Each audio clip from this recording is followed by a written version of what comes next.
You know, it feels weird to start off one of these streams by saying I'm not actually sleep deprived today. I I got up at like 10 a.m. and I got a good amount of sleep. I've been taking melatonin a little more often. Um But for once, we're not starting a stream with sleep deprivation.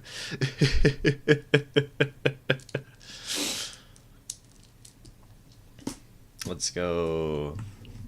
So good morning, everybody. Good morning. Happy, I almost called it Tuesday. It is not Tuesday today. Happy, Friday. Maybe I am sleep deprived and I don't know it because I almost called it Thursday. What is wrong with me? Want to see Big Bertha? How is she doing? Oh, she's just over here.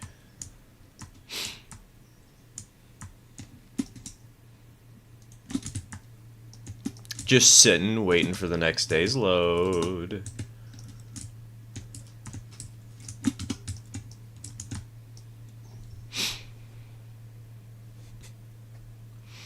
What is 2x parentheses 5x plus 6b? I don't know. I haven't taken a math class in forever. You think I know math? You think I remember how to do that stuff?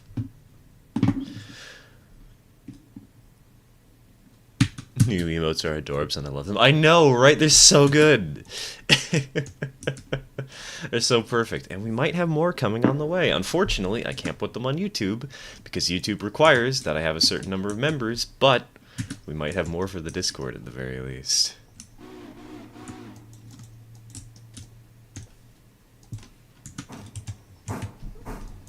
Also, something else exciting. Oh God, it's been so long since we've used this that I've forgotten how poorly positioned the cat cam is. Hello, Max. Welcome to the stream. Welcome to the stream. All right, hold on. Can I tilt it down? Yeah, that's better. That's better.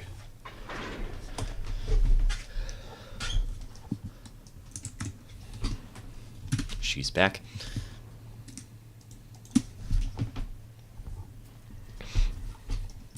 I realized that one of my Christmas gifts this year was specifically to keep her from doing something annoying in my room, so that I could let her into my room so that I could turn on the cat cam more often.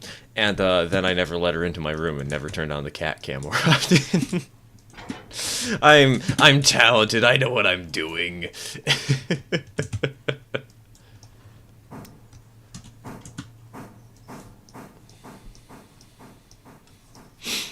What happens if the cat leaves the area of camerage? Death, destruction, doom, and carnage.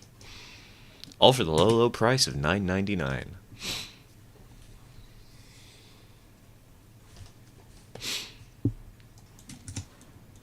My dream wheel config for a locomotive, a 410-2 oil-burning tank engine. I mean, I know there were 210-4 tanks. Does that count for something? I'm inclined to think that you, in fact, do not know what you're doing. That is a fact. Considering my track record. I don't even know what day of the week it is. How will I know what I'm doing?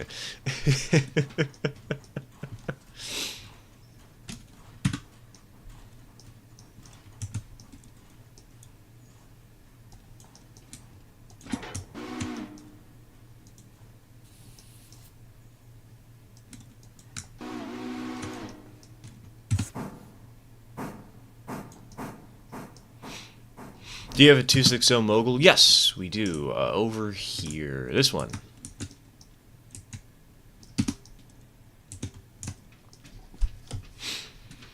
She's the main mixed freight engine, while the Berkshire is the long haul coal train stuff. Blah blah blah. Oh yeah, wait a minute. Wait a minute, that reminds me. Is Larka Junction done yet? Or the... Okay, the answer is very much no. Are the cars done? No. I guess it'll probably be done later today. Got the Western Maryland 3 on the Berkshire. I do. It's the best whistle, or one of the better whistles for these big chunky engines, you know. Maybe not the best, but I like it. It's sweet.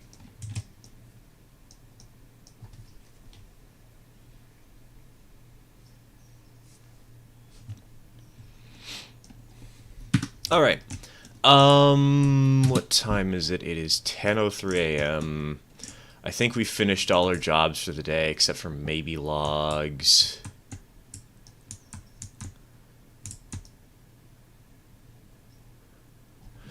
Could take a quick look at the tender truck on the 284. Sure. Don't know what's gonna be there.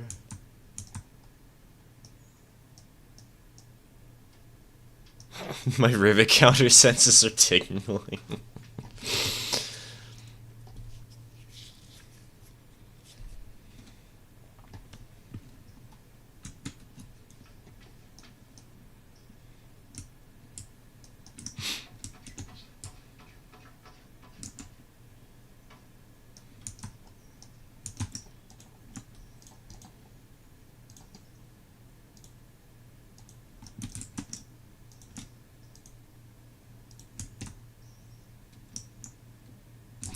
Oh, wait, hold on. I just copied that all decoupled on accident, didn't I? Oops.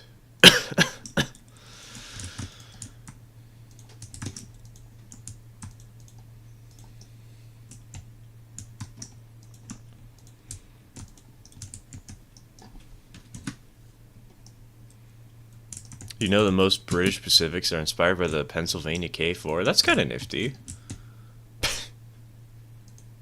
Pennsylvania, so iconic even the Brits stole ideas from them.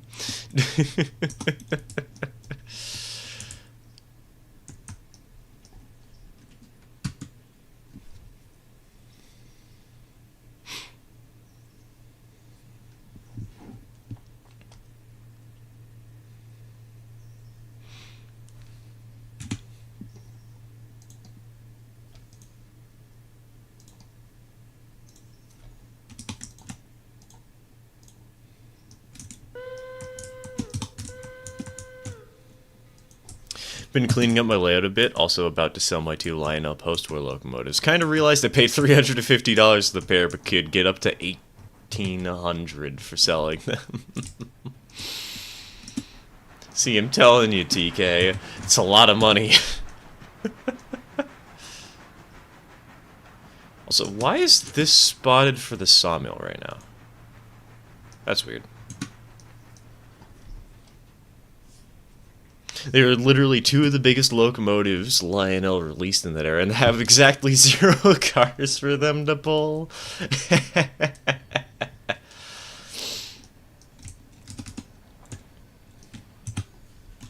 The classic model rarer experience. I have 17 engines and 0 freight cars.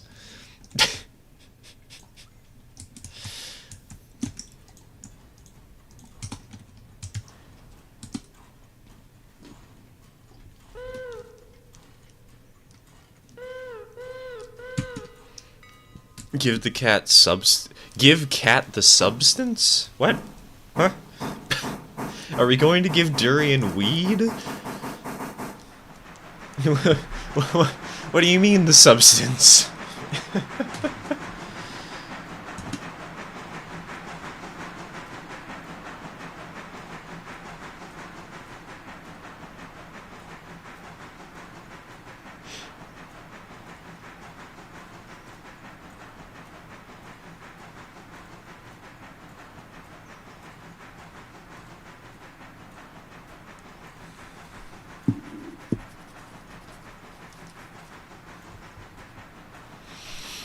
Question for Stir and Chat. If you could, what streamliner would you ride?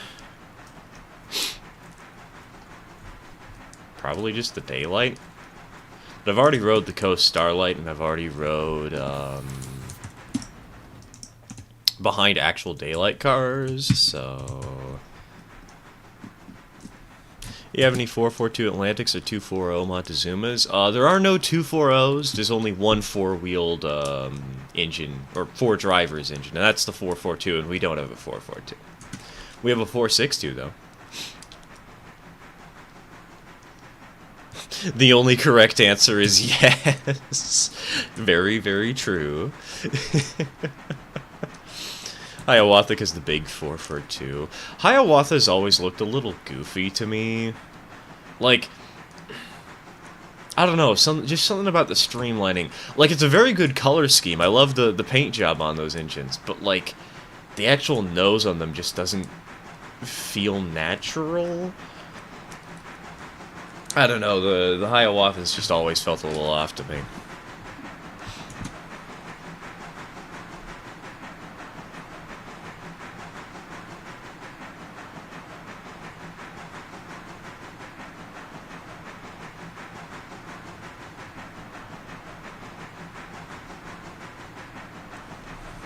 So Hiawatha 460 streamlined like the 442s. Oh, that's interesting. No, kitty. You are not going to be chewing on plastic today.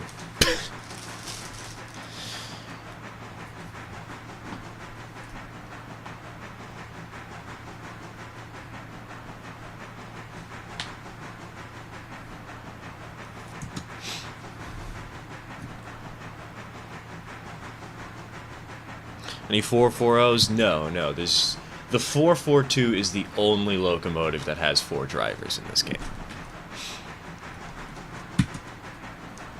Which do you prefer, Atlantics, Pacifics, or Mohawks? Pacifics. Though I do have a soft spot for Atlantics. Pacifics just feel the best to me of the 3.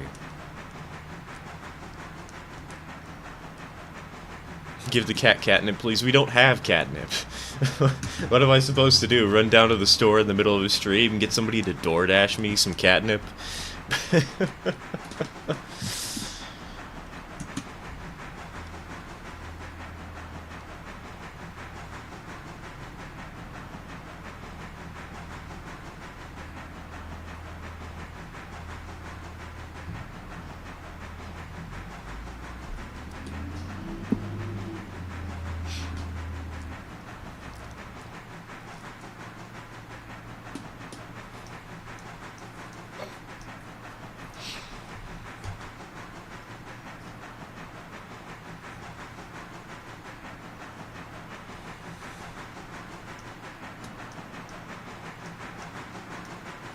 Stir a few streams ago. I generally don't have favorites. Stir today. Yeah, I generally don't have favorites, but when you're gonna ask me between like 3 very specific engines, yeah, I can give an answer to that sometimes. But if you're gonna say, hey, what's your favorite engine in general, I'm like, I don't know. Maybe something. I don't pay attention to wheel arrangements too much. Any 460 engines you got? No. All we have is a 282T, that's the one we're running now, a 284, a 260, and a 462. You have a P.O. box? No. I'm planning to hopefully get that sorted out tomorrow, or maybe Monday. I keep putting it off. It's something I know I need to do, and I just keep putting it off.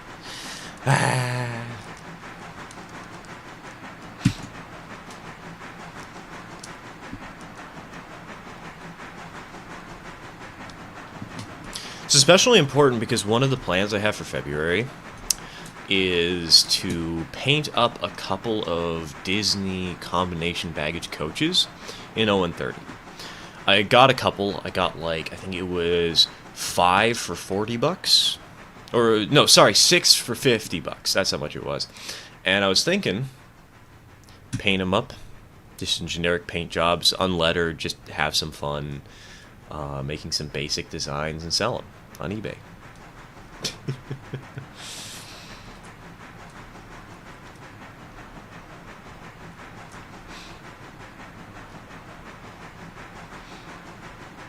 And that in turn would allow me to potentially get some cash to put into channel merch. Hudsons are definitely the best passenger wheel arrangement. Huge drivers, lots of power, lots of speed, and not as long and rigid as 484s. Plus I'm biased because of the Lionel 700E.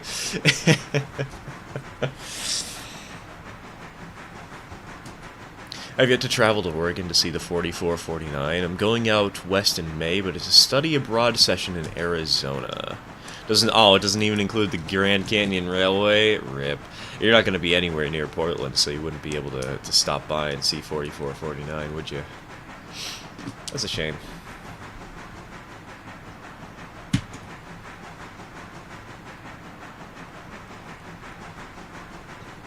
Give Snickerdoodle a special box code that has Snickerdoodles inside. Yeah, we'll have moldy Snickerdoodles on the interior of a boxcar. I did grab a passenger car for Snickerdoodle. We have, what is it? I think it's a 23-footer. It's an 18-foot car body, and it's a combination with 3 windows and bench-style seat. It's gonna be pretty fun.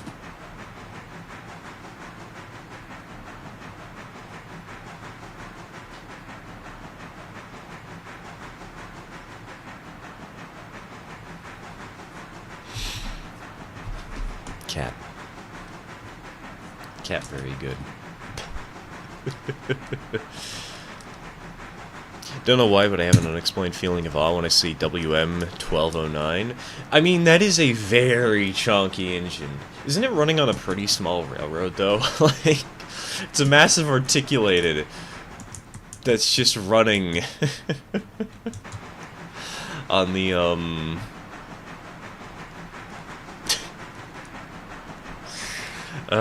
smallest railroad, relatively speaking. Hey, Bree, welcome to the stream. Welcome to the stream.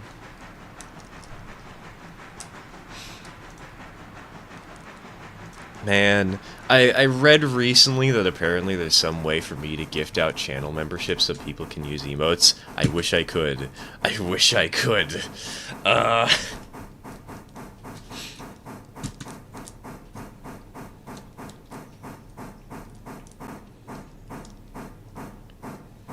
I've had a fascination with the GS class for many years now. I think since elementary school, it's such a striking locomotive. It's very pretty. I think it is my favorite streamliner. I will admit I do have a favorite there, but I don't. That's probably because I am slightly biased. because I grew up with this engine running yearly in my hometown. You like any 462 Pacifics or 482 Mountains? There's not really any in particular that I enjoy strongly, though my father is biased towards the K4s because he likes the Pennsy. He loves the Pennsy to death. Force Snickerdoodle to pull every car on the layout. Look, we need a layout first, man. We don't even have the model railroad to do things with yet.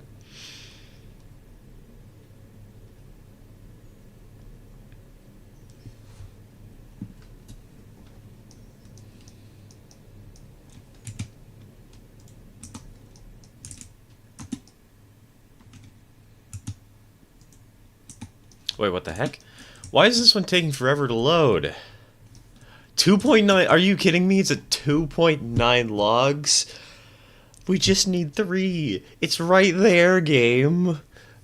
Why do we need 1/10 of a log?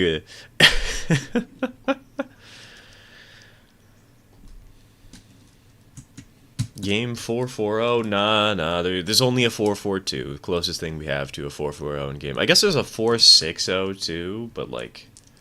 Sorry, a 460 also.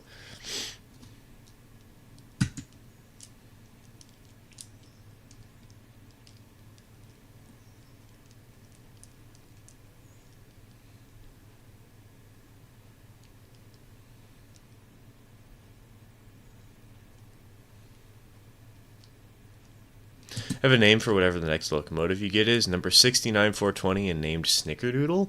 I don't think I'm actually going to get another locomotive for this save. I don't need one. Unless I start upping the Connolly and Walker routes. Because generally speaking, we've got the engines that'll handle the main line. We've got the Mogul that'll run between Bryson and Whittier. And we've got the, what's the name of it? We've got the Berkshire running all the way up to Alarka Junction and Robinson's Gap. Hey, kitty. Oh, she laughed. Man. What about branch lines? Even for branch lines, I don't expect I'm going to pick up much of anything more, because I like how big this save is. I like how much stuff is going on in it, you know? It's a nice size.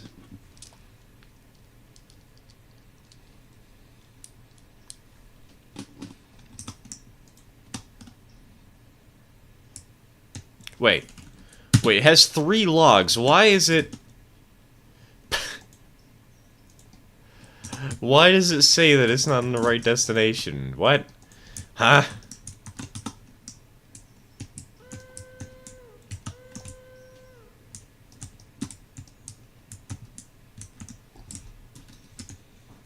May make a poor financial decision. There's currently an MTH train set for 120. If it hits 100, it's mine!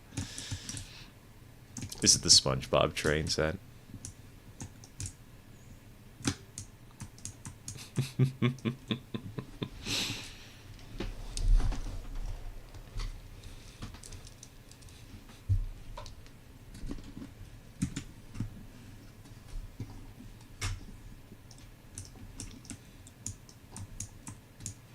Death, destruction, and despair is upon us, for the cat hath left the area of Camarage. Camarage? How... Brain does not want to pronounce that word. Brain very hurt.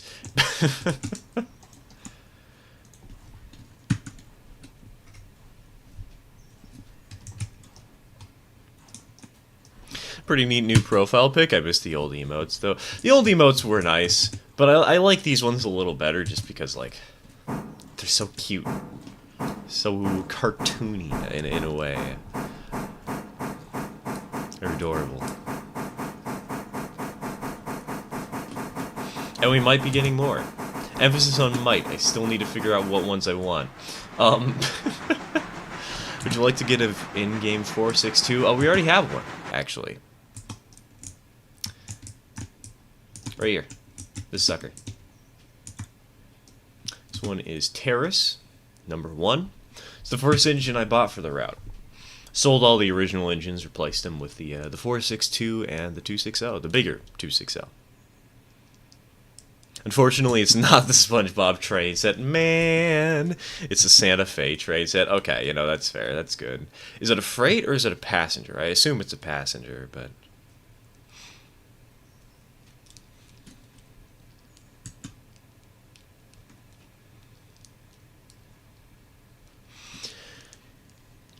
Hello, James. Welcome to the stream.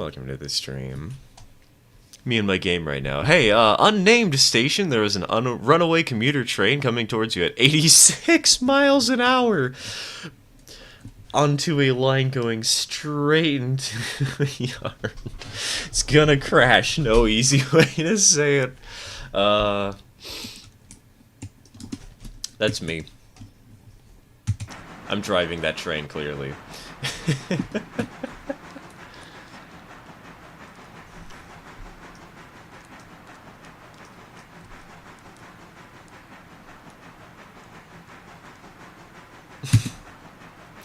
Iconic moment in rareting, 844, then 8444, and 4449 arriving side by side into Los Angeles Union Station, 1989. Dude, an iconic moment for me was when those two engines were double-heading in Washington.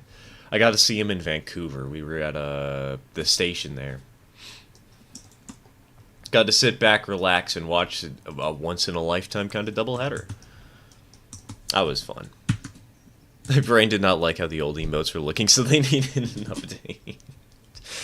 They're so adorable, man. They're so good.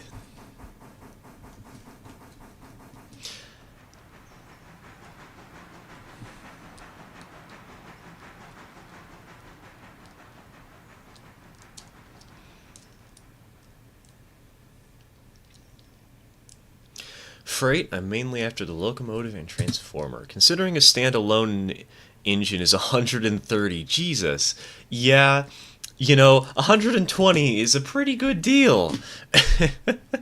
PNG is next when I stop being frickin' lazy.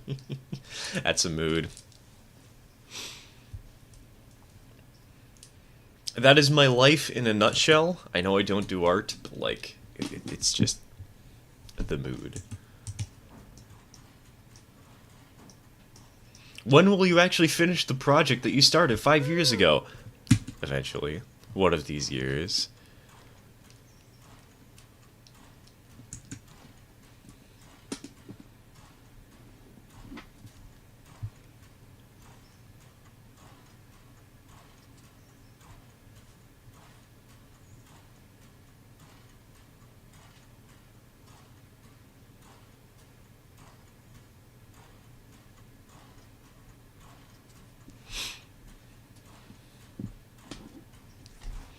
Just had an annoying realization. I ate spaghetti for lunch while wearing a white t-shirt. Oh no. And the tiniest bit of sauce got on the most noticeable spot. If anybody asks, TK, just say you got shot. It'll hide up the shame.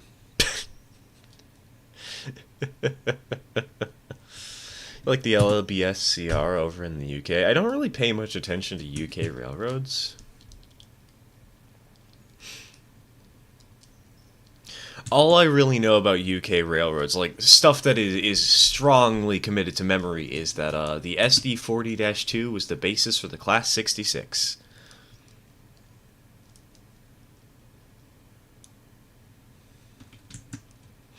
Seen an IRL race between 4449 and 844 in gray and gold. They were both absolutely barreling down the main line. I don't remember fully, maybe it didn't even happen. I've seen a video of that.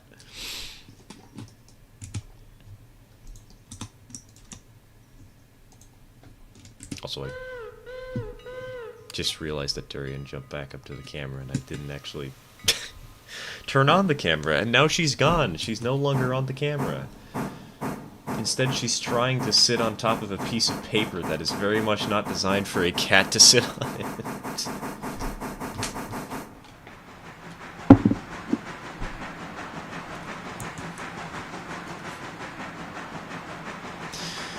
"'Tis but a scratch."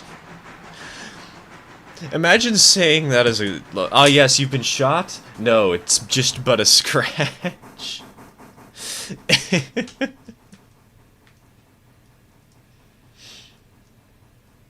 You're bleeding out, you're dying. It's the last words you say to your family. "'Tis but a scratch." Everybody goes to your funeral in tears, and they're like, what was this person's last words? "'Tis but a scratch." What? What do you mean, "'tis but a scratch"?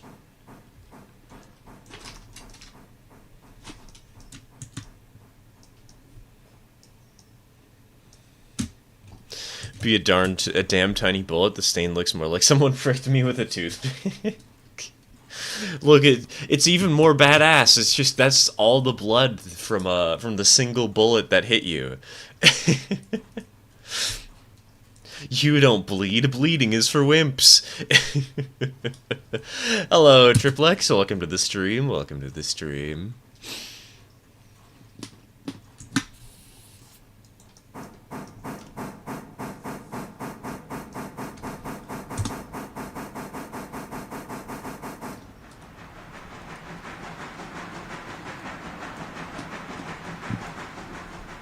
Get it engraved on your tombstone. "'Tis but a scratch, stir, last words."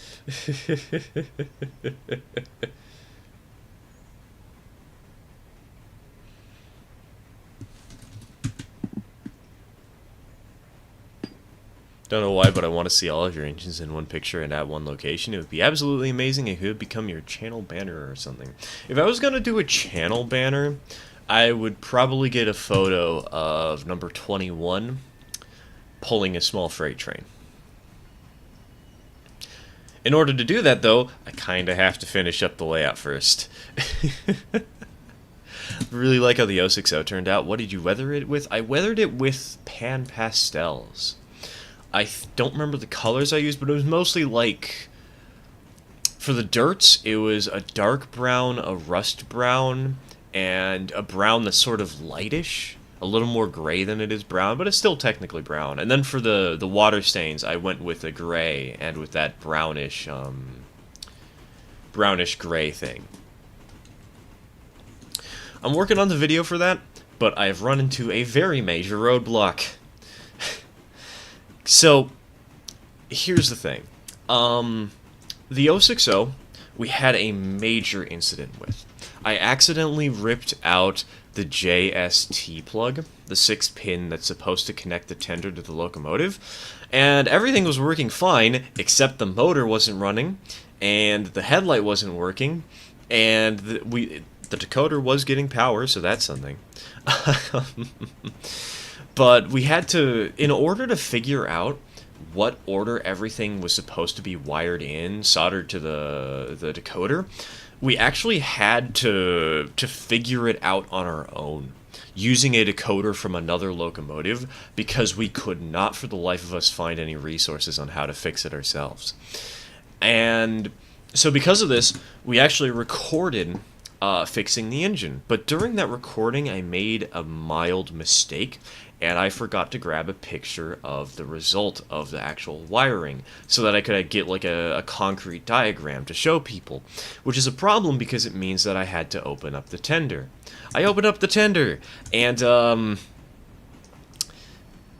tender kind of fell on the floor because thanks to the new wooden load, the tender is a little bit stressed. It's in tension when it's put in place correctly. It's not completely in tension, but it's a little bit in tension. And so while trying to get the shell off, I had to pull really hard, and when I pulled really hard, the tender just popped off and fell on the floor.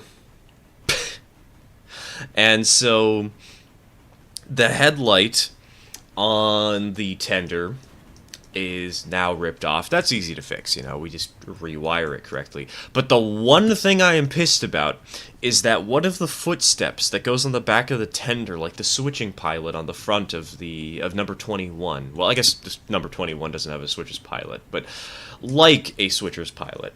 One of the two steps that's supposed to go back on the engine is now missing, because it got popped off and it's flown off in a random direction, and it's a tiny part and I don't know where it is, and I'm kind of contemplating just not putting the tender steps on the back. It's like these steps right here, actually, these little things on the back of the tank engine. One of these two popped off, and I'm really annoyed by it. Fixing the headlight won't be a problem. We know what order the wires need to go back onto the decoder because we actually had this exact same problem in the past, but the footstep is so frustrating.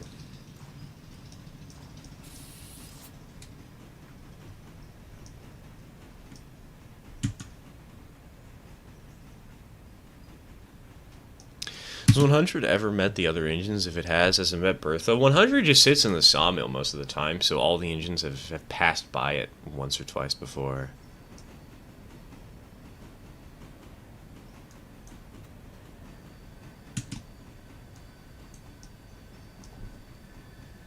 Who would win a race, the Flying Scotsman or the UP-844? No clue. I don't know.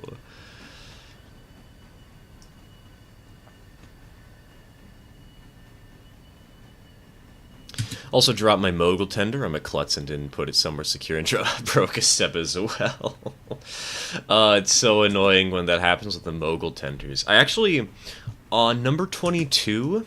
which I really need to finish because, oh my god, it is this close. It's just got wiring issues. It's ready to run otherwise. Number 22, we had it, the tender just didn't have a couple of steps, so I actually cut off some steps from another tender and put them on number 22.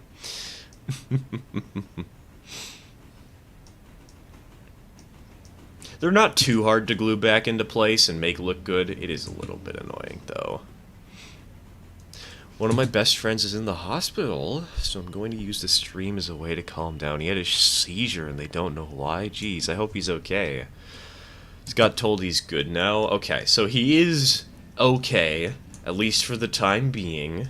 Hopefully things stay that way and everything is figured out and your friend turns out okay and whatnot. Seizure is a very scary thing to go through.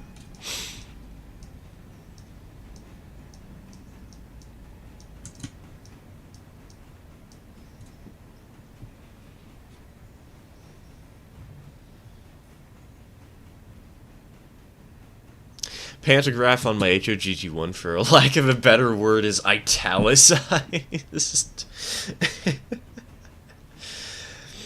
That's a clever way of putting it. A clever way of putting it's at an angle and broken.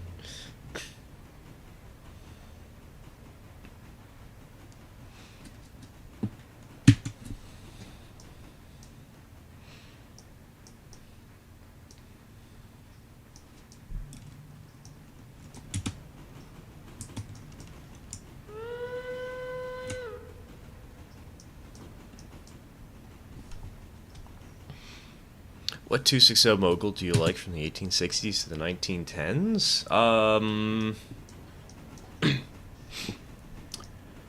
I don't know moguls from that time period well enough. I don't know. I guess the only one that comes to mind is really just the Cook moguls or the Glenbrook or something.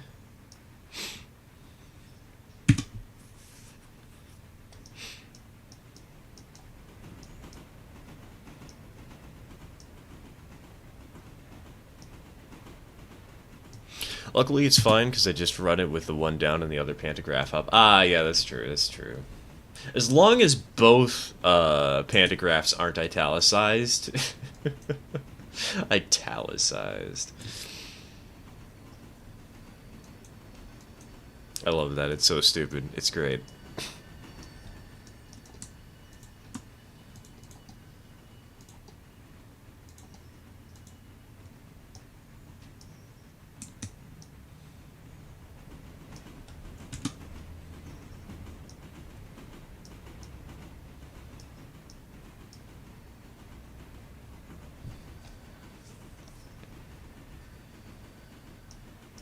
It's been leaning Tower to Pisa. The ultimate prank, it's not called cow tipping anymore. It's called committing Pisa on a bovine.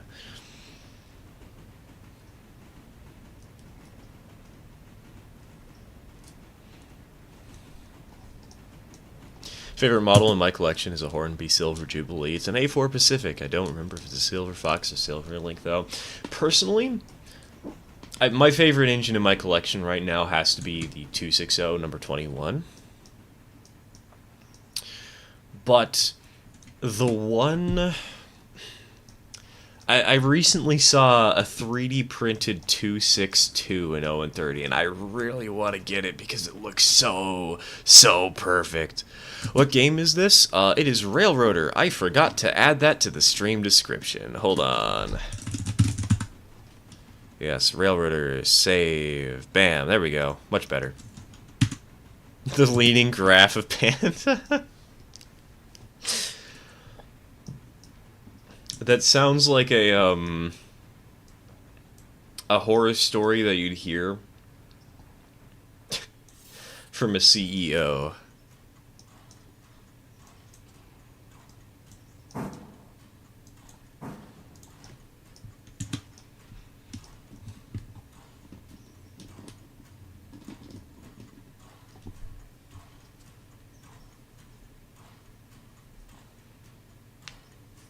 I like the USRA Light Mikado and Light Pacific designs. I do. I actually have a heavy Mikado in N scale. I guess it's not really a light Mikado, but you know, they're kind of similar. Vaguely in the same ballpark.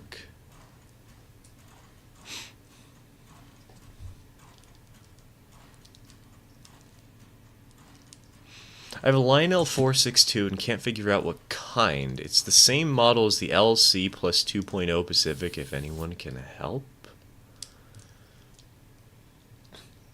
Why do I vaguely feel like TK might be able to get the answer for you?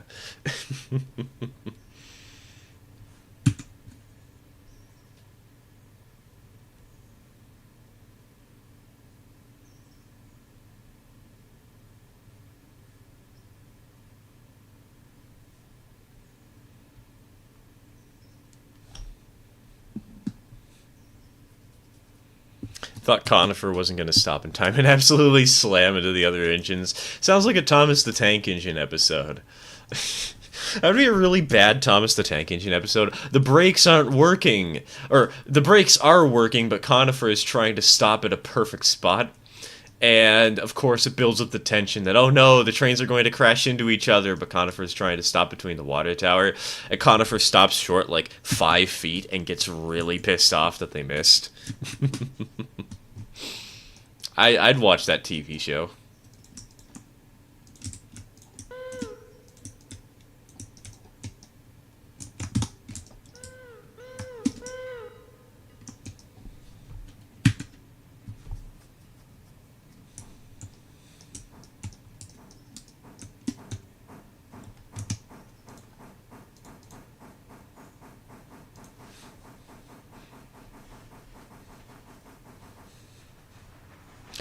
What is your favorite engine in Railroader? I recently got the Atlantic and I love using it. I think right now it's either the Pacific or the 080. Not entirely sure. Hold on, what engines are there on the list? It's either the S51 or the P43.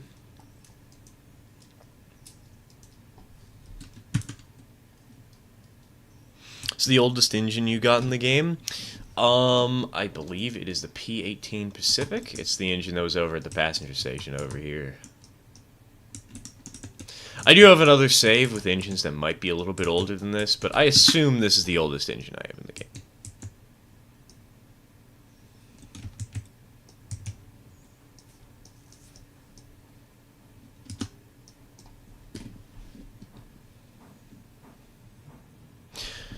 Wait. How did the locomotive already run through 80 gallons of water? It backed up like 100 meters. How did it run through 80 gallons of water?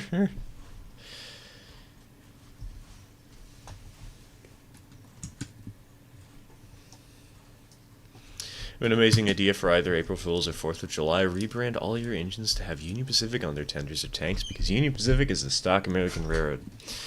Honestly, I was thinking, for April Fools, I'd play a completely different video game, and I would record a stream for like 2 hours the week prior, and then I would just replay it as a stream to act like, ah yes, I'm still here. Guys, I'm actually playing the game with y'all right now.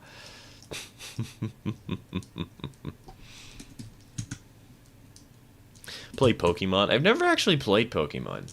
It's a game that's never really interested me. I mean, the character designs and whatnot have, but like aside from that, like, I don't know, it just hasn't piqued my interest.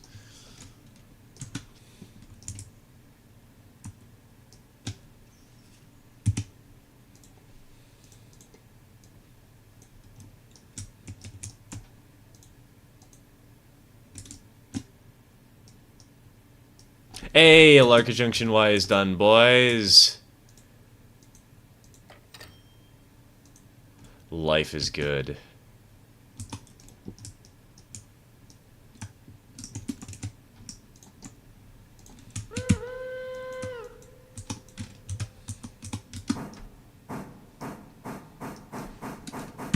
Gonna go finish up cleaning for a D&D session tomorrow. Ooh.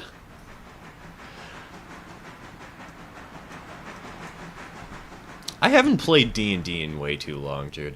I've been considering actually just going down to the local game store and seeing if I can find a group.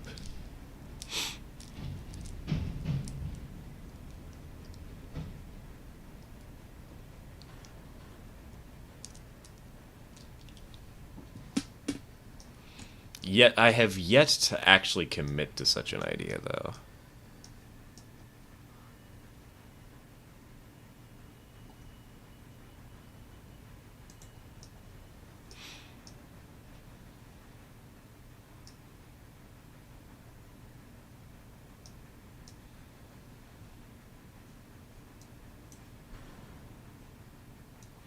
Did you play Trains: A New Era or Trains 2019?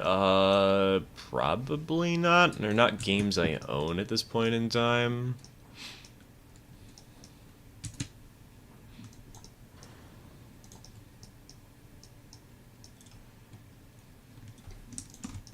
I've already got enough train games to entertain me for a while, you know?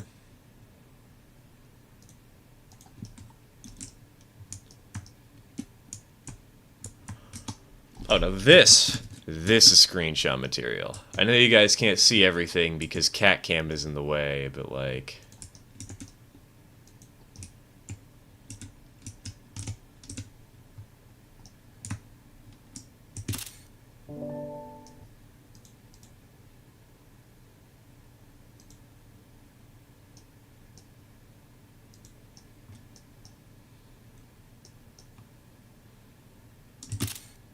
That's perfect.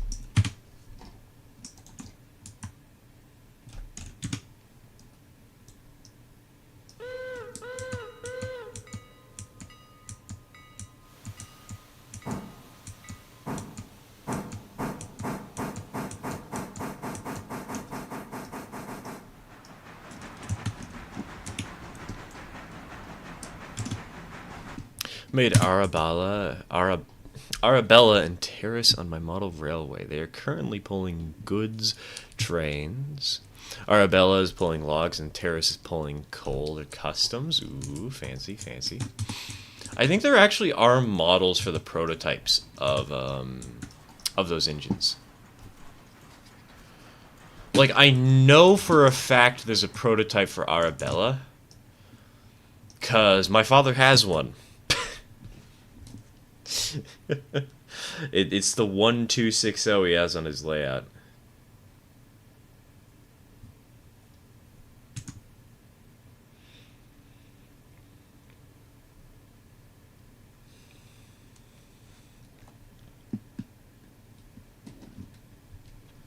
So operating a passenger train on my save, and after leaving Bryson, I found out that all my cars had 60 plus people on them, meaning I had 300 plus people on board. Damn. Money, stonks, cash, the quick buck.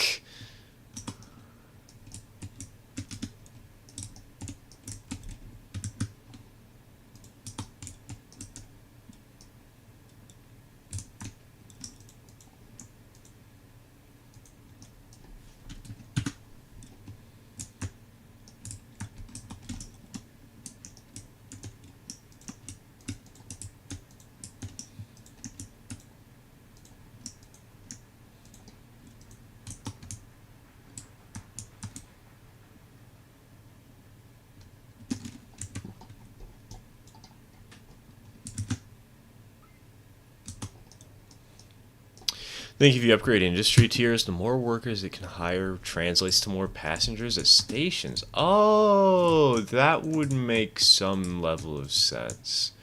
Maybe that's something to ask the devs. If you would bring back a Rio Grande engine, what would you bring back? I'd bring back the Zuma. I think I would probably bring back a Class 70. They're pretty engines.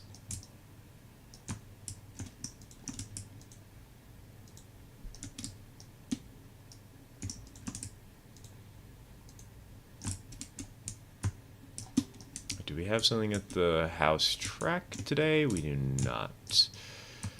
We have anything over at the oil place today?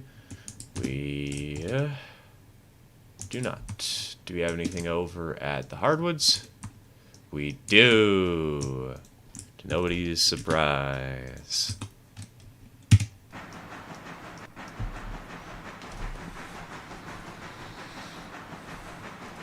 Currently making a Conduct Deluxe level which is a Cloverleaf interchange, but for trains, aka the Cloverleaf Interchange. You better name it that.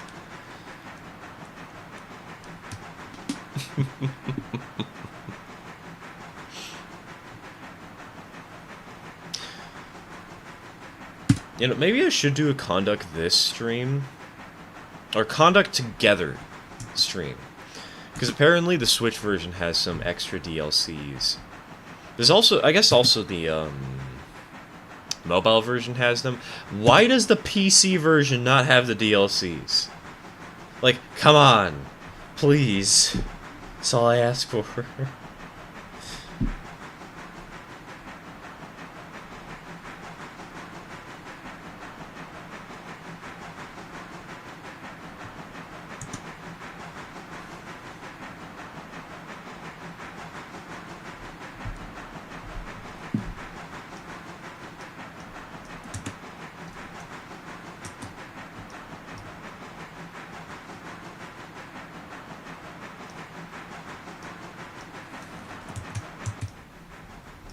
How's Tater Tot doing in Railroads Online? I haven't touched Railroads Online for like a month and a half. Maybe 2 months.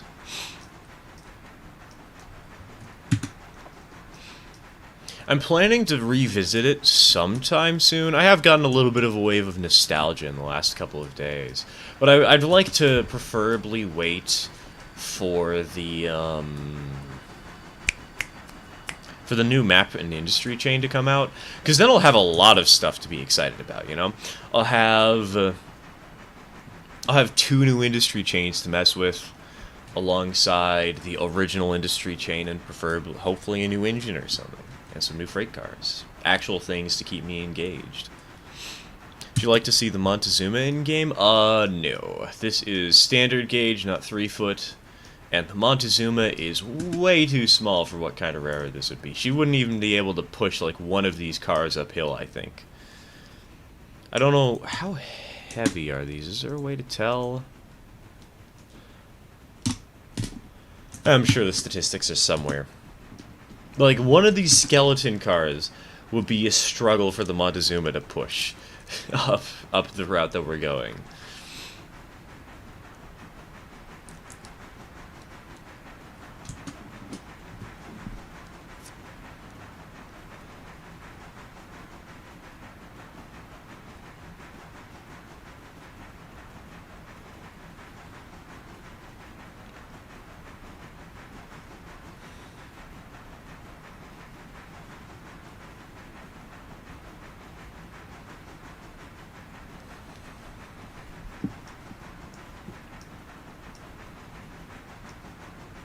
Like a modernized 440 for passenger services. That could be fun.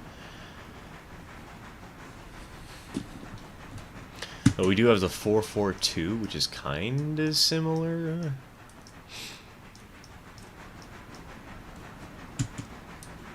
American types are pretty much outclassed by the 50s. Do you mean 50s, or do you mean 50, as in like a certain locomotive type that is numbered 50?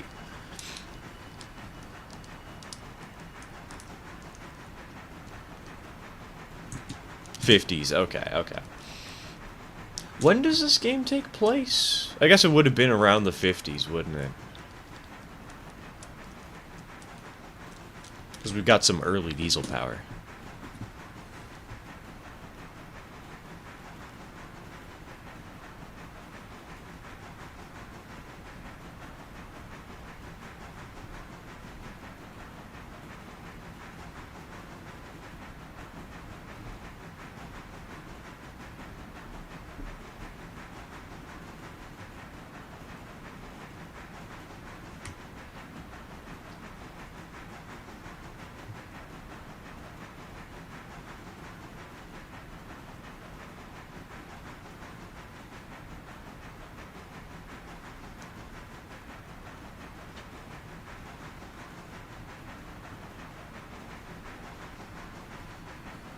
I love how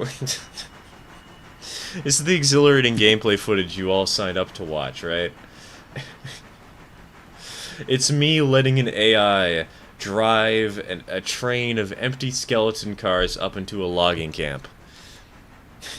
Watching it from the perspective of the empty skeleton cars in pitch black, in the darkness, in the middle of the night.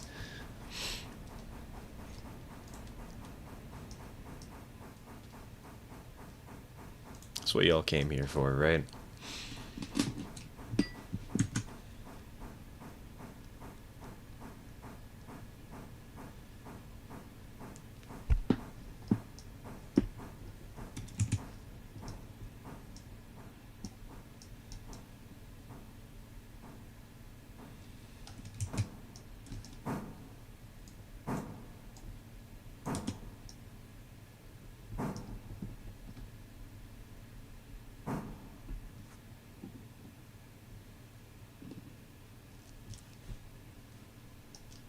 No stress, play how you like. I'm enjoying it regardless. I know, I'm just joking around a little bit.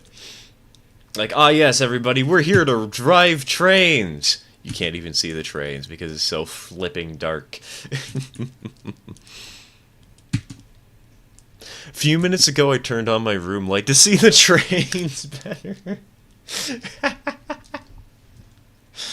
Big brain plays right there.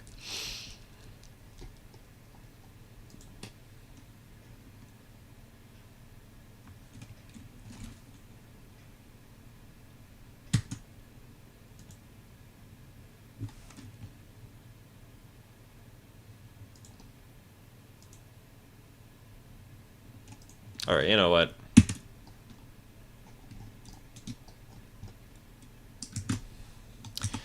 It is a new day.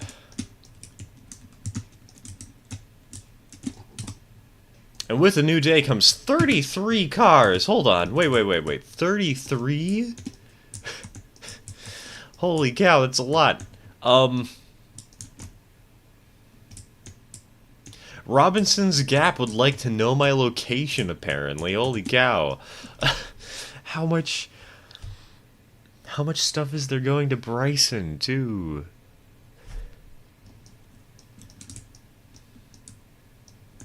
Well,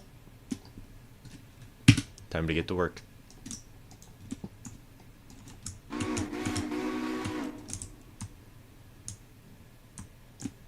So where is... we properly loaded a coal hopper today, right? Oh, is the coal hopper... Oh, the coal hopper's in Bryson, isn't it? We saw this earlier today. I'm stupid. It's right here. Well...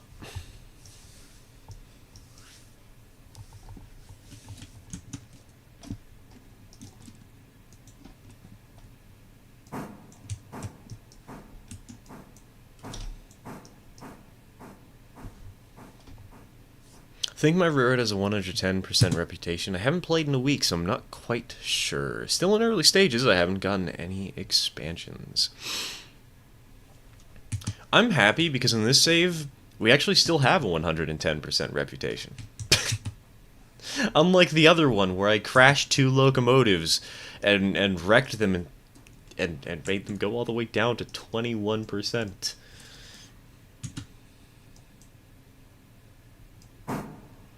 Last railroad in the USA was to buy new 440s was the Chicago and Illinois Midland Railroad in 1927 when they ordered 3, and the 440s were built by Baldwin. Are you tier 5 at Appalachia Hardwoods or something? Hold on, I think I am. Let's find out. Yes! Yes, I am. Let's go.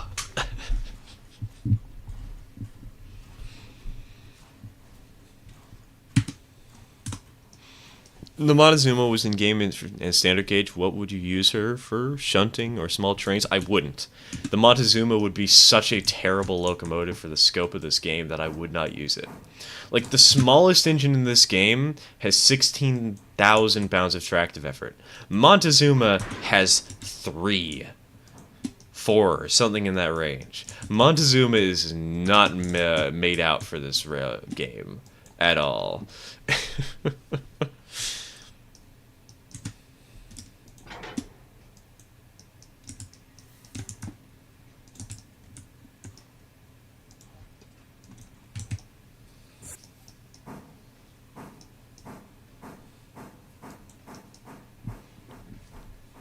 Also, I find it hilarious that I'm using a Berkshire to switch.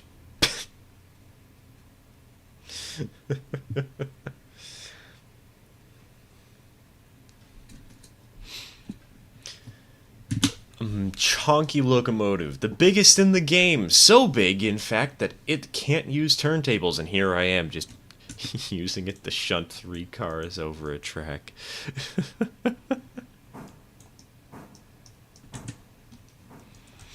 V&T's J.W. Bowker would be a good addition. Oh yes, that firefighting engine. That would be really funny to have in game.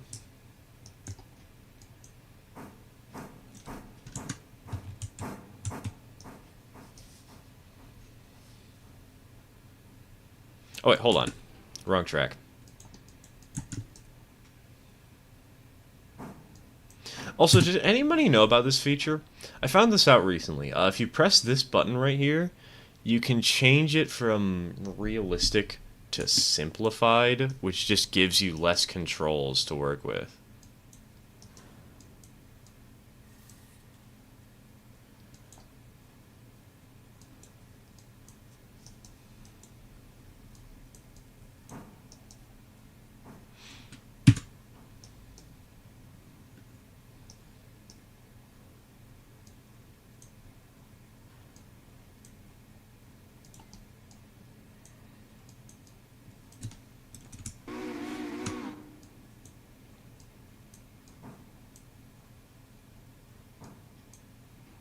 I know you guys can't see it, but the very well. Hold on, actually, I'll hide the Ko-fi donation goal thing for a second, so you all can actually see.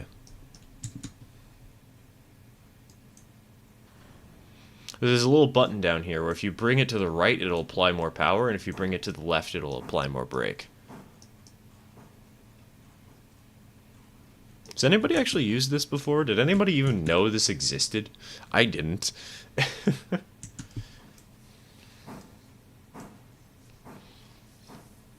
Should buy only Atlantics and call it the Pacific Railway. No, we'll call it the Central Pacific Union and only buy Atlantics.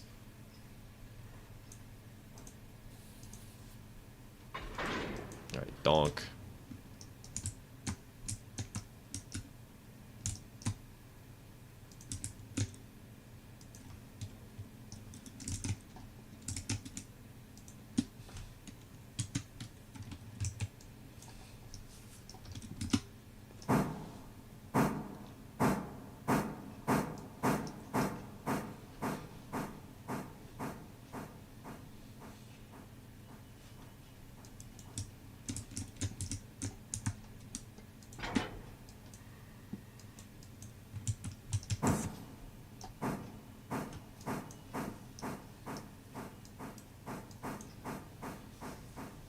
Chicago and Illinois Midland was a major coal hauling railroad in Illinois, but very little passenger traffic was on said railroad, and only 3 440s and a handful of passenger cars did all passenger trains.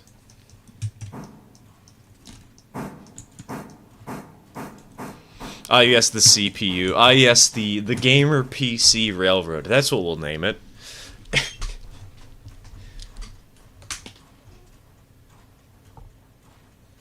The Roy G. Biv. The Rio Grande Embolics.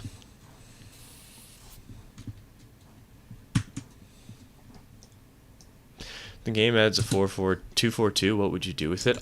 Nothing. These engines, while I adore the smallness of them, they are too small. Like, you really need 6 wheels or bust for this game.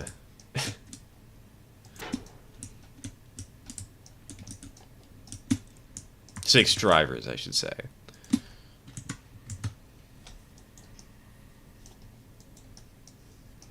Hey, look at the tonnage we have, guys. Look at how many pounds we're pulling today. It's going to change as soon as we get the caboose, and I hate it. But for a few moments, we can appreciate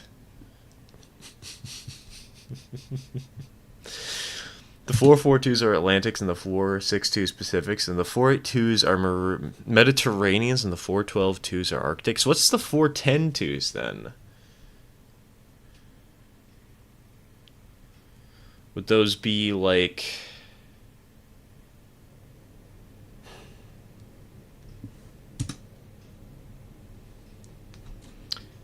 I don't remember my oceans very well. Is it Indian? Isn't there one up north somewhere? Like, there's the Arctic Ocean to the south, but what's the one up north? Also, you know what? Random question. Does anybody actually know what the distinction between an ocean and a sea is? This game needs the CP hunting team. Ah, yes, for pulling one passenger car as the business train. Now, it wouldn't even be a passenger car. The engine would be too weak to pull one coach from this era.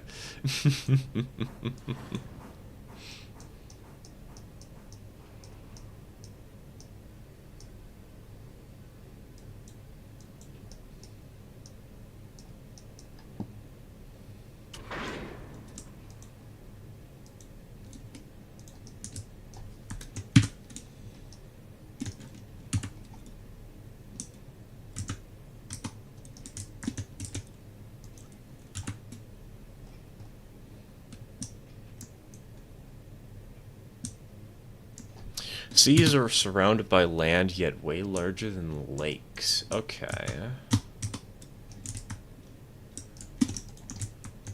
Interessante, interessante. I don't know why I said it that way, but I did.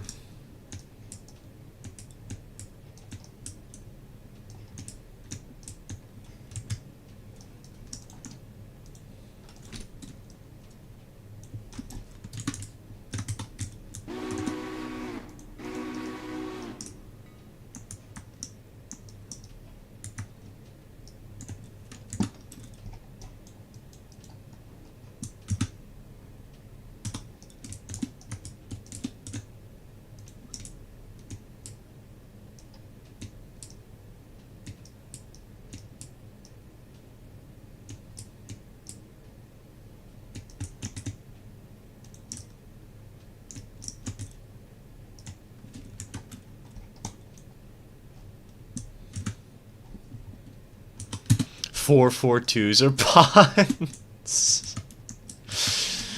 Or not, sorry, not 442s. 422s. What's a 402? Puddle?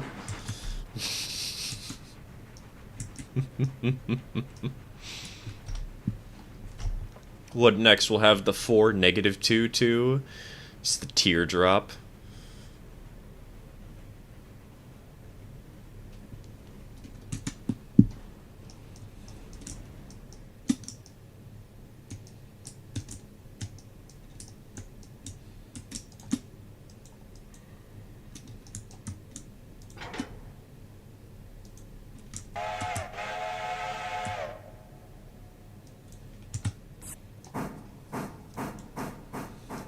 How would you have negative wheels? See, it would just actually be a 4-wheel diesel. It'd be a little critter. Because you suck away one of the wheels from the other things. And then that would make the 4 -4 too even more cursed. It would just be a unicycle for railways.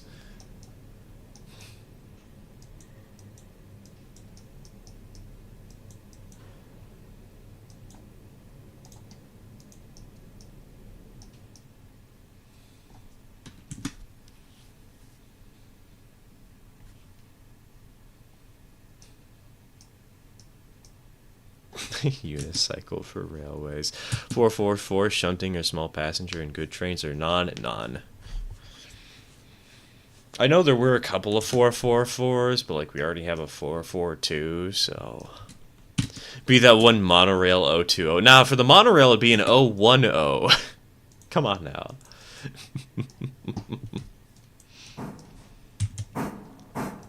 Sorry, specifically an 010T. There you go. Totally not cursed at all.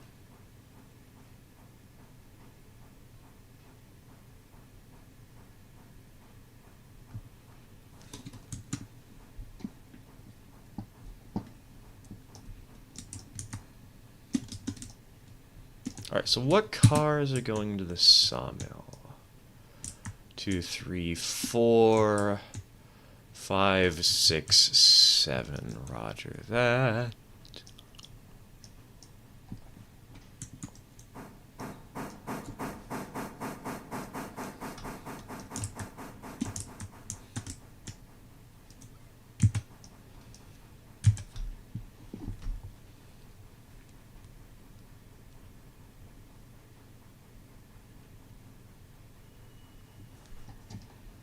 Oop.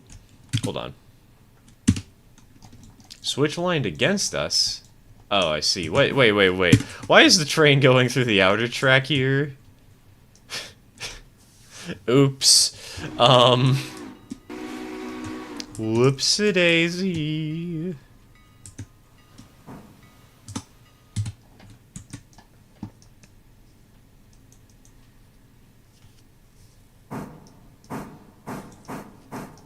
To make the maglev trains OOO since they have no wheels. Maglevs technically do have wheels, though. At least some of them do.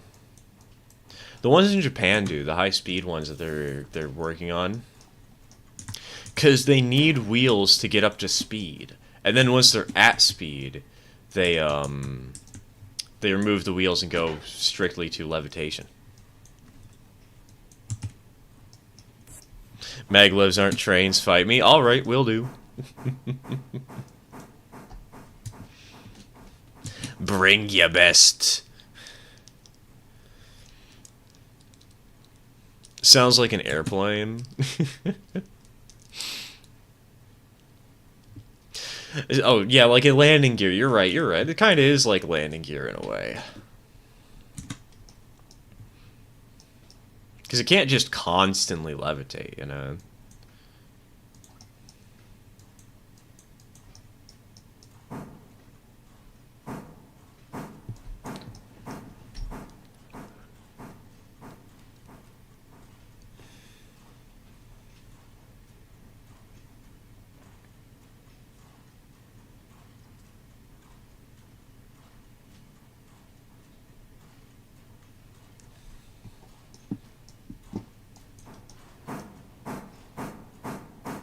Oh, wait, I'm an idiot. Hold on. Oops. I needed to do this in a completely different order, but I wasn't paying enough attention.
Better for shunting on your railroad, a 262, a 440, a 260/mogul, or a 460. In my opinion, a 262.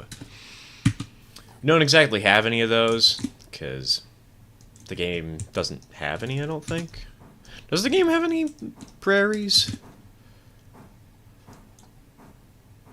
don't think it does.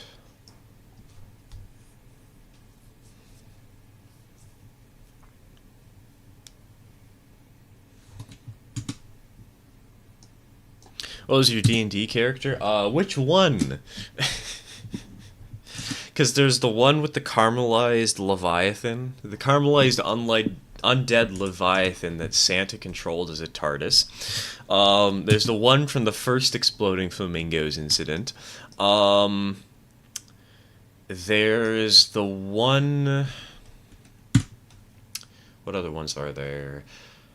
There's the one monk... There's the wizard.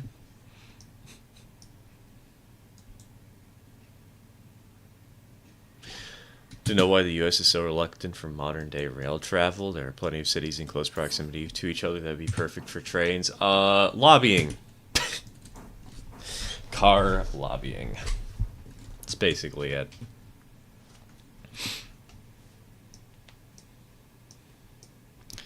212-4T is the best switching locomotive. Agreed, TK.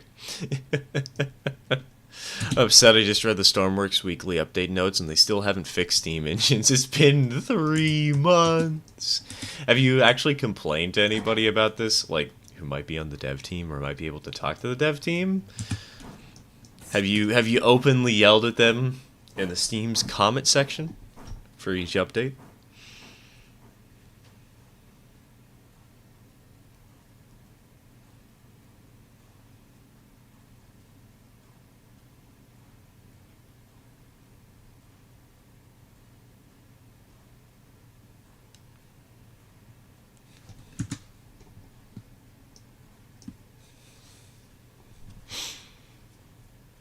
Had a goose artificer with an arsenal of different caliber guns in its stomach. They'd pop out of the mouth of fire. That's awesome.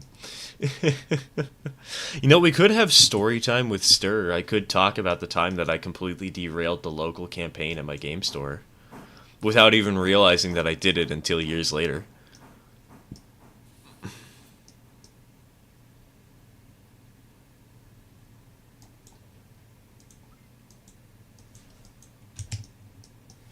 Most players have, they just aren't listening and are instead reworking fishing of all things.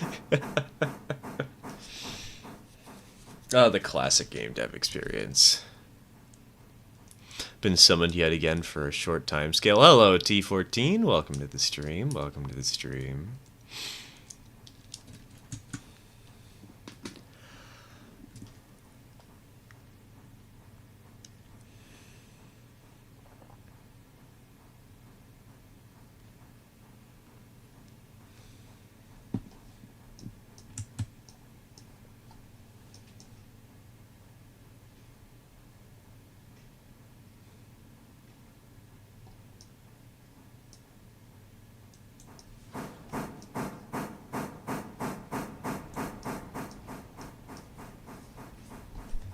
Original Coast Daylight route should be revived with a similar service to Surfliner.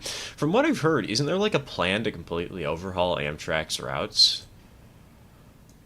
Like, there's going to be another, like, Pacific Northwest to Chicago route, other than the Empire Builder, that vaguely, it follows some similar stops, but, like, generally speaking, takes its own route. Obviously, there's the California HST, there's Brightline, and those are helping to improve public perception. But, like, wasn't there this massive route map that was released kind of recently?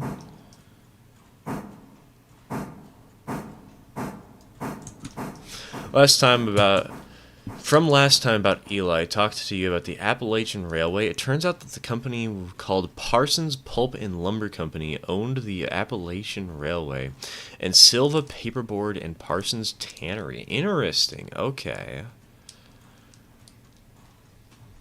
And Parsons Tannery might have been owned together by the Parsons Pulp and Lumber Company. That would make sense.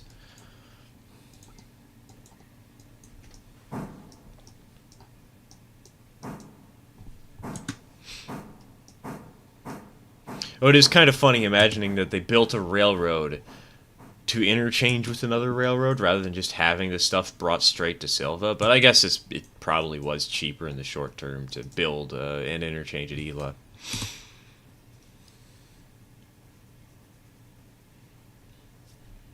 And then the floods happened.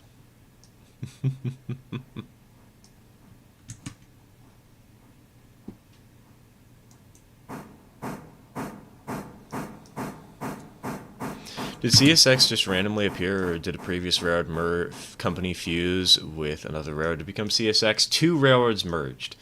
Chessie System and Seaboard Lines, I believe. And so it's Chessie Seaboard X. Yes, they really just went with X. That's literally all it means. There's no reason for the X to be there. Maybe it's Express or something, but from what I remember, it was just sort of like there for no good reason. Expanded could be.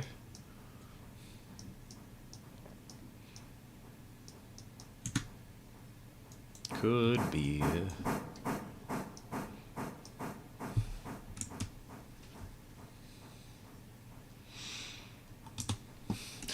So Chesapeake and the other one did Elon Musk before Elon Musk? Exactly. And they did it better.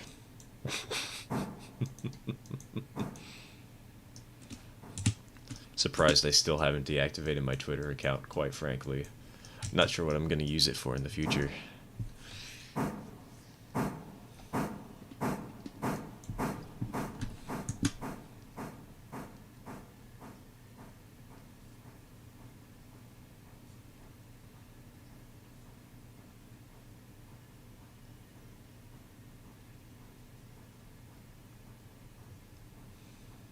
Drugs. Use it for drugs.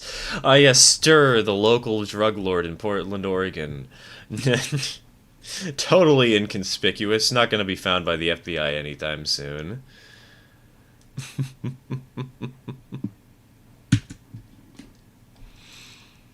Call it being Chessie Seaboard Express. It could be. Does the game have any 062s or 042s? No, it does not. Again, the only four-wheeled engine is the 442. That's the only four-wheeled engine in the game right now. Wait, hold on.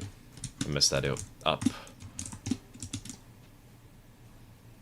1 0 5 4 3 2 now.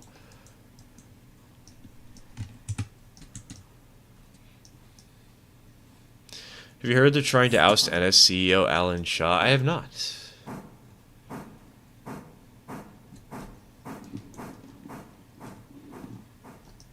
If you made a movie about trains, what would it be? Very offensive. Actually, I remember we were talking about the idea of using railroad to make a machinima, or whatever it's called. In a Thomas the Tank Engine styled series. And the idea I had was basically, what if there was an irredeemable character who was basically here throughout the entire series but was treated like a golden child? And only after one major accident where it was completely undeniable that they did that they did it, do they finally get ousted and thrown out. And it leads to some interesting character dynamics as all these other characters are trying to work around them and work with the side effects of the emotional trauma. Hey, Stook, welcome to the stream. Welcome to the stream. Imagine if 4014 or any big boy wore CSX blue. Like the old SP livery with colorful cabs and tenders, but a black boiler and pistons. That would be kind of interesting.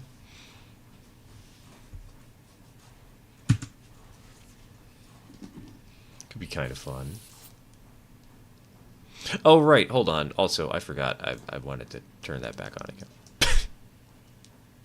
Is the new first engine on your railroad? Or newest? The newest engine would be the... where is she? Number 3. Who apparently is stuck in Ela because I forgot to throw a switch. This chonky boy.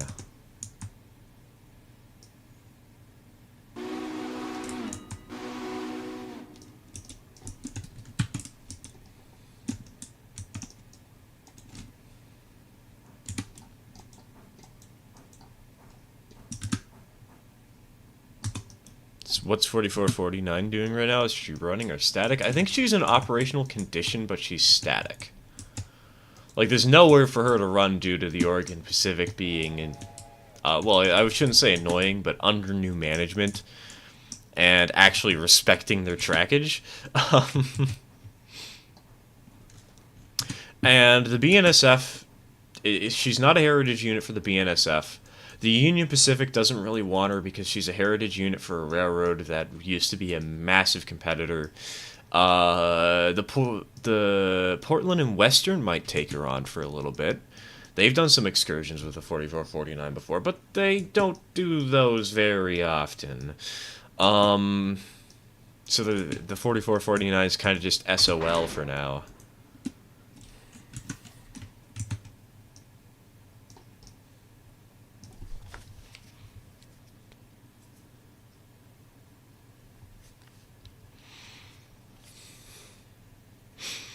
What is the nickel plate used the shortened name NKP, not NPR? NPR stands for National Public Radio.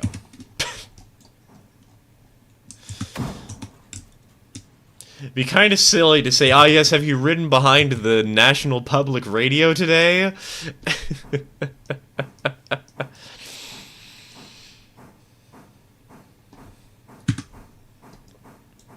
So NK, nickel, P, plate. As your friendly neighborhood ocean liner nerd, we have to ask in the Thomas universe, is the Titanic still alive down there? Oh God. Can you imagine? This sounds like an SCP kind of horror story. NPR is also the acronym for the Northern Pacific Railroad. That too. Well, you know what? I'm now going to call the Northern Pacific the National Public.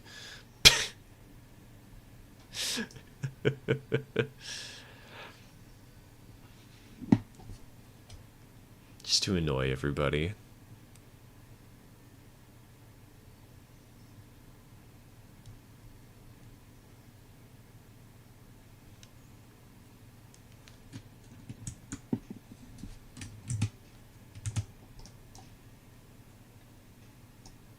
Also, would ocean liners have to stop in the middle of the ocean because they're tired and steaming for days straight?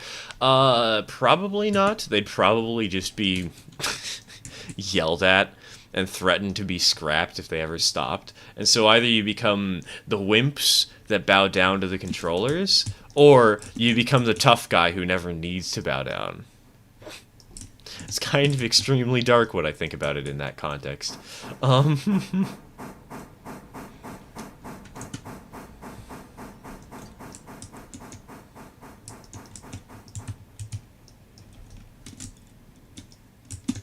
Okay. Uncouple. Handbrake. Handbrake. Keep her going.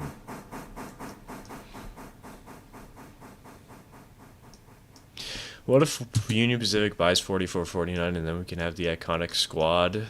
UP isn't going to be buying 4449 anytime soon. There are like 7 different groups that are looking over it, and I don't think any of them are going to be very happy about the idea of selling her.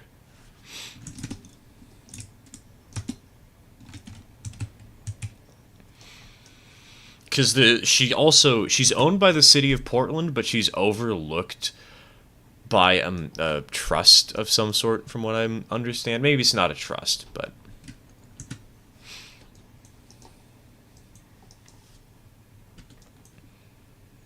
there would be a lot of bureaucracy before that could become a feasible idea. Would each of Titanic's boiler units be individually alive, since they are technically all separate units? God. Could you imagine a boiler explosion on a steamship? They're like, oh no, Terry's dead. Guys, work overtime or we're gonna drown.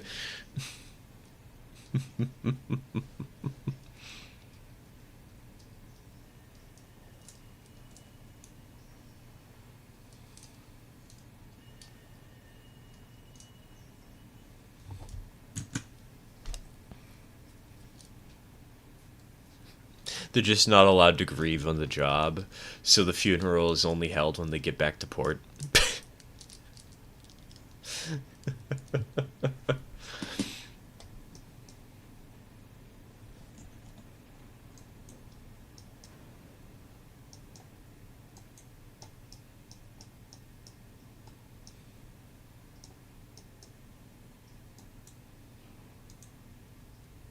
Oh, you gotta be kidding me.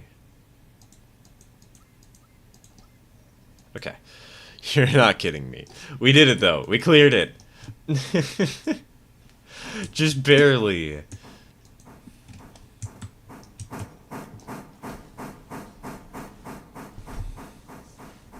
Rip Terry the Marine Boiler. Rest in peace. Rest scattered amongst the Mariana Trench. God, could you imagine even worse? The explosion happens and all 4 of the boilers are just dragged down. Like, Terry, you've doomed us all! You buffoon! What have you done?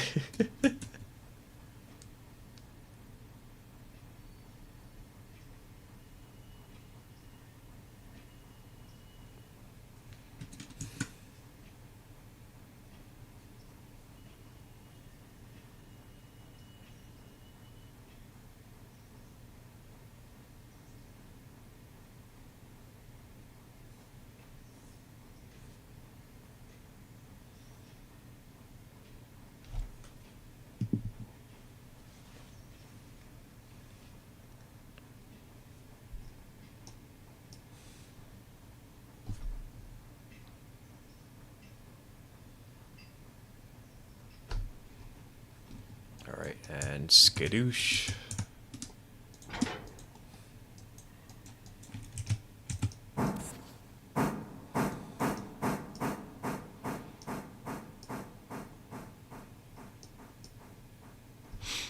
Hello, AJ. Welcome to the stream. Welcome to the stream. Currently have an Atlantic and an 060 switcher. What should I get next? I always vote for the logging mic.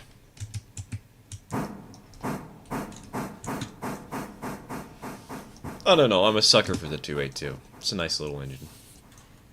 Doesn't have the best fuel capacity, admittedly, but it's not terrible either, you know?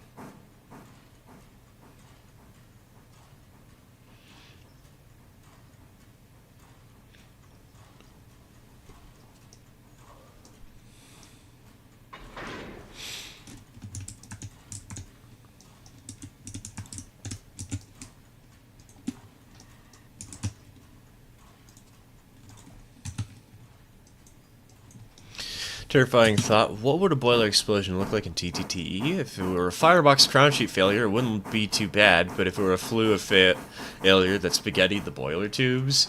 Dude, I feel like you could probably go on DeviantArt and find fan art answering that question for you, and get long-lasting life scars. I think that adding the Appalachian Railway trackage to the game would work out well. Honestly, I think the game in its current state is good as is. Because, like, what would the Appalachian Railway add, you know, that we don't already have? Because we already have 2 logging branches. And we don't... The devs could have added a 3rd. Because there's this railroad over here by Topton, but instead they just made it an interchange, so...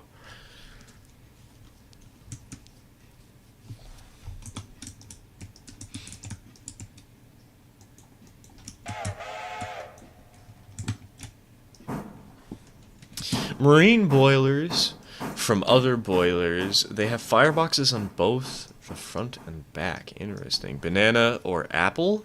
Banana. It's kind of some very bad history surrounding bananas in my family, and bananas are very important to us. DeviantArt has already given me long-lasting scars. I don't need another one. That's where you're wrong, kiddo. Now, for only $5, you can lose your sanity. DeviantArt Premium. Actually, is there a premium for DeviantArt? How much does it cost? Am I saying this completely wrong?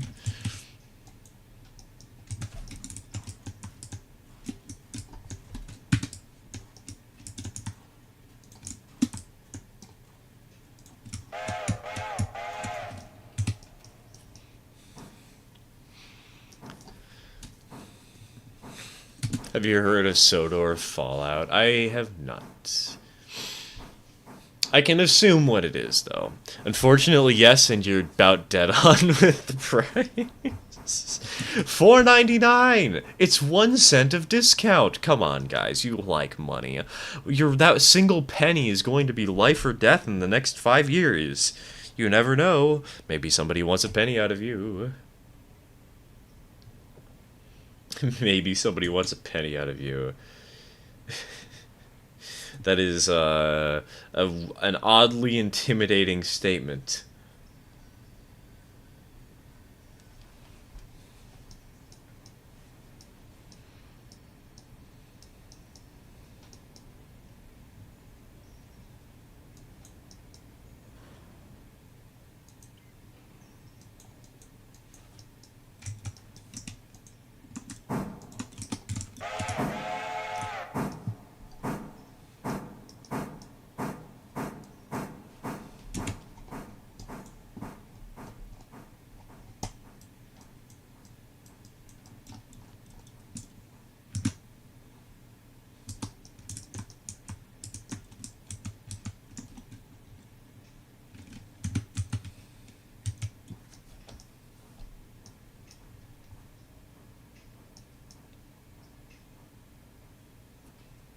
Reminds me of something I saw at Walmart once. Regular price $99.99. Clearance price $100. Wait a minute. Hold on. Hold on.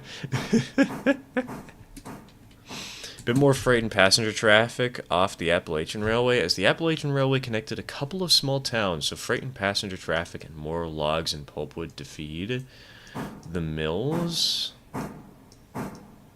Still not entirely sure we really need something like that.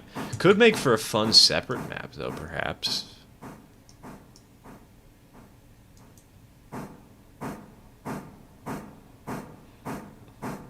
Though, if memory serves, the time period that this is generally trying to model wouldn't, like... Didn't we mention that the railroad had been shut down because of the washouts, or...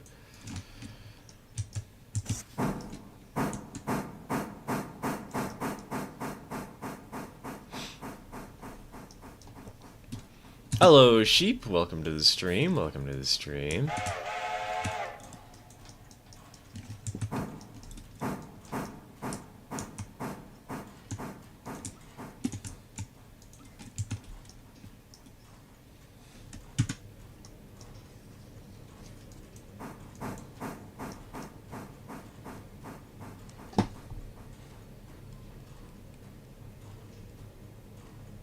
What would an 0660 climax look like? Terrifying. Wouldn't that kind of defeat the purpose of a climax, though? Like, the whole thing of power and a small package is able to handle sharp corners? Because the 6 wheels would be kind of difficult for the sharper curves that most logging and mining railroads would want.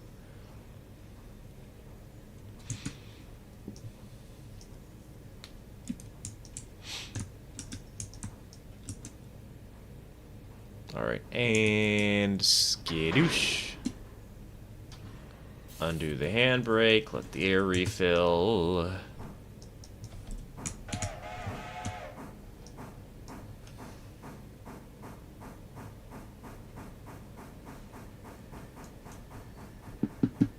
What is your middle-aged engine on the road? I don't know, probably this thing, the 260.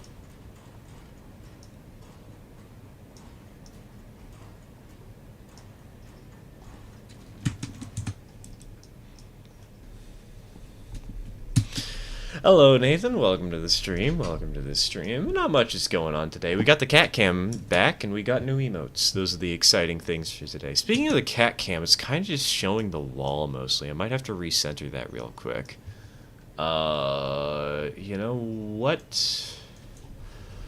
Let me do that right now.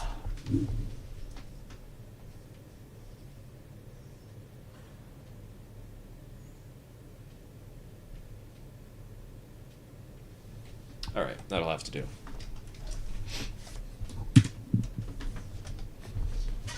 And you can see my hand. For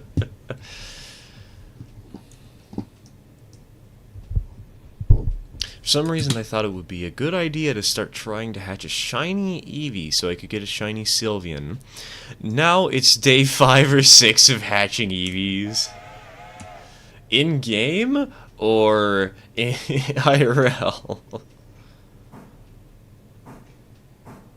It's got mail delivered to my front and back door at the same time. Wait, you can have that happen?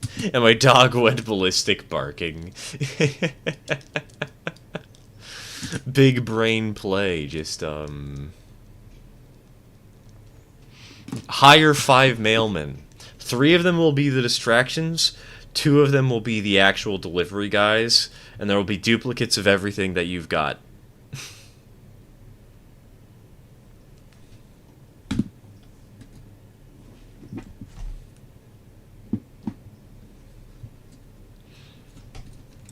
In-game, okay. I was gonna say, if it was IRL, Jesus, 5 days? I guess that's another reason. We were talking about Pokemon a little bit earlier. I've never played. Not sure I ever will, honestly. Just doesn't seem like my type of game. Like, why would I want to spend 5 days in-game grinding to get a shiny?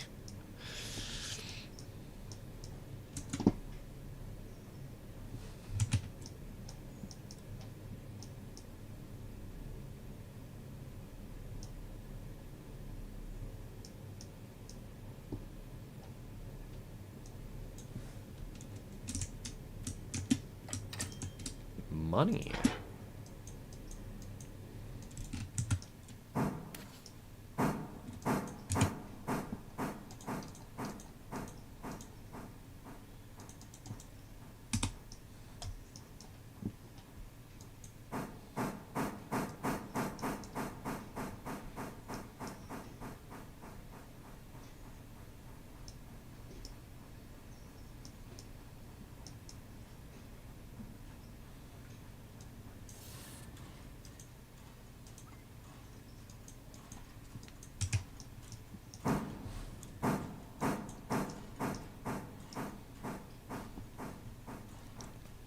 What would you do if the game had an 044, an 060, and an 064? Probably sell the 044 and 064. Because those would probably be tank engines, all things considered. And I'm not a huge fan of tanks. There is an 060 in game. It's not a tank engine, though, so I'd keep that. Use it for, like, switching.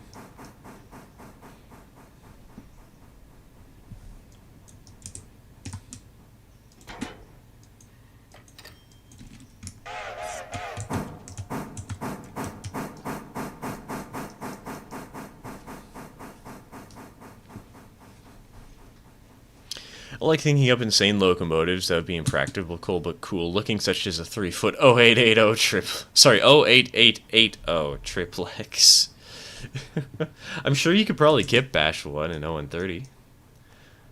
Actually, hold on. Is there an HO scale triplex? Is that something that exists?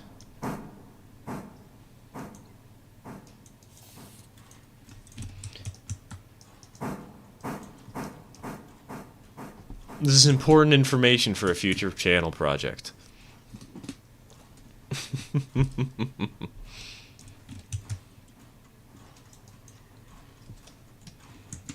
Okay, I say that, but I actually do want to make a 262 eventually. Want to get one of those Cumberland shop kits.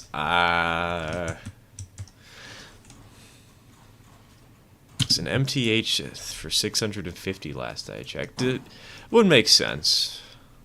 Some brass companies made it, and MTH did as well, typically around 700 to 1,500. It's a possible kit bash project. Exactly.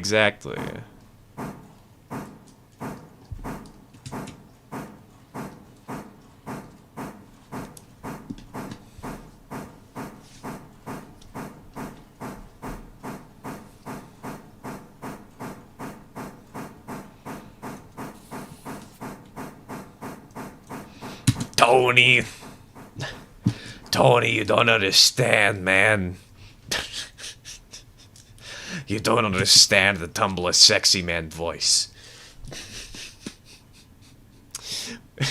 The other day I joined a friend to play a little bit of Lethal Company, and they're just like, hey, can you do the sexy voice? Because, I don't know if you guys have seen, but, I can do some good deeps. Some good deep voices.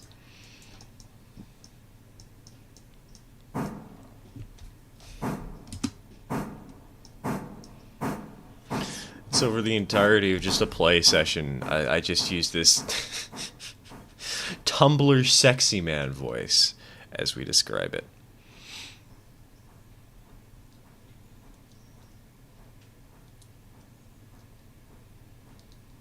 Gotta go to work. I'll be here for Sunday stream. Alright, take care, Rockstar. Take care. See you around, man.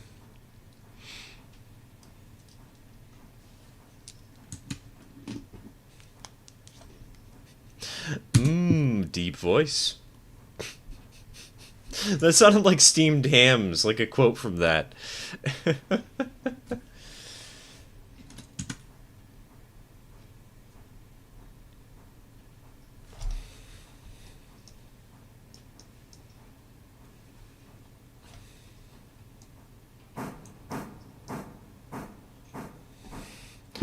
Tony, the crosswalk, it ran away, Tony. We're trapped on this sidewalk, Tony. We're stuck. What are we supposed to do, jaywalk? We ain't hardened criminals, Tony. We're just mobsters. We can't do this. Somebody paints over the crosswalks. It's like one of those Looney Tune episodes. Just these rough and tough gangsters refuse to cross the street in front of a couple of police officers. Because they're afraid that's what they'll get caught for and sent to jail for. They know what happened to Al Capone or whoever it is. The guy who was locked up thanks to tax evasion.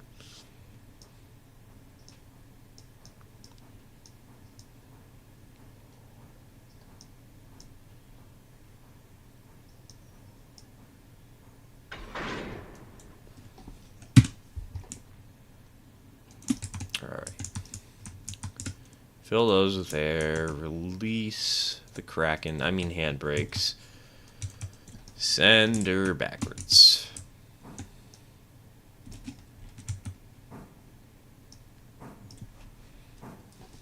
What would you do with a 442T or a 242T? I wouldn't. Max, I like small engines on the narrow gauge, but this is the standard gauge. I do not like small engines on the standard gauge. At least not small within that sort of context. You know, 260s, 262s, that's around the smallest I really personally like. 442s, 242s, no thanks.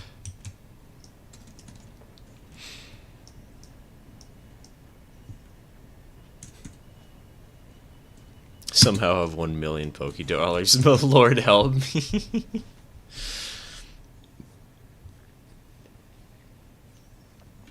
This is what happens. This is why I fear Pokemon. Krakens in your handbrake is more likely than you might think. Call now at 555-555-5556 for a preliminary call.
What would you do if the game got a narrow gauge sector? I don't know.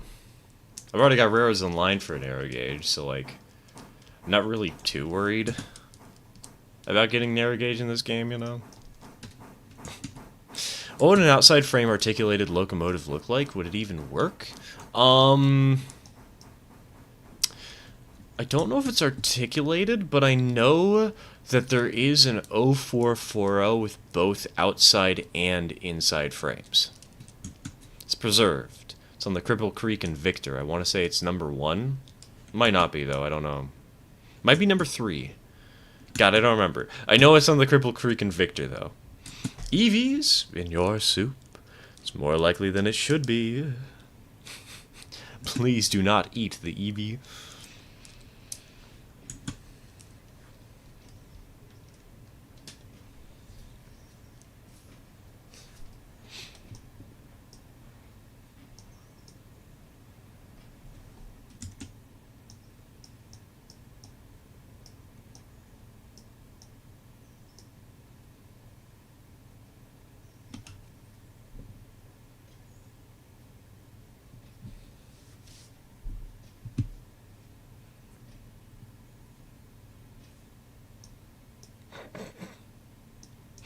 Why have hundreds? Just release them to the wild. Cause an EV overpopulation.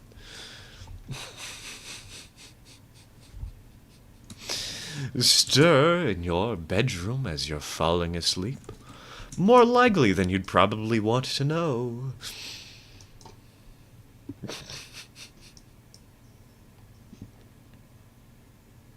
Oh, don't mind the hatchet, dear. It's all just a part of the plan.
What was your favorite mogul and 460 in the game? The smaller ones. I like the appearance of the G16, and the T17 is the engine I've used more than the T21. So it just looks so cute, you know. I don't like using them for actual operations because they are kind of weak, but for the actual appearance, they're adorable.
Wonder if you could get a ship boiler to work for a steam locomotive. Just unnecessarily massive. Yes, they overcompensate quite a bit.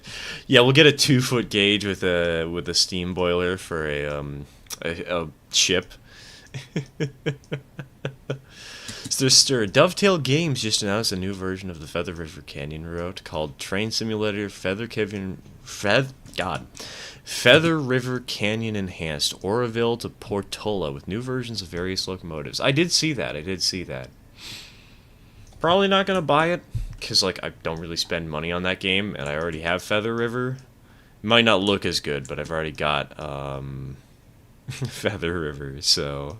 For once, I see the stream in full HD! What even is 1440p?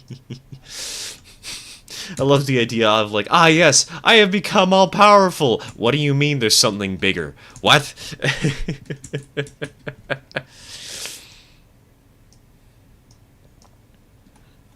Yeah, I have a 2K monitor, Mudge. I was planning on getting a 4K monitor at some point. I won't lie, it was very tempting to buy one, but like, I kind of need some money to do train things, you know? If I actually want to do the 262 that I'm currently trying to crowdfund on Ko-Fi, I gotta be a little more resourceful with my cash.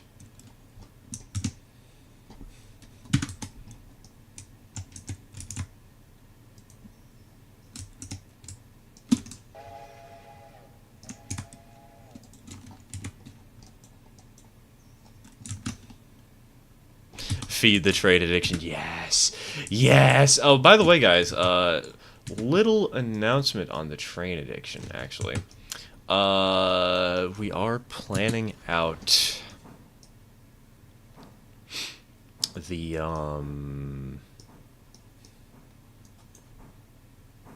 layout.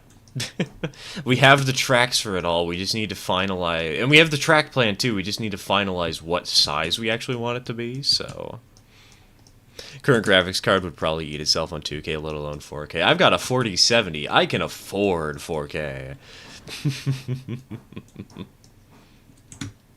It was actually a pretty cheap 4K monitor near me recently. It was $140. It was used, admittedly, but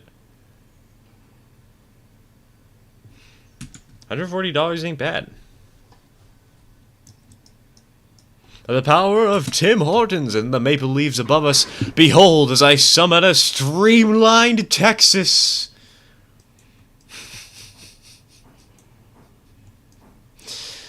Sounds like something I'd hear in a D&D campaign. Sounds like something I'd say in a D&D campaign.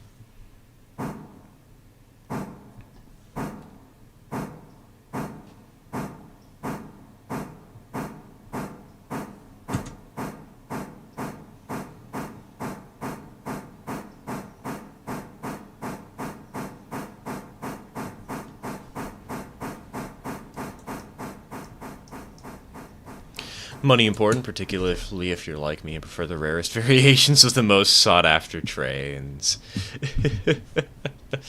Look, TK, the thing is, I'm currently looking actually at getting a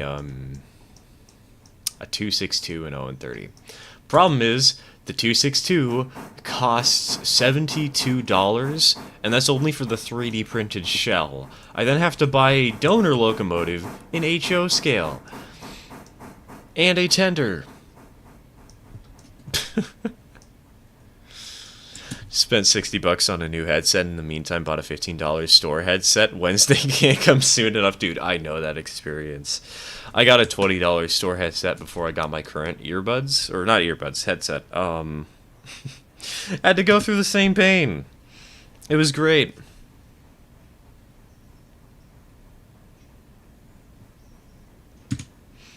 My ears were very sore by the end of that week.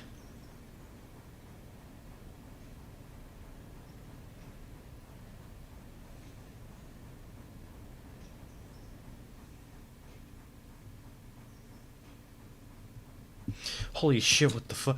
Hold on, what? Why is the store selling an 8K monitor? What do you mean there's 8K monitors? I know they exist, but like, what? Huh? Quickly checking the place where I found that 4K monitor. Just, if you were to get a new mogul, a small one, what would you do with it? A shunter or a small passenger and goods train? I wouldn't. I don't need another engine for this save. We already have all the locomotives we need. Like, the current scope and scale of this playthrough is what I want it to be. Aside from maybe Robinson's Gap, which I'd like to have a little more coal in.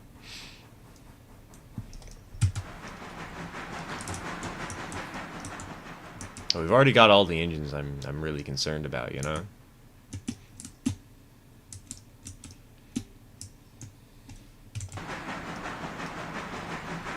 I make music to my ears, no crappy. Oh wait, you mean music to. My ears no crappy speakers when they hear them. I like listening. I don't make music myself, but I like listening to music a lot, you know? And so I recognized the downgrade and upgrade in quality. It is so painful, dude.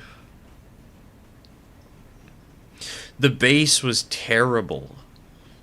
I hated every second of it.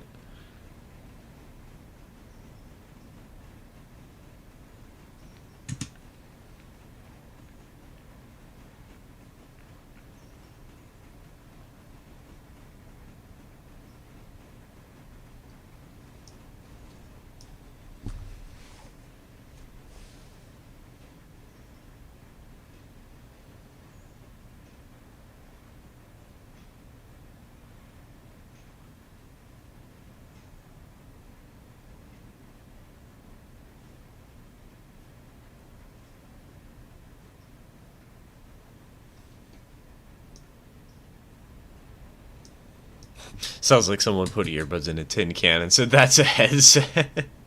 More stupid ideas, a streamlined Betsy. I mean, you could try and do that in 0 and 30. I know there's 3D prints for new shells.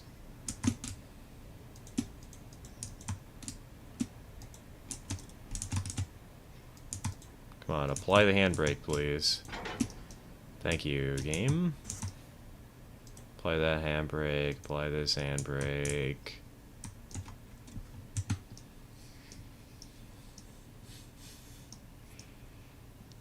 Triplex, that's brilliant. You have my support.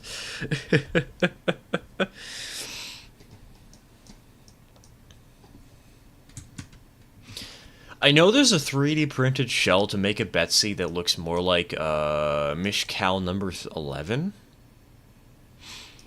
Does anybody know about Mishcal number 11? Has anybody seen that engine before? It's a very goofy and fun little cute thing.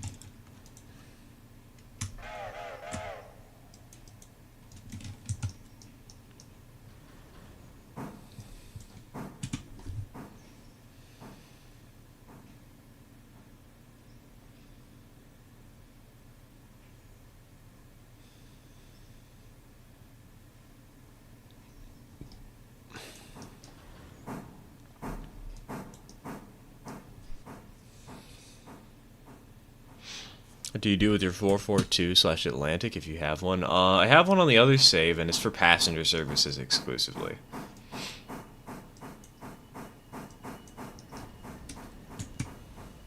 Streamlined Shay for logging in style.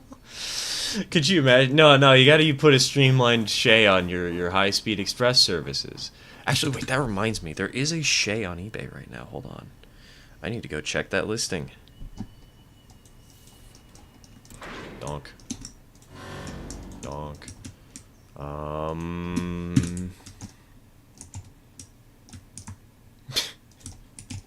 Thank you for reminding me about that thing's existence.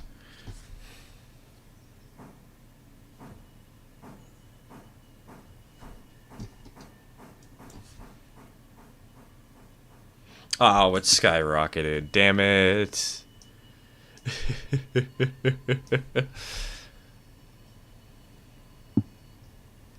If you were at your service range, what is your tier goal? My tier goal is tier 5 for every industry except the sawmill. And right now, that means we only have one industry left to do that with, and that is Robinson's Gap.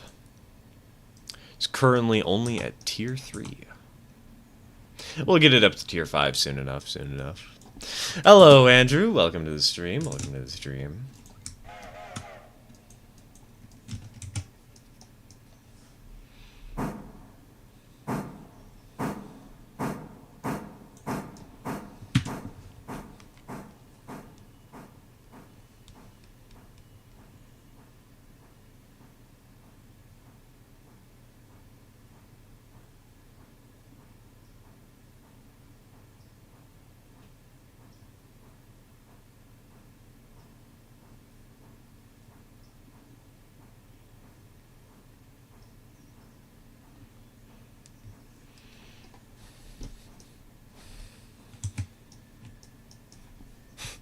More bad ideas. A streamlined bed, the sleepy kind for extreme napping. Oh, you mean like a race car bed?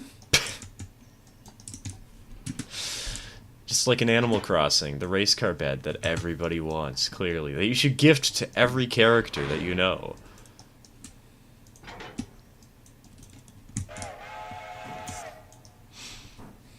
Have you had any crashes or accident on your save railroad? Nope. Not in this one, at least. On the other one, yes, but the other one's multiplayer, so no surprises there. Got a sick puppo on my lap? Aww. Hope they get better soon.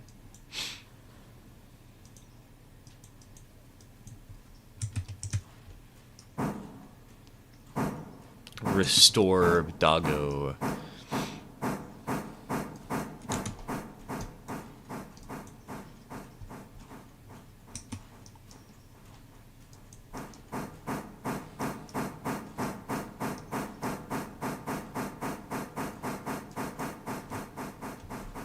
That, but it flies around using magic.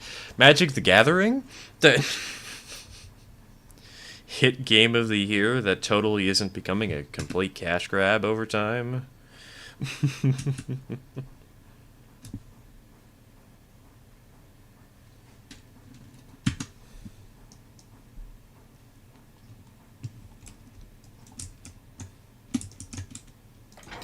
Do you try to keep the oldest cars at the front and the newest cars at the back? I find it makes it quick for interchange pickup. Depends. Because really, it makes it quick for interchange pickup, but it makes it longer for delivery, you know? So you get like a trade-off.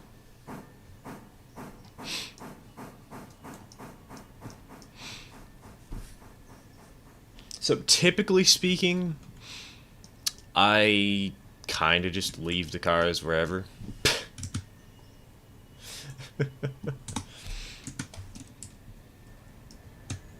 If it works, it works. If it don't, it don't.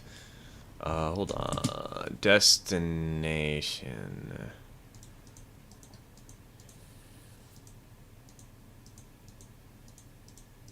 Let's go ahead and add literally everything.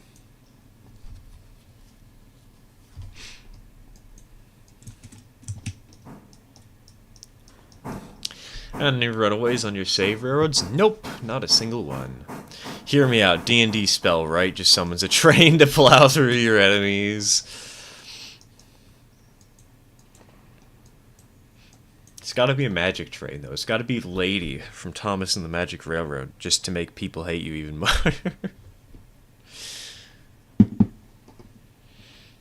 Oh, look at Durian, guys. Look at her. Look at the kitty.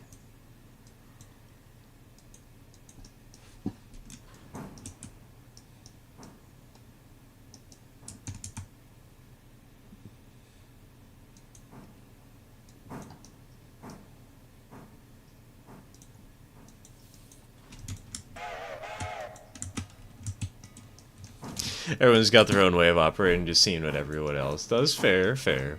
It depends on the day for me. Like, sometimes I'll just deliver whatever, whenever. Sometimes I'll try and actually make it sorted out correctly, but...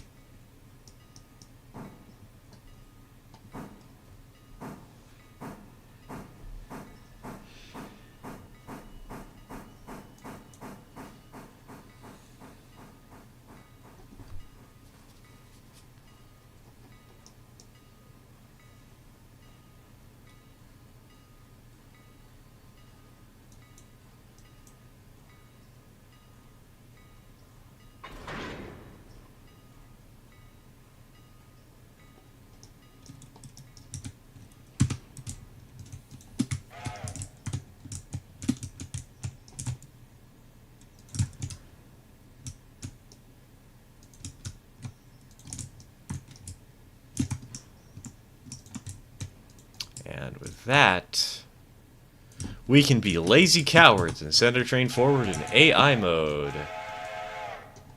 Just so we can make more money.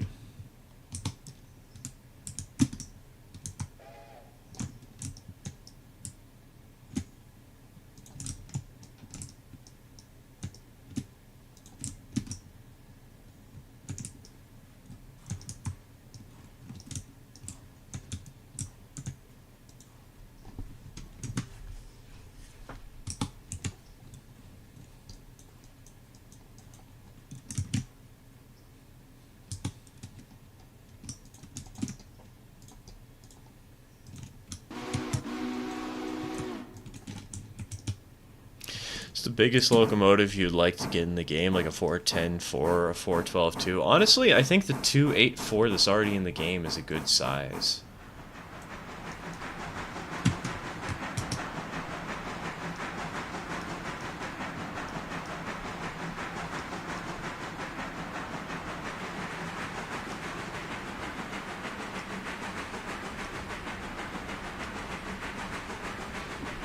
Make it Snowpiercer so I can plow down an 18-foot wide path of enemies and go 200 miles an hour while doing so.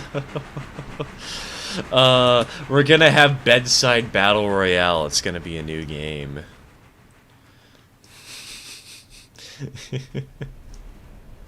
Why play Fortnite when you can be on Bedside? The hit new game that everybody's playing. Why aren't you playing it, you loser?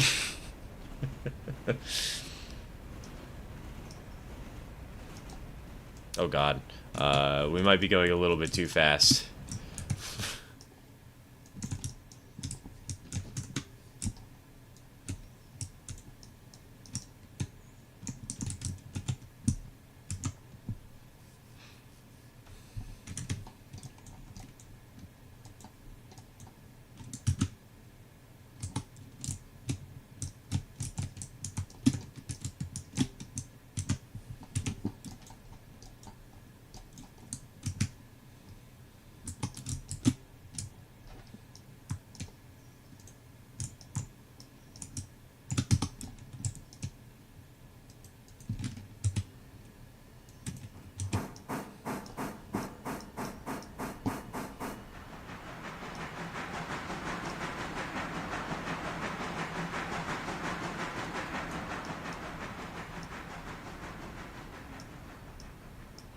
Going back to the goose with a gun, I have a cantrip called the Descendant of Goosiana Jones. It summons a boulder that rolls through the enemies.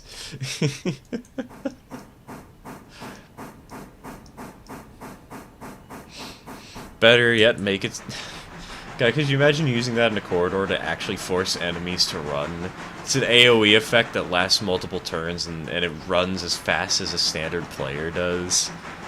It rolls as fast, and if they ever get hit by it, they take, like, 2d100 damage.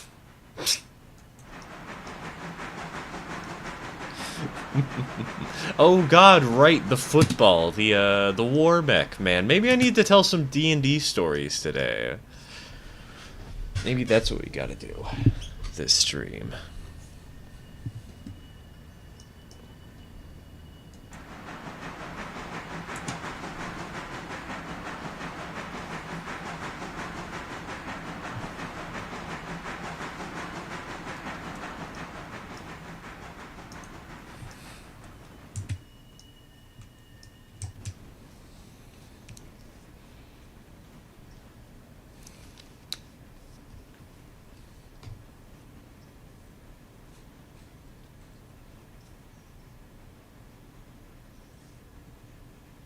Using a GP9 as a tail, I try to rotate latest behind partials and I kick cars, just not at high speeds. I personally avoid kicking cars, and I encourage others to do so generally, but I might lift my ban on car kicking sometime soon, as long as people can prove that they won't wreck things. Last time we kicked cars, we found one on the other side of the map. Admittedly, that was Railroads Online, but, like, still... Ah!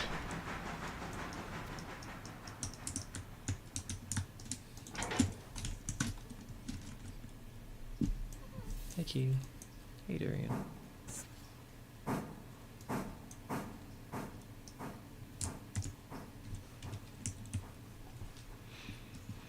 Do a proper switch job on my game of Railroader. First I get the Whittier area cars together, and when set up the rest of the railroad freight train to handle the rest of the railroad on my game.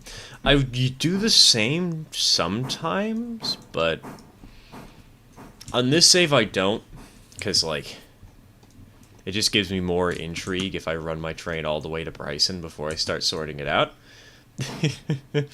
And on the other save, we go all the way to Silva. So we just do it with Silva instead of Whittier. Nice cat. What breed is it? I don't actually know. Some people have said she might be a Maine Coon, I believe. But I've never actually figured it out. We just have cat. We just have durian.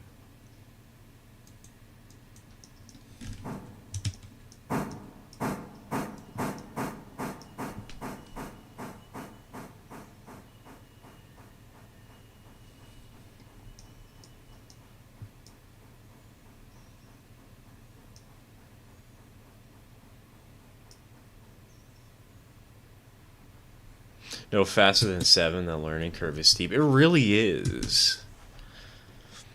And some people are like, I know how to kick trains, and then everything dies. Would you prefer a 442 or /Atlantic for shunting engine only, or goods engine only? Neither. That it seems kind of terrible for both of those jobs. Why would I want an Atlantic for anything other than passenger trains? It's decent at shunting, I guess, but like, no, just get an 060.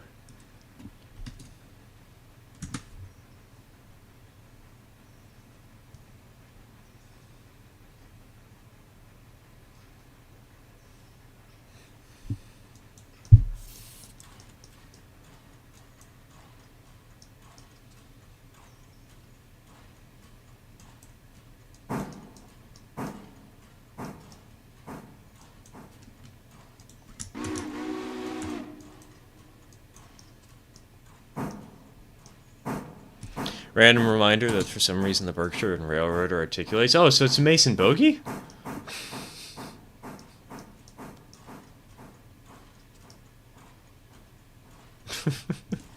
A Mason bogey Berkshire.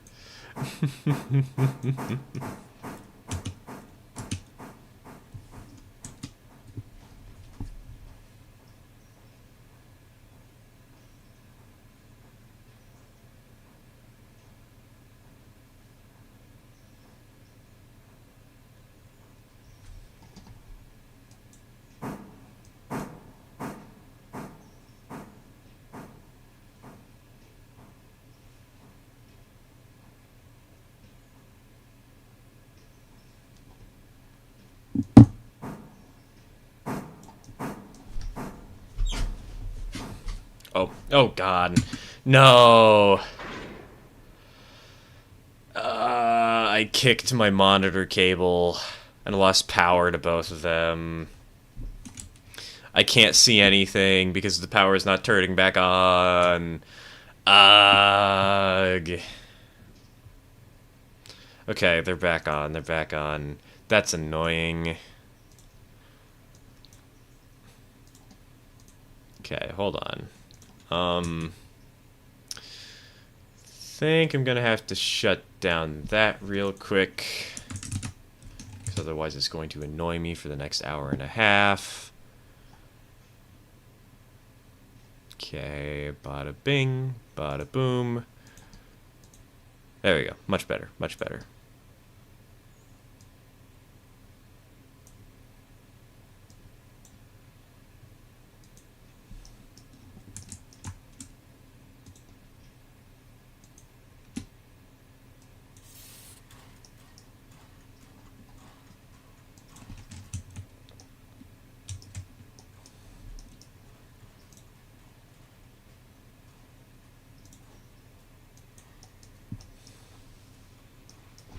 Is it true that big tender engines don't shunt? Good question. I don't, no clue.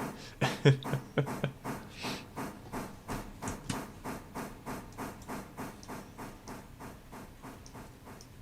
a narrow gauge 442 built for some narrow gauge line in the southeast part of the USA. I remember they had that on the old road map for roads and line. You have the brake on? Oh, don't worry, I'm aware, I'm aware. Unfortunately, I can't read chat when my monitors die because my monitor, one of my monitors has chat on it, so like I couldn't see that. But we're fine, we're safe. I know the hotkey for turning the brakes on, at least the individual brakes, and so I just use that.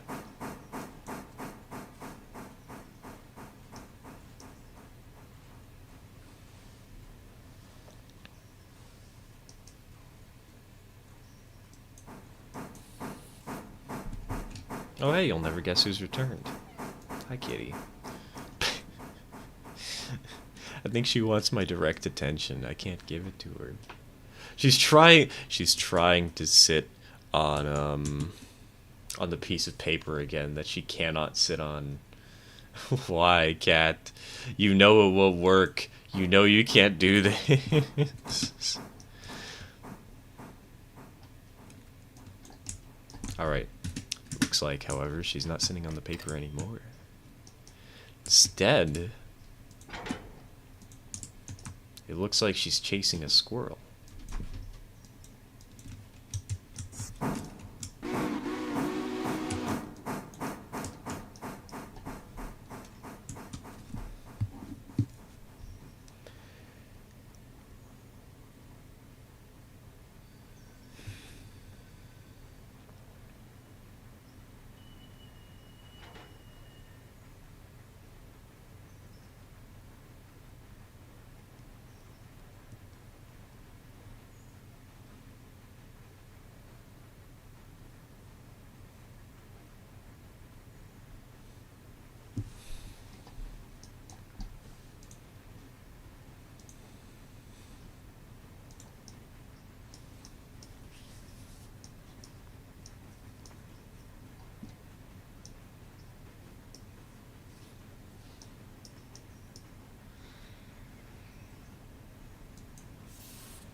Bird, a dog, and a cat would it be a dat or a cog? Wasn't there like a Nickelodeon cartoon to answer this question for us?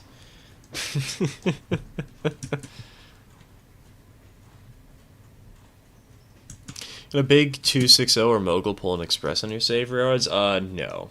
A Mogul is a freight hauling engine. On my saves, let's see. On this save, the Mogul is the main mixed freight locomotive, and on my other save, it is a dedicated logging engine. Thinking about possibly buying the late wooden caboose and railroader. Can you show the insides for me, please? I don't really look at the insides often. But there you go.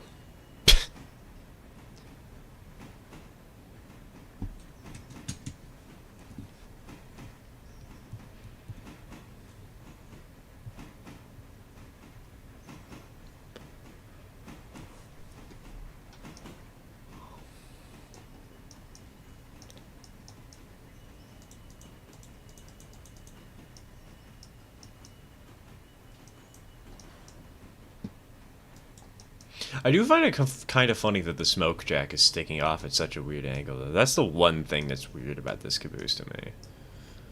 I guess it's because that gives better line of sight out of the window, but I don't know, it just feels weird.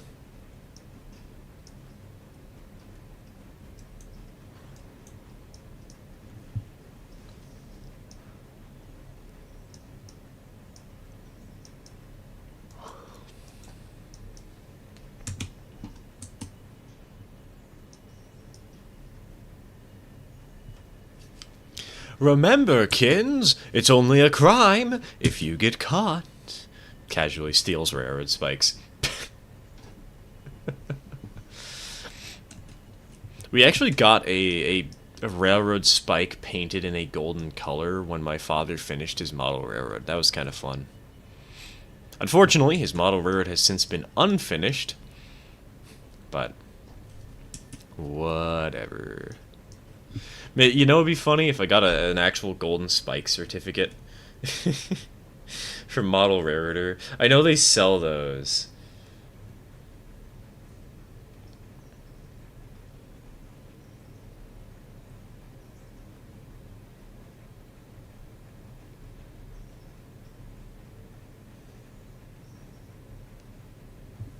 Oh, it's NMRA, sorry.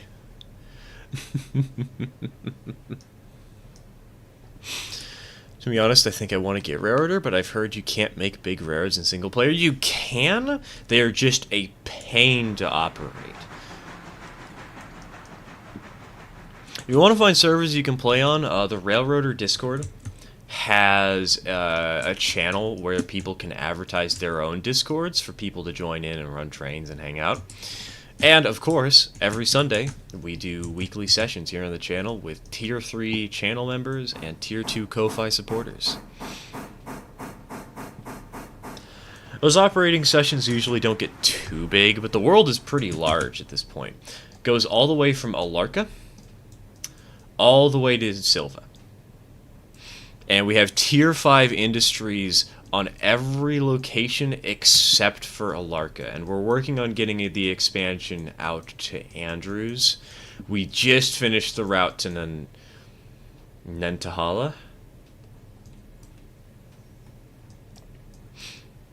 So we just have one last expansion to do. It's gonna be so much fun.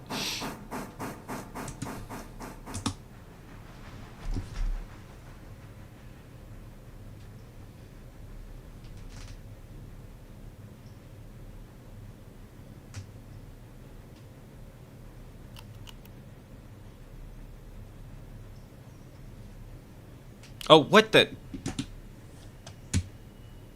You'll never guess whose monitors decided to die for the second time today. How many times on stream is this going to happen?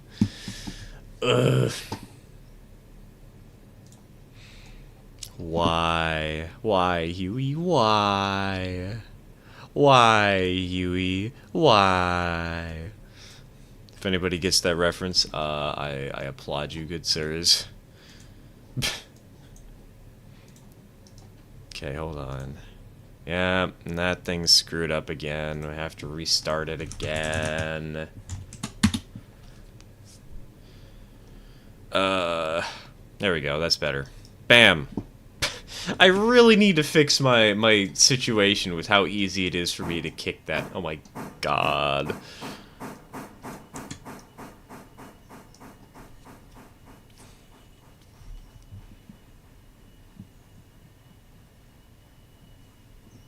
About 3 to 4 hours doing Tier 1 from Silva to Alarka solo. That sounds about right.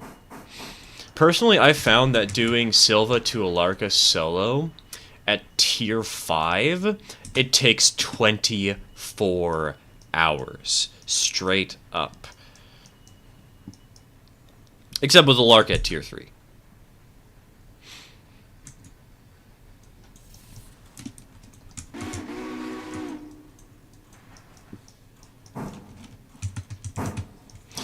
What would you do if you were to get a 442 Atlantic, a small one? What would you do with it? I have no interest in getting further locomotives for the save. I have 4 engines, and that's all I'm gonna need. I need job to get money to feed train addiction to buy Tier 3. Dude, I need a job too. YouTube, don't get me wrong, YouTube is fun, it's a blast, but like... Also, the pay is kind of poor for how much work I have to put into this. I unfortunately must concede that I do not make enough money off this job.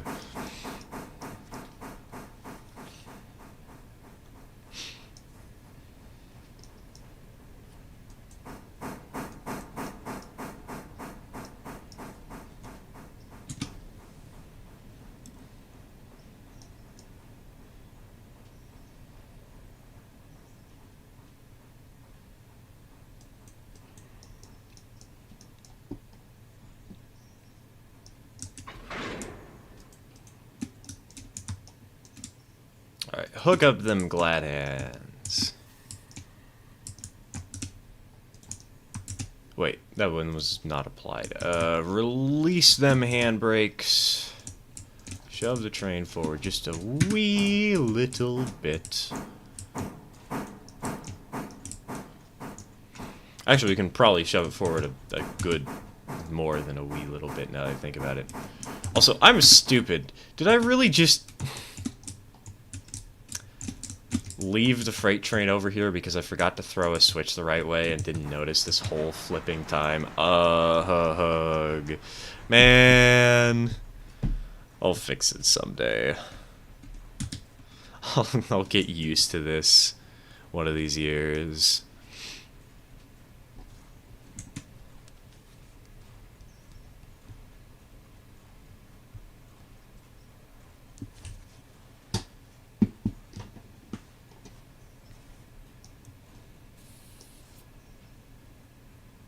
Unethical ways to make money. Go to whatever website and pay taxes on other people's property. Once you pay enough, it's yours and you can steal it. I mean, that's one way to make sure that you get a house in this economy.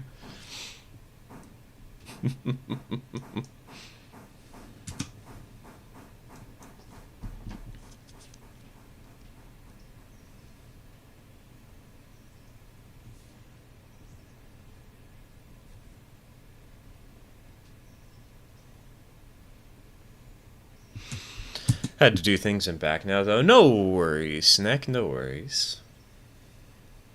You haven't missed much.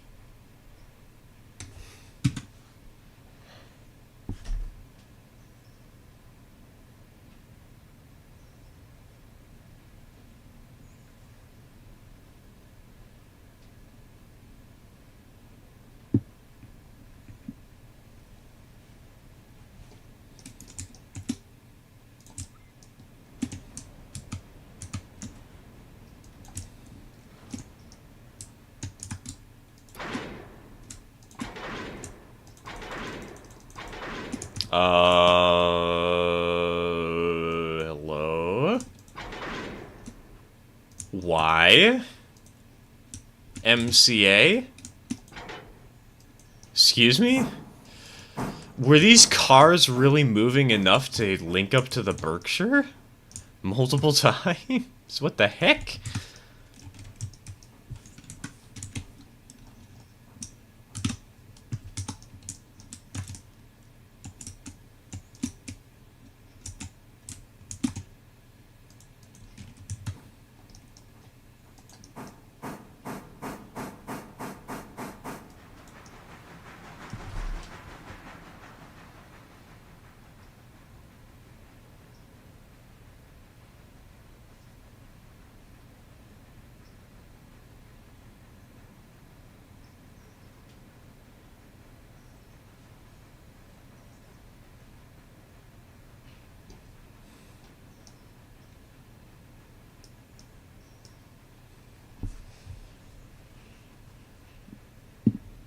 If you were to get a new save, what is the first engine you would buy? An Atlantic, a Mogul, or a 460? I would probably go for the 060, actually. Go for the S23. It's an engine I haven't used very much. I do have one, but I haven't used it all that much, you know? Be nice to have. I don't care who the IRS sends. I am not paying taxes. I love that little scene. I don't know what show it's from, but it's such a trip, dude.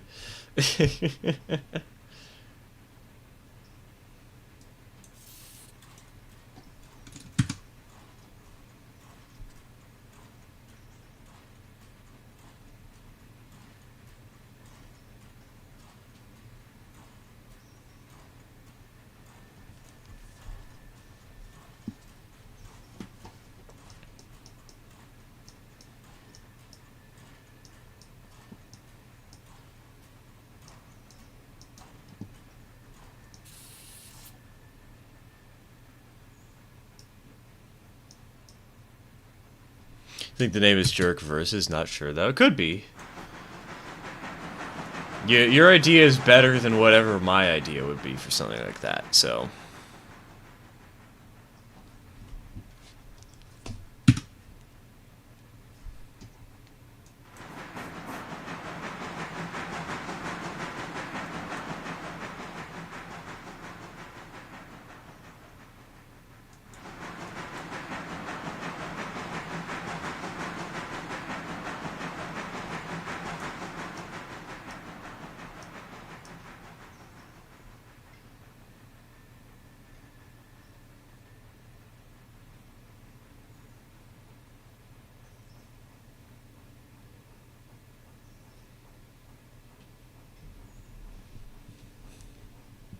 Where'd Cat Cam go? Cat left. No cat. Honestly, I love making stupid steam monorails. Make the design an 010. Most cursed design is into 1332 freight articulated monorail. Now that's a sight to see.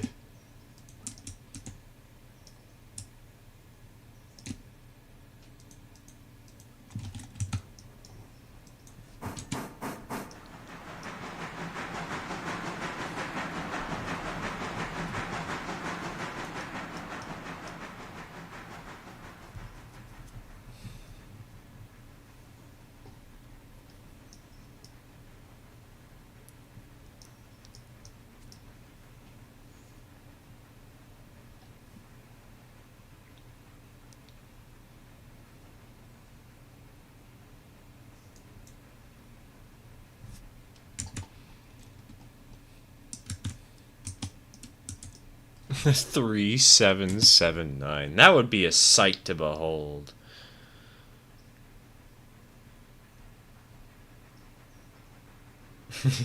It'd be the biggest boy.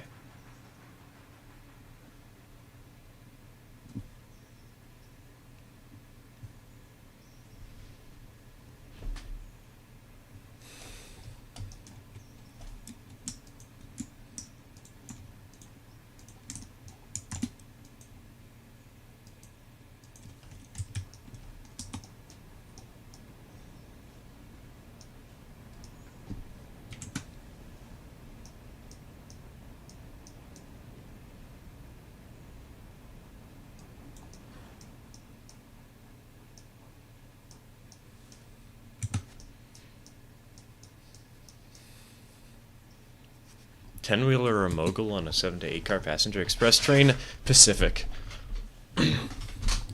Both those engines are just too small for that kind of length, in my opinion.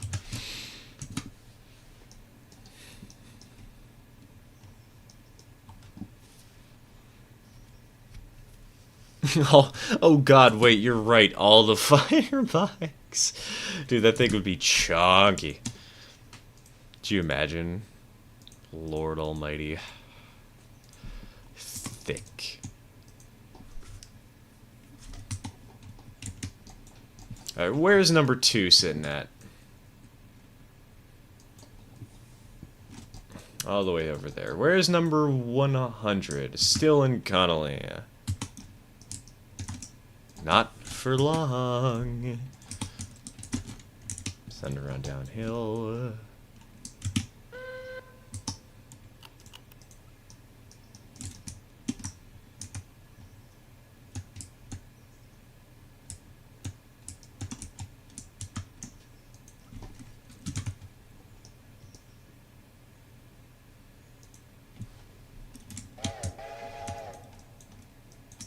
Alright, here comes a bit of a moment of truth. I don't actually know if this passenger train will fit fully on the Y. I'm hoping that it will, because it will make my life a lot easier. I don't have to couple or uncouple anything, but if it does work...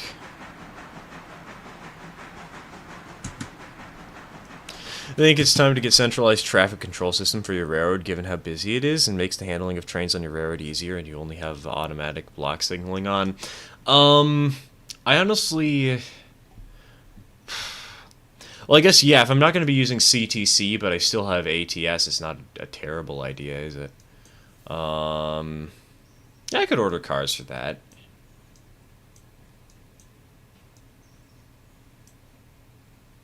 Though at the same time, I know I would be annoyed because it would make East Whittier hell to manage. Because I want to send trains into the interchange, but I don't know if they would send into the interchange properly, you know? I guess that's something we can test. We can see what happens when you buy the signaling between Whittier and Bryson, but you don't have the route to Silva unlocked.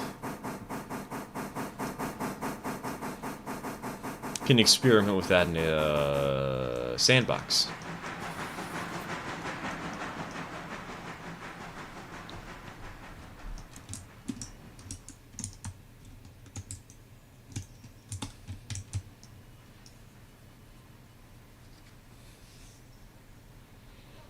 Hey, you'll never guess who's returned.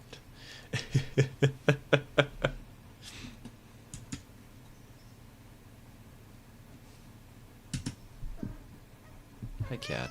No. I don't want you sitting on my keyboard.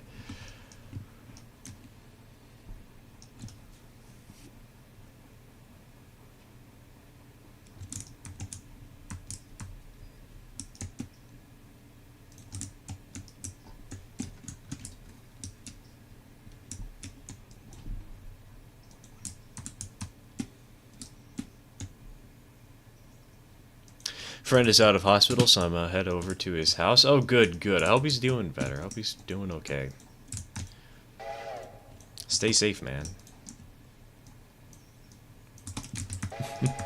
Thanks for tuning in for a little bit. Take care, take care.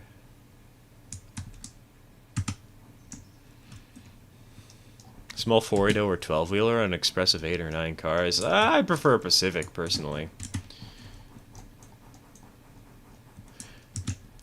Pacific or a Northern. Those are what I'm most used to for that kind of stuff. Alright.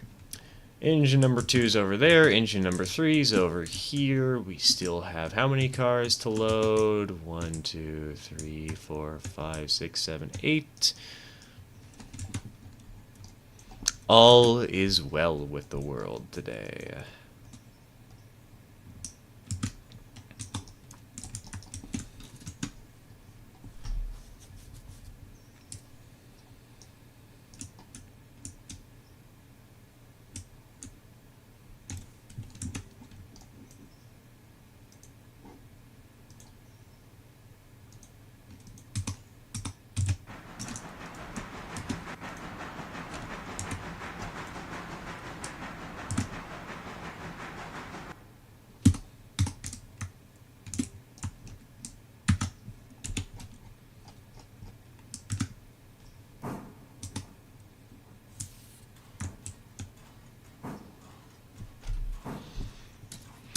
Finally done with all the real-world distractions and clocked off of railroading for the day. Time to try and hatch a shiny Eevee. Good luck and Godspeed, soldier. You're not going to make it.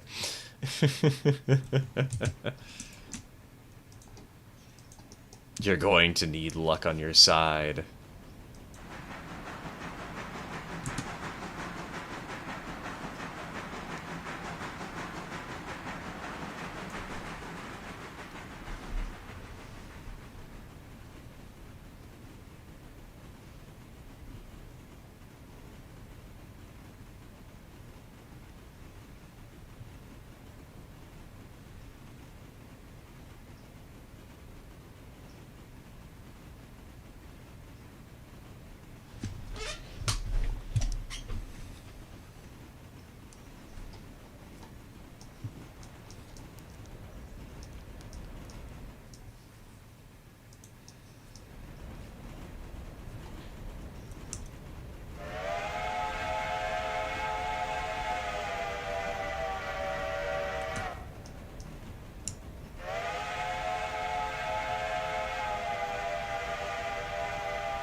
This had a very bad idea for a tank switcher. An 030 with one driver on each rail and the extra front one on the left rail in front? What? So it's an 040, but they just took off one of the wheels and said, yeah, that's a good idea. It's better on a local passenger train of 6 cars. Your local passenger trains are 6 cars long?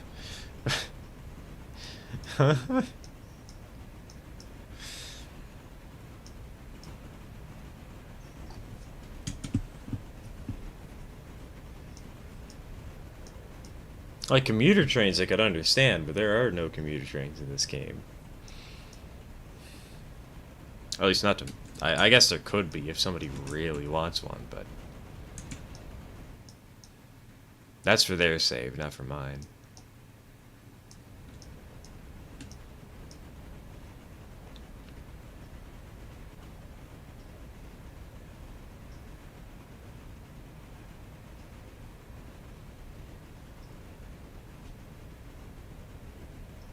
As long as you reset the switches at East Whittier to the main line every time that you work East Whittier, you should not have a problem with signaling Whittier. The problem is, I don't want to do that because it's a lot more work for not much gain. Like, yes, the ABS would be useful, but, like, trying to make sure that the ABS over at Whittier is safe and good to go all the time, either means I will have to ignore the ABS and just send trains through manually, which can be a little bit of a hassle. Not a terrible hassle, but a little bit of one. Or I'm going to have to set it to the main line, send it down the line, back it up a little bit, and then send it back down again. Or throw the switch to the main line, wait a little bit, and then throw it back. That just all sounds annoying to me.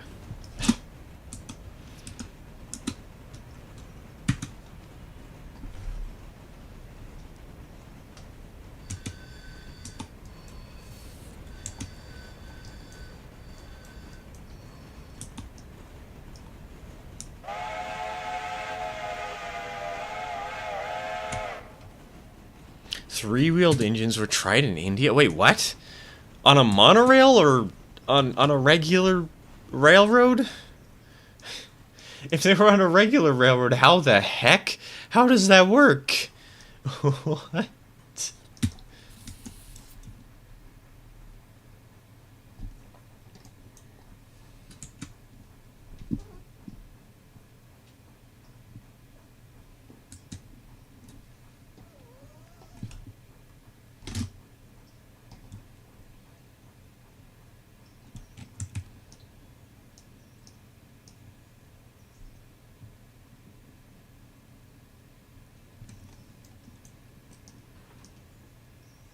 I find it funny how many times Durian gets down from...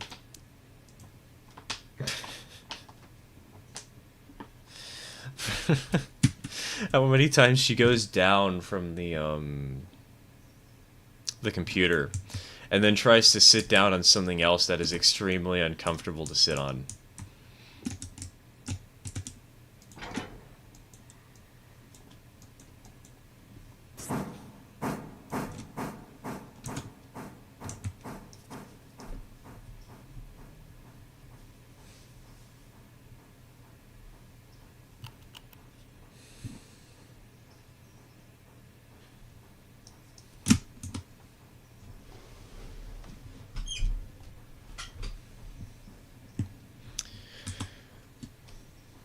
Pacific Steel Caboose, 2x84, 3x50, and an observation car. Pro tip, set the only observation to the end destination until it's full. I've never actually seen anybody run a caboose on a passenger train in this game. That's an interesting new thing to me. Only 2 switches to mess with at East Whittier, and start and end of that passing siding at East Whittier to deal with. Look, those 2 switches are still going to be annoying to deal with. It may only be 2, but that's 2 more than I would like to have to handle.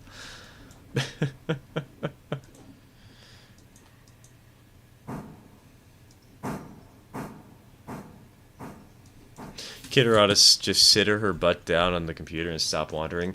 I mean, admittedly, I need to give Durian another place to sleep. I need to set up the cat bed again. I haven't done that yet, you know. So that's on me. Don't like the baggage car, and that setup just fits at Silva? Oh, okay. You know, that's right. I need a baggage car for a bigger save. I'm going to have to cheat one of those in. Slap it on the passenger train.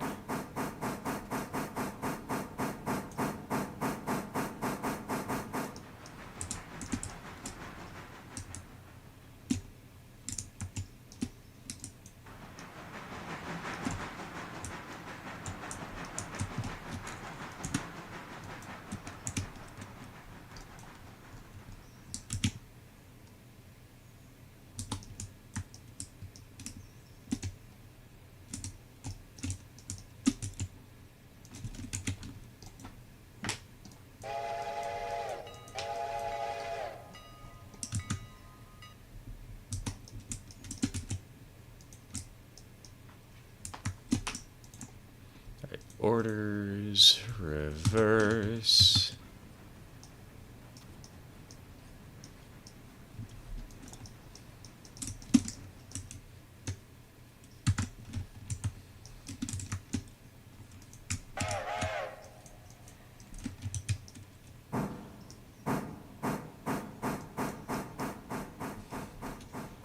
Dealing with CTC alright at Whittier with not much problems with it, so not a real problem for you.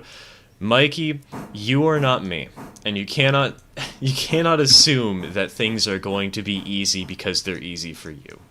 Everybody handles different challenges in different ways, and I do not expect that under the circumstances that I have seen, CTC, or I should say more accurately, that ABS would be an appropriate thing for me to grab if I wanted to have fun with this game. I'll test it out later, but for now, the answer is I probably don't want it.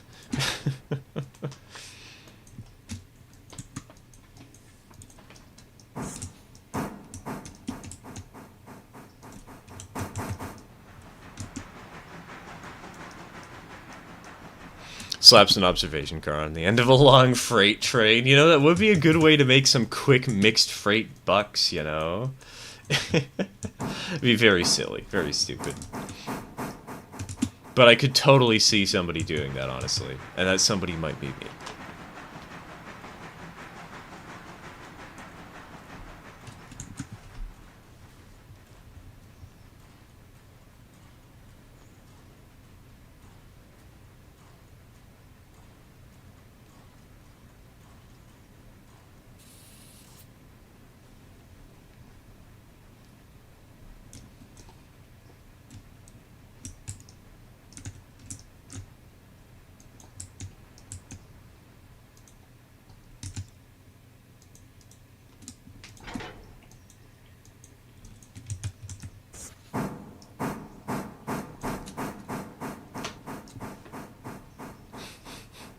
Turian is really trying.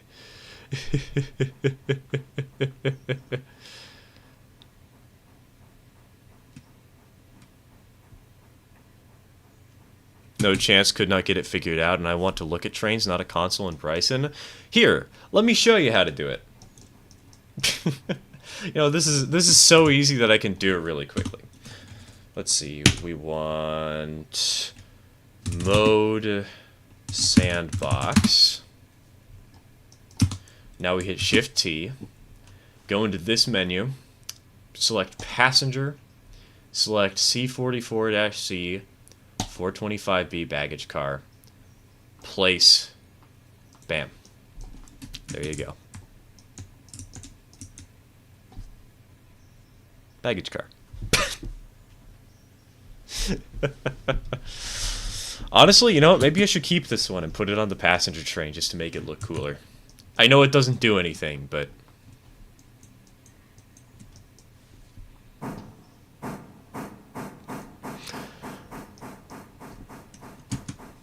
I do understand that the console stuff can be a little bit confusing, but... Oh, you meant the CTC stuff? Oh, okay, that's fair, that's fair. I think CTC can be fun in the right situations, but... For me, personally, I just like it better when there's, like, probably 7 trains running at once. On a save this small, it just doesn't make sense. ABS, though, ABS does kind of make sense. It helps handle the AI a little bit better. Like, it's just better signaling for the main line.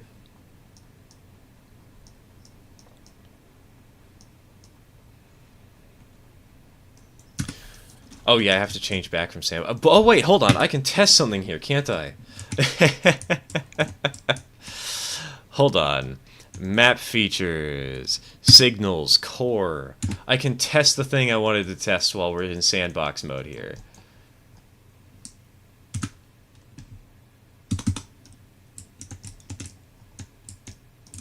Okay, so that switch is set that way. Set this switch this way. Yeah, no, this isn't gonna work for me. One of these two signals would need to be green, while this switch over here is set this way. My brain... This is from someone who has pretty light version of ADHD, so not much of a problem with CTC. I have ADHD too, but... I can't handle it. Every person is an individual case.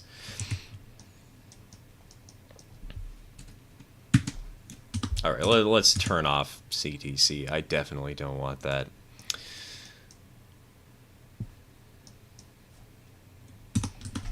And mode company, bam.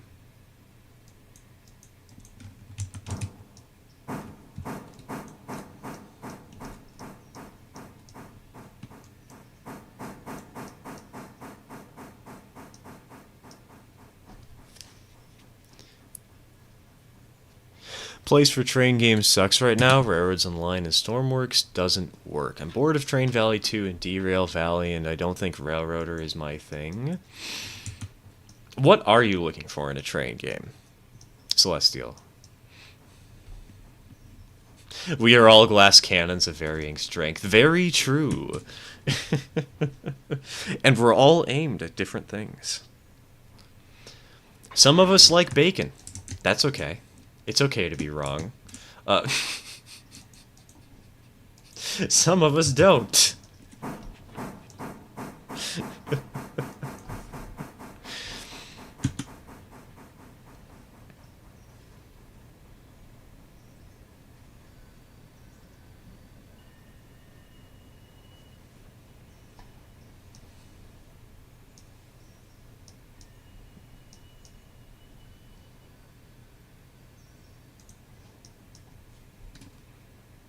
Roads Online or Train Valley World, but it exists and works. That doesn't actually describe very well what you want, because I don't know Train Valley 2. I want Big Railway to myself.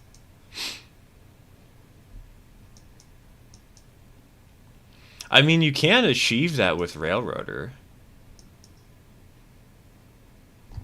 You just won't be able to do like a whole lot of operations in one given day, unless you're willing to have some slowdown, you know, or go for lower tiers. Instead of going for like tier 5 contracts, you go for like tier 3 or tier 2.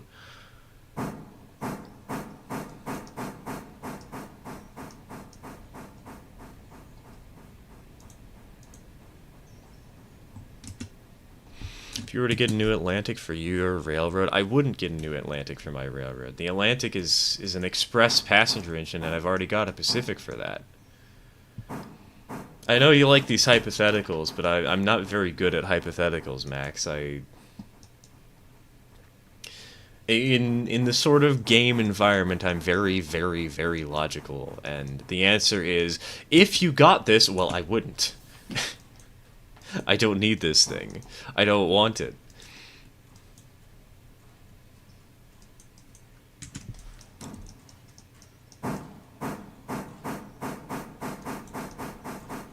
I suggest them the Roblox Railroads Online? Yeah, sure, if you want. I don't think it's going to solve their problem, but you're welcome to. You get yellow signals at Whittier to pass into dark territory? No, we tested that, Mikey. You get red signals.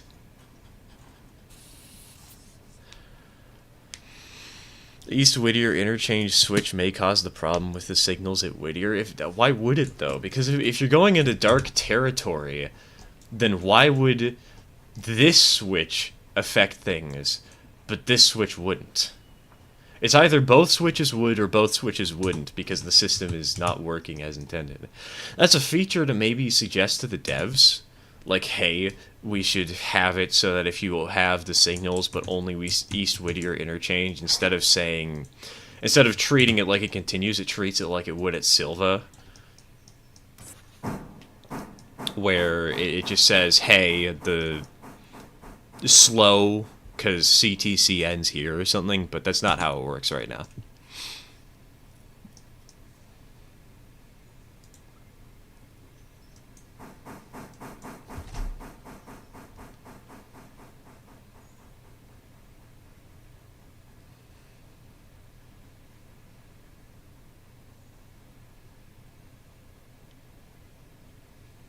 Is the switch to Connolly Creek thrown still? I checked that. No, it was not.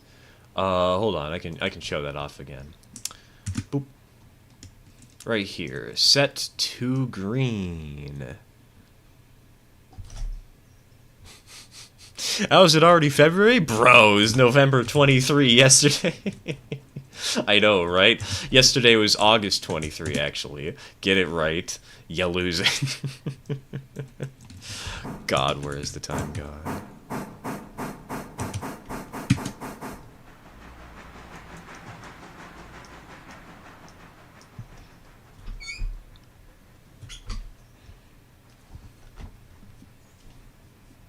The track circuit expands past to East Whittier Interchange. Mikey, that's my problem. That's what I don't like about it, and that's why I don't want to get the ABS. You were describing the exact issue I have and exactly why I don't want to do it this way.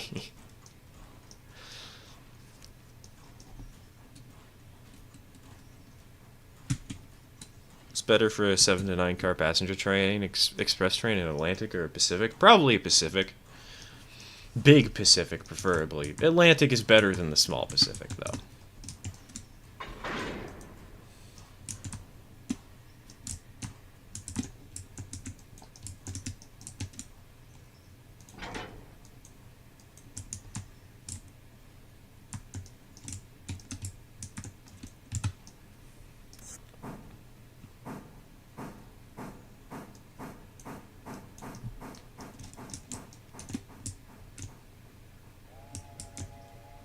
Hey! The passenger train can finally pick up its its baggage car. Let's go. Let's go. Actually, does anybody know if the baggage car counts as a quote-unquote passenger car? Like...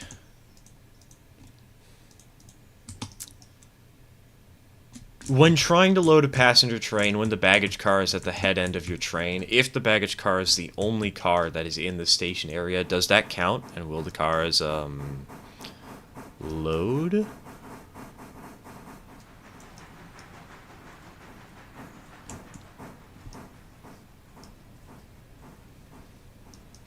Oh, right! We also have the red color that I'm gonna have to change the baggage car to, don't we?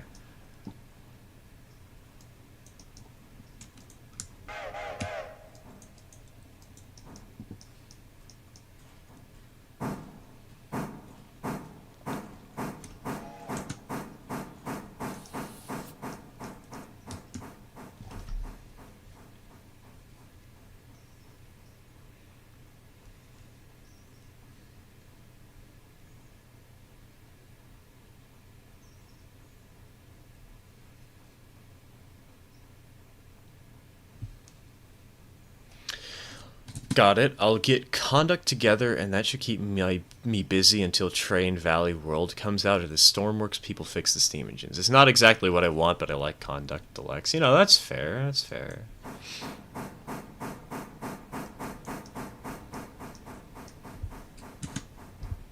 Couple and copy customizer. I will, however, before I do that, I first of all need to remember that I'm on the wrong track. But second of all, I'm going to need to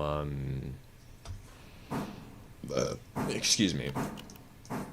I'm gonna need to make sure the engine isn't coupled, because it's kind of important.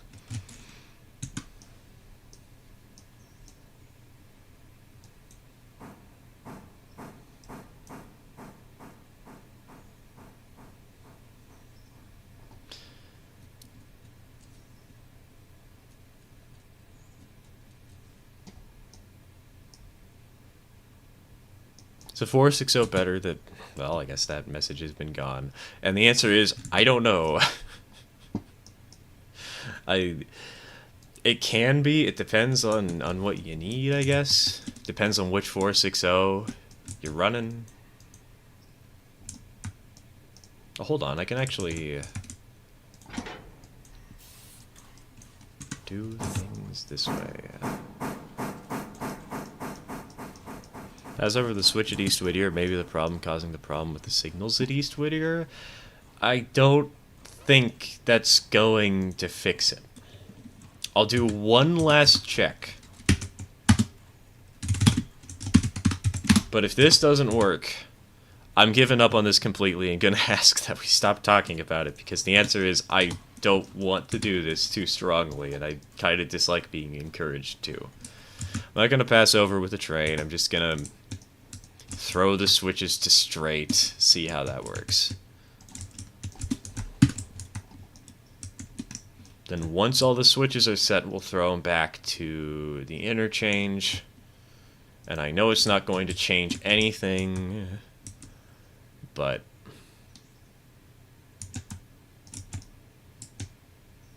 Okay, what? Why are both of these set to red?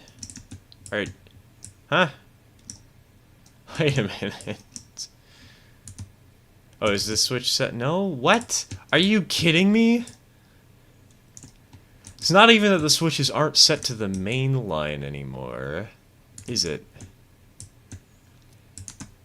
It's that we don't own the tracks beyond East Whittier. This is so stupid.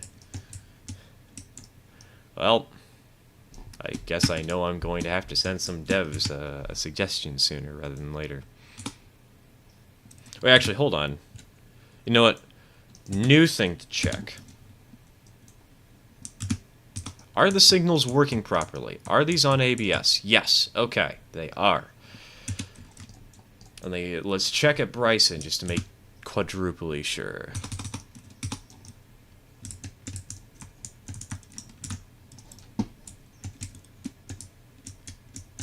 Yes, these are on ABS, not on CTC, so no thank you.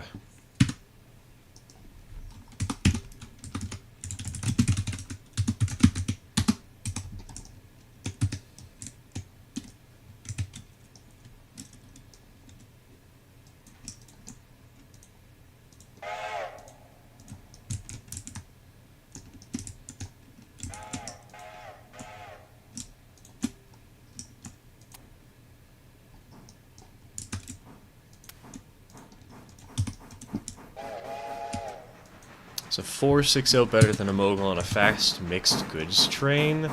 Again, generally depends on what mogul you buy.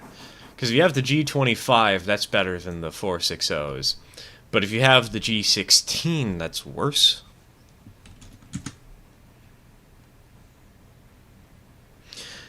On my first save, I did use a 460 for the mixed train for the longest time.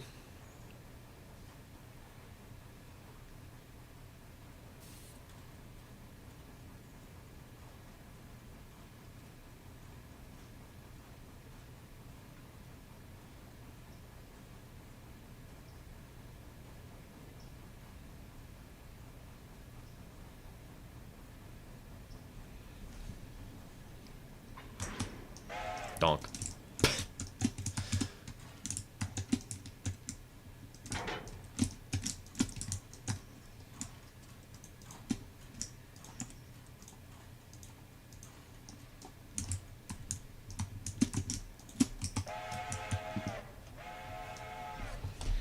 Trying to troubleshoot the problem with signals at Whittier, Mr. Sir. The problem is the signals at Whittier can't be troubleshooted for what I want them to do, Mikey. That is the trouble. And by trying to help, you're kind of hitting a little bit of a trigger for me, which is when people don't understand what I'm trying to tell them. It makes me upset. It can make me quite angry quite quickly, so... And by you insisting that it's possible when I can clearly already prove that it's not, it's just making me more frustrated.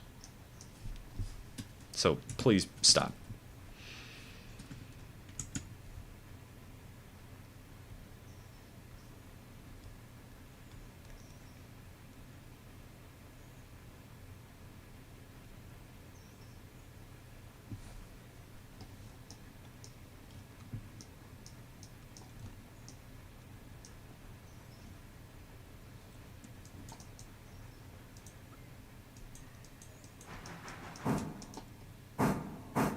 So while I am thinking about it, equipment...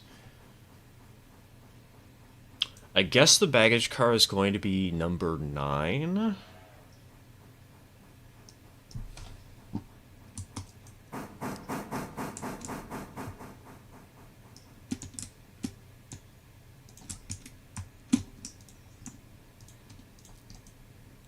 I could make it number 4, but I think I will save number 4 for another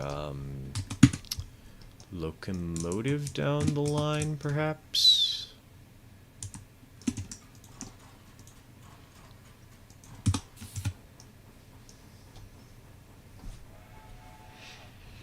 Not that I know what locomotive I'm going to get, but...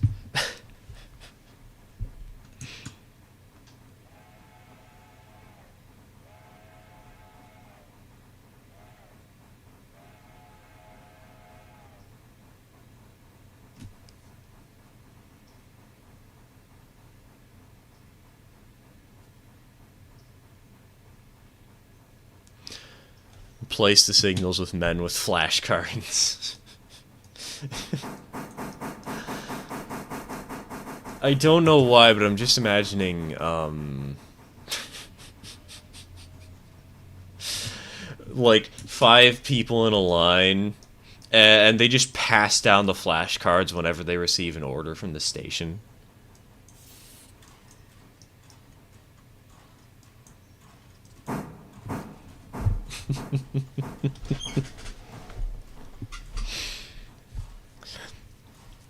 Or it's like a game of telephone, where they just whisper it from one thing to the next, and then somebody writes it down on like a chalkboard and displays it to the engineer, like, oh yeah, you're ready to go. You can go. And just every time it gets passed along, the message gets slightly more messed up.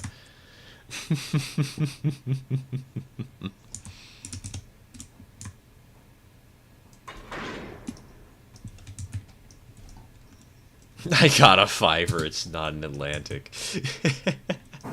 Honestly, part of me was thinking of grabbing like an NW2. I mean, what engines are there here? I could rename the logging mic to number 4. I could get another small engine. I could get an actual logging mic. That's an option.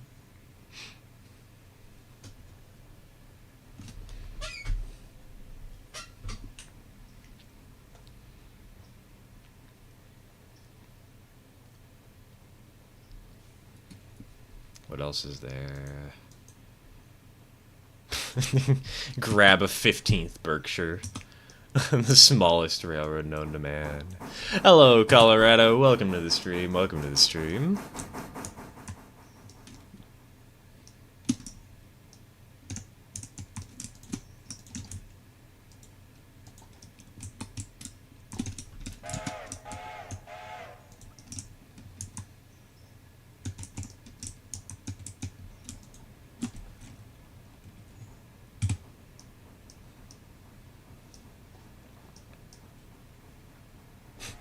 Speed up! Slow down! Left, right, upside down, go backwards, no, come back! What? Sounds like a Thomas the Tank Engine moment. I can see that being on the CGI series. Percy getting bullied around by another engine or by the Fat Controller or something. I don't know why Percy in particular, but...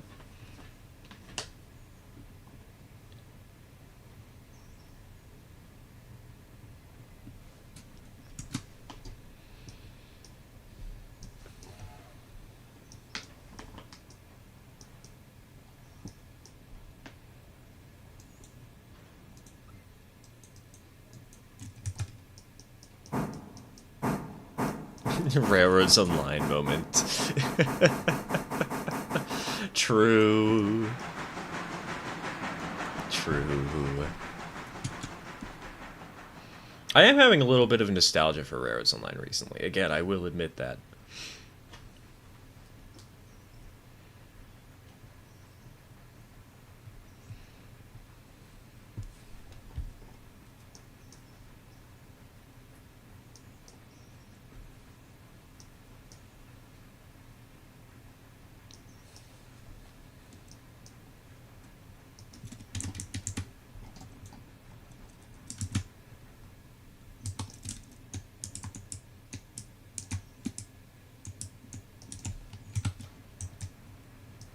Same, but that UI is horrific. I know, the UI is making me so afraid. I'm gonna have to be using Railroads Online Extended just to get a better UI. Well, like, I'm willing to play the game even with all its problems, because, you know, I have enjoyed it, and I'm sure I will for a long time to come, but that UI is so bad. It's so terrible.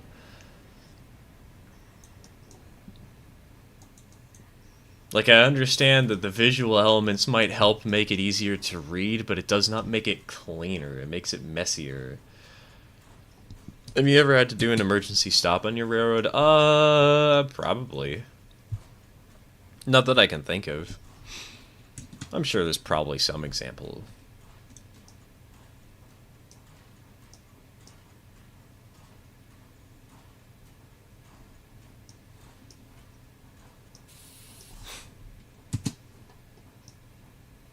One day a guy holds up a card that says, "Derail or you're fired, you roofer." So they're going to make it better, but I want the old one back. I think it's possible to make it better, but personally I prefer something that's just a modernized variant of the old version. I feel like a modernized version would just look better, you know? Alright, hello. Equipment customized. Copy decoupled. Bam. Can probably make this car a little bit darker to better match.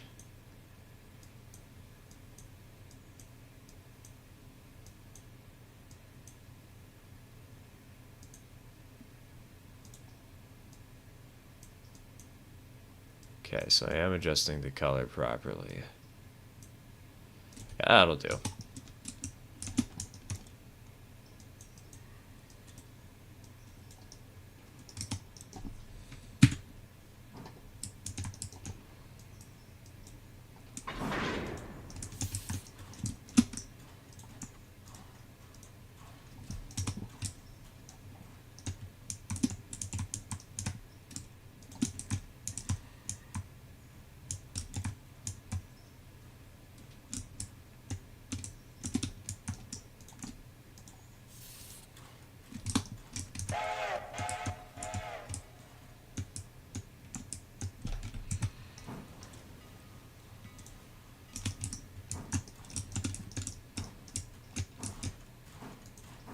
Alright, with that done, let her rip!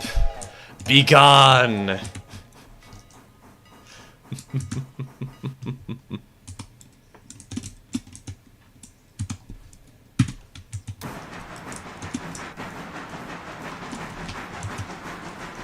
Having used the new UI, I don't think it's all that bad. The only problem I have is that the speedometer goes up to 70 and there are no locomotives that can do 70 without yeeting themselves down a canyon.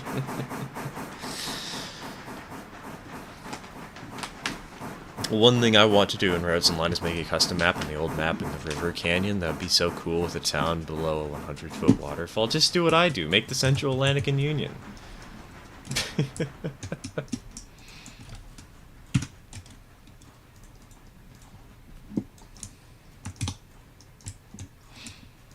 If anything, my one complaint about the UI isn't just that it's a change, because I think change can be good. It's just that the change is so sudden and so drastic to such a core element of the game that it's really unappealing. Especially because it tries to add in cool new visuals that just clutter the screen with more information that you don't really want or need, you know?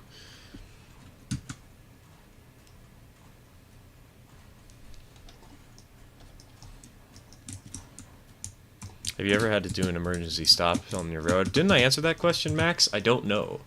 I don't know the answer. I feel like the answer is yes, but I don't have a conclusive one because it's not really something I think about often.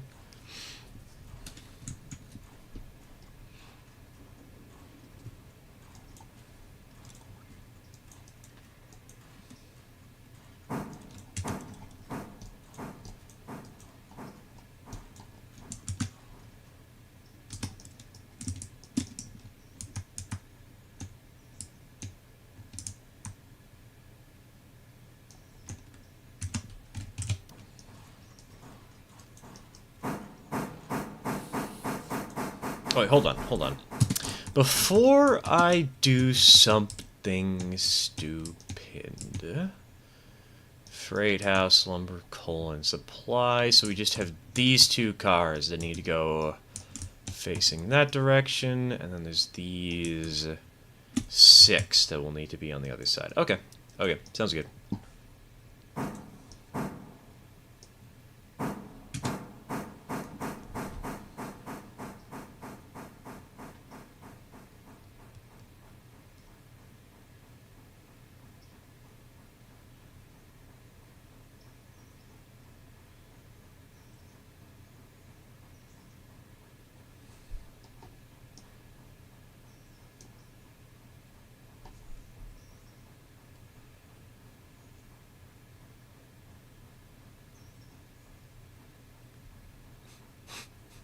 Oh, I just realized something. Hey TK, you know how we used to call Ela Ara? Back when we were starting the Ara Loma?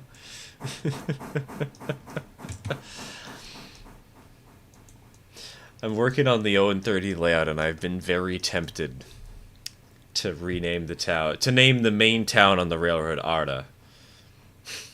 But label everything Ela. Just for kicks.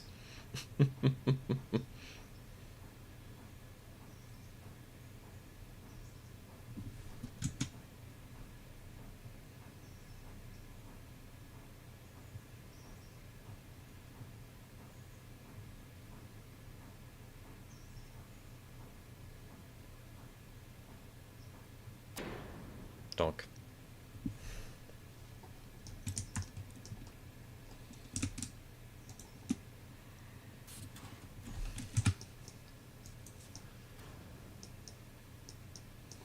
Thoroughly liked the shade climb from Luna Ridge. Felt like the cast scenic. Dude, I love the way Luna Ridge turned out. I mean, it's gonna be interesting to see what I manage to do when the next custom map comes out. Also, it's really weird to me. For some reason, YouTube is recommending Luna Ridge again to a lot of people. Like, it's been a year. Why are we getting it so much now, you know? Why are people seeing it all of a sudden? Where have they been this past year?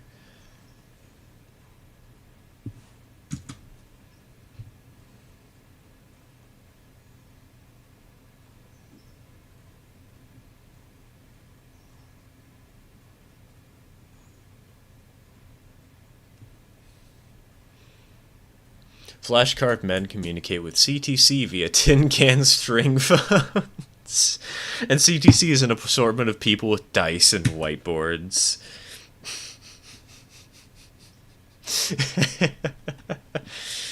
Who gets priority today? I don't know. Let's roll the D20.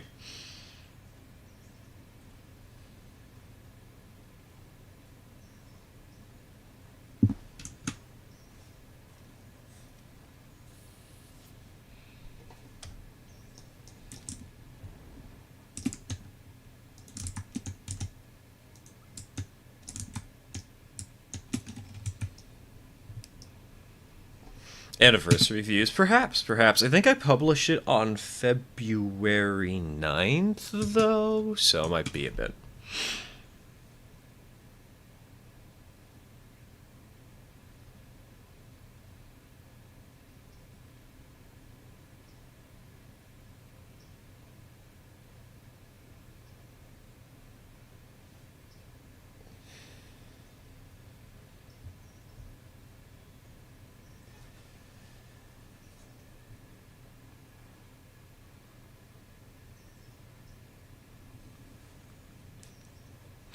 I made it. Hello, Orson. Welcome to the stream.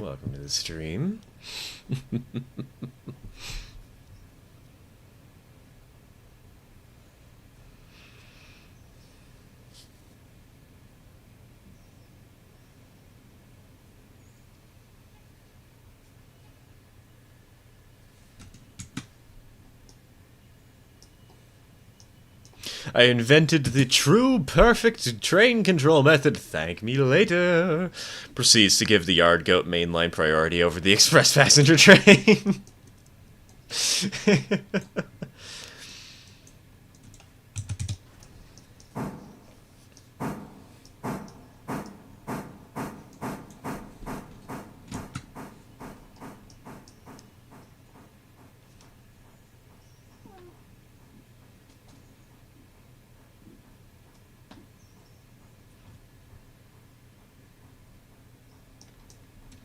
Oh wait, hold on.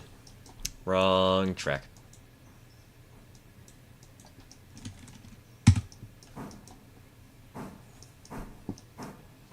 Bring her forwards.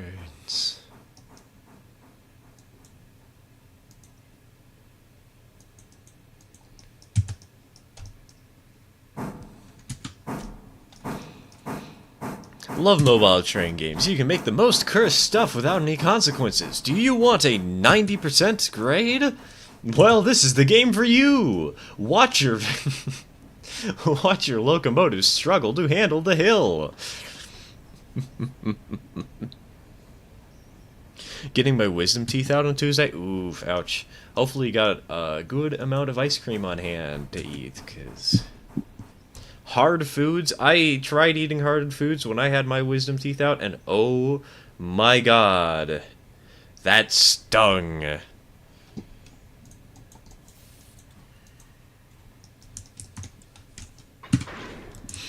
Hey, hello Nina, welcome to the stream, welcome to the stream.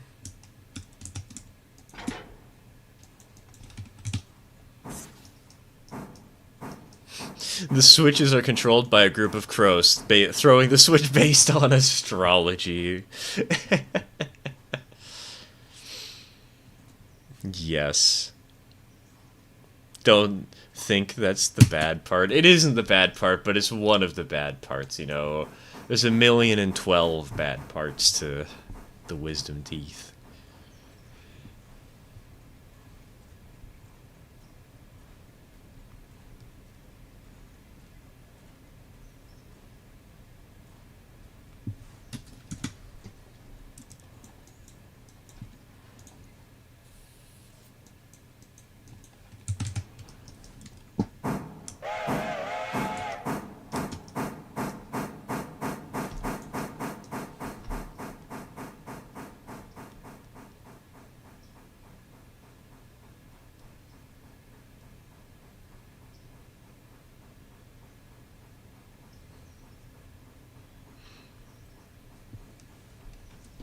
Got my computer working. Nice, good.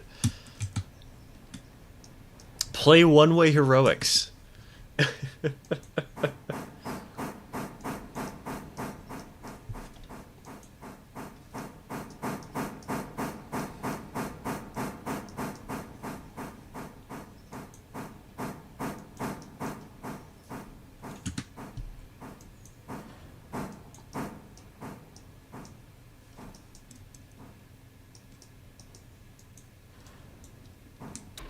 Donk.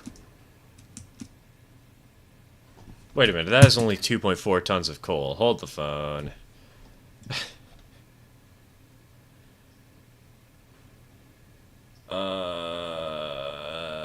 You know, we'll just leave it as is. Screw it. It's fine, it's fine.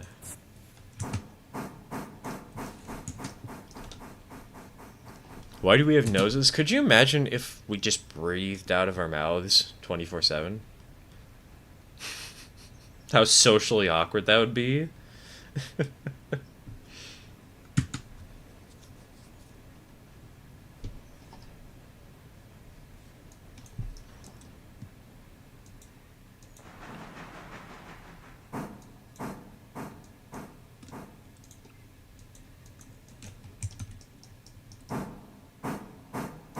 Someone has to write the daily crow horoscope for each switch, and the timetable is made by the crows pecking at paper at random.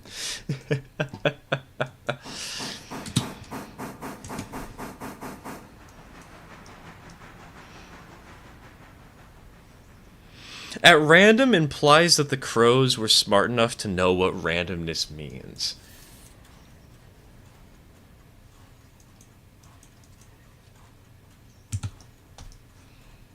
And I'm all here for that implication.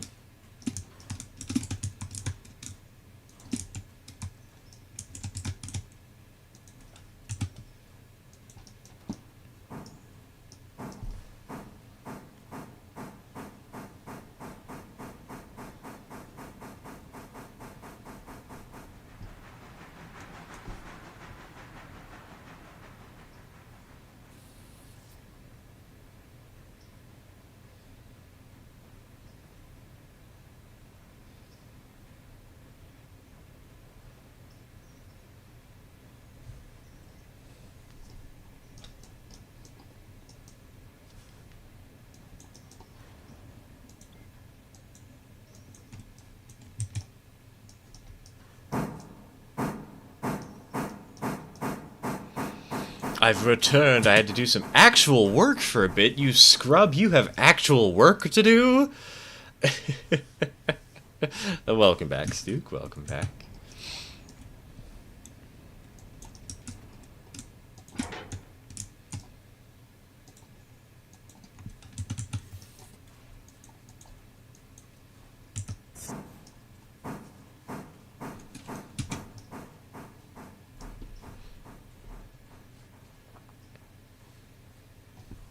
What would you do if your mogul's brakes failed and you couldn't stop? IRL, I would just abandon ship. In game, you can't have your brakes fail. They do not have failures shown at this point in time. Brakes can be weakened, but in order for the brakes to be weakened, you need to have a train crash in the first place. So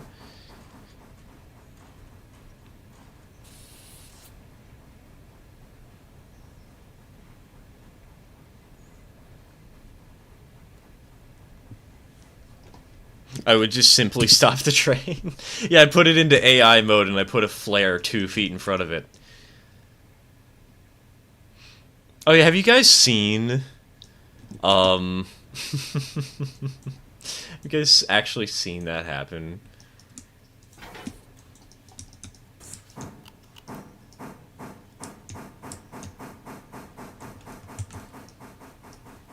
Hold on. I can show you guys this in action.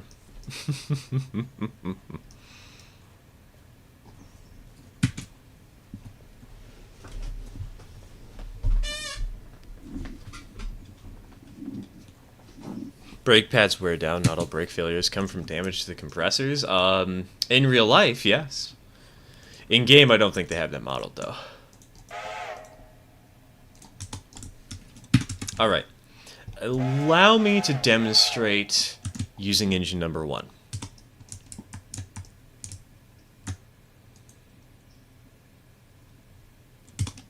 Train is full, so let's watch this sucker get up to 20 miles an hour. Once it does, I'm going to place a fusee right in front of it.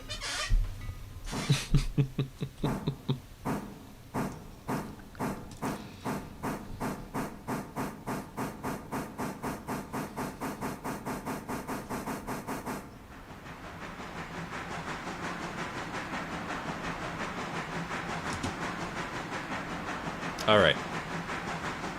Now, watch this magic trick. Control F.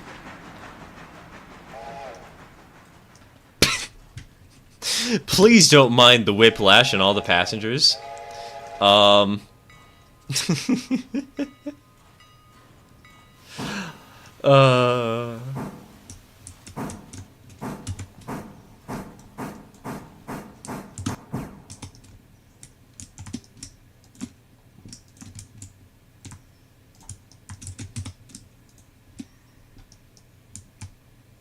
No, we will not pay for neck braces. That is all on the passengers. It is their responsibility.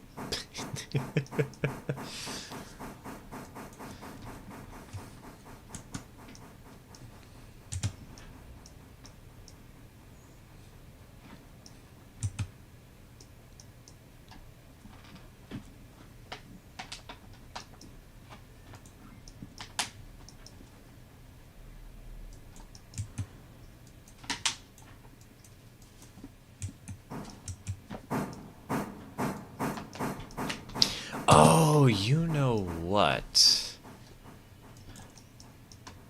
I know how to deal with this. Uncouple. Handbrake.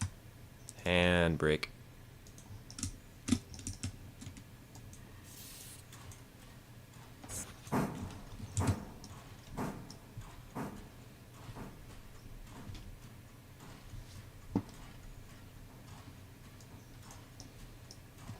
Wonder what EV soup would taste like? Rocky Mountain oysters.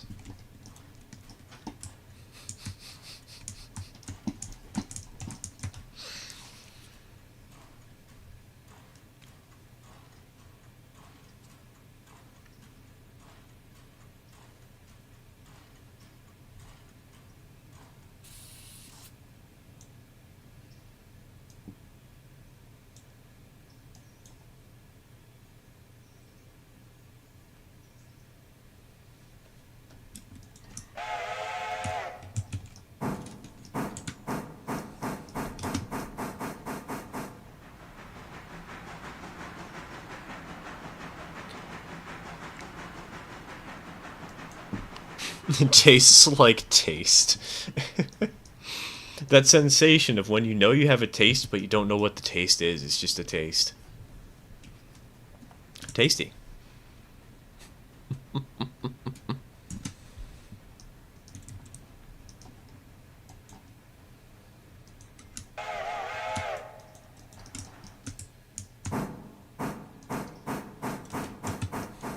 If you were to dieselize, what engine would you say for tourist trains? Probably the 260. Realistically, the 260 and 462, because they're both pretty small engines that would handle tourist trains quite well. So they'd be easier to maintain. And you probably want more than one locomotive just so you have a backup, you know? I need me some milk from the cows in Pal World.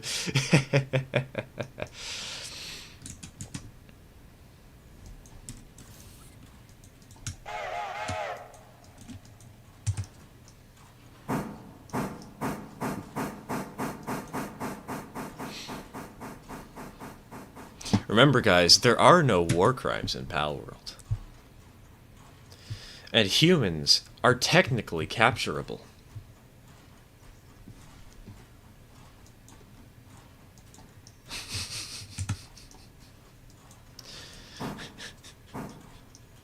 As they like to say, Geneva suggestion.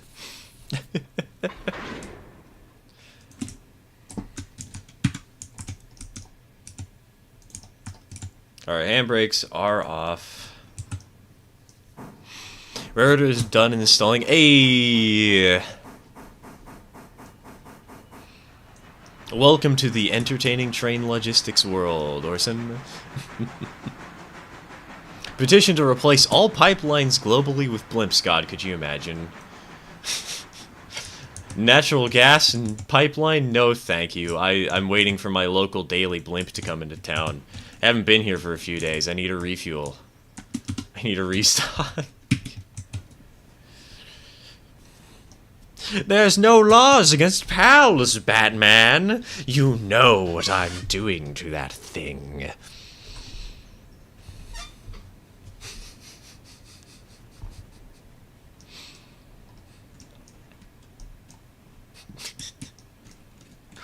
I got a low punny, Batman. Why am I going for the mildly sexy voice when trying to imitate the Joker? What is wrong with me?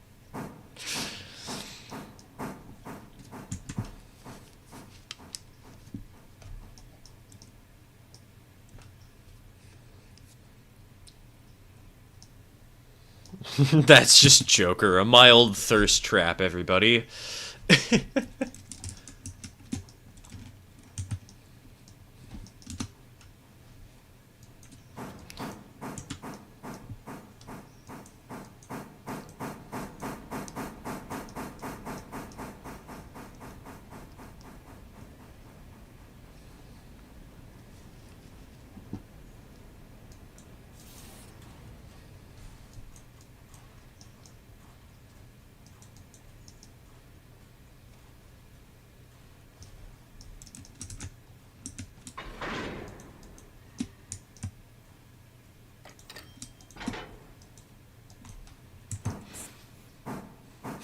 I put 20 moguls on a train and I'm going 60. Life's great, Batman.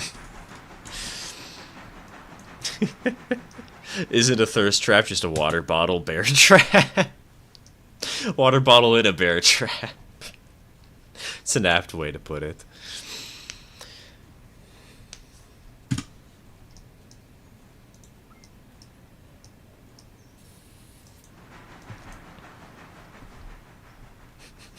The mobster versus the jokester. Remember, there's also the loyster.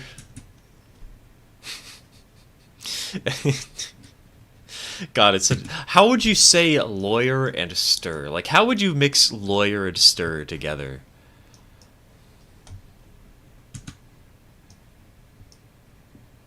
What do you do if there was a runaway train on your railroad? Max, I would stop it.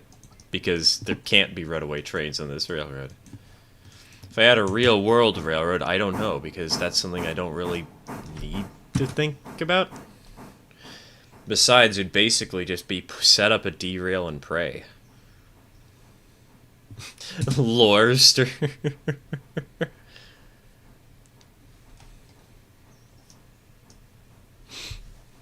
The stirrer. The loister. I keep saying loister, but that just sounds like a really bad lobster pronunciation.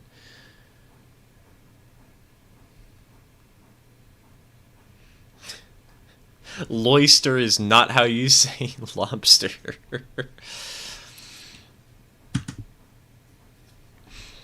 The Edgeworth voice. We'll just call it the Edgeworth voice. Question is impossible to answer under the normal laws of the English language. Got the loist. God, I need to stop saying the loister. I was trying to say the jokester, because that's an easy one. That's a good pun to have. But... ah! I'm bad. It's fine.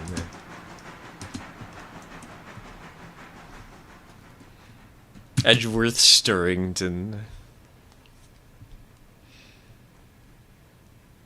God, you know what? You know what?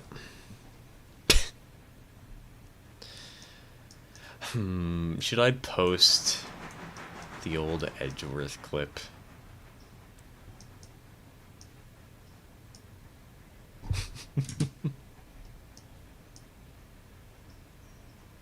My autopsy has an attitude. God, it was so cursed. It's been so many years, though. Did you say loister? I think pecan pie? What? Is that a reference to something? Am I not understanding a small reference? So engine number 1 went way too far. Hold on.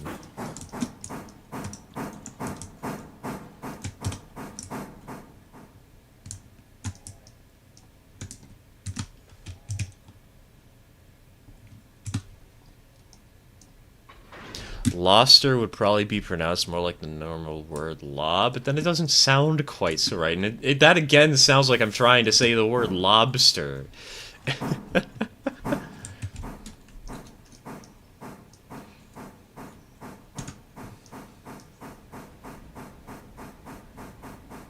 People, in Texas, people say pecan pie is pecan pie. Wait, it's not pronounced pecan? Well, I guess, okay, pecan, but I think pecan. I still think pea. Is that not how you say it? Is it not piss can cake? Piss can half cake?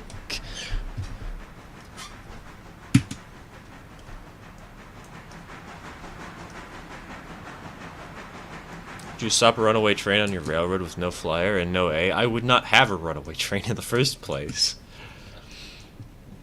Why would I bother trying to figure out how I would stop something without tools that I have access to, if I have access to those tools?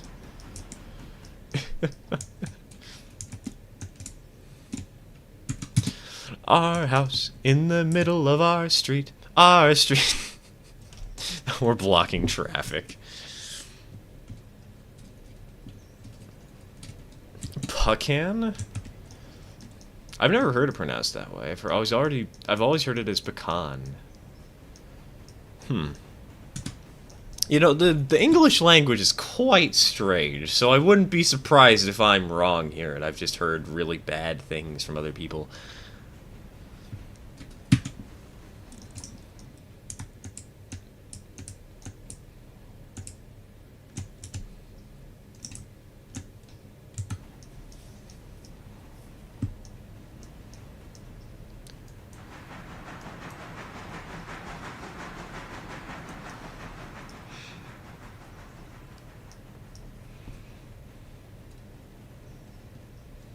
Proceeds to build a house on railroad tracks, acting like the rails aren't even there. I've seen a railroad that was built through somebody's backyard. That was pretty funny.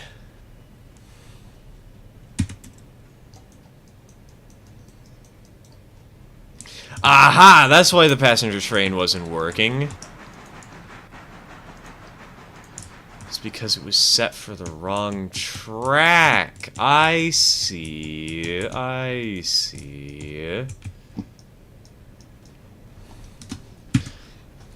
I've heard both pecan and pican where I live. Interesting. Pecan, Noonan Suk. Mortal...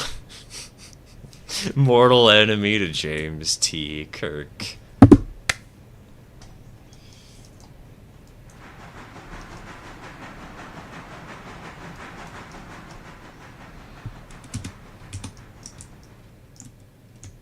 And murderer of a Vulcan.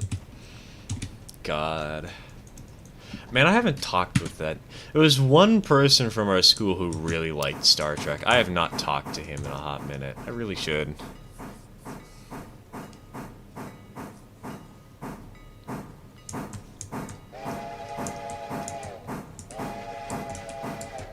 The most pathetic whistle signals.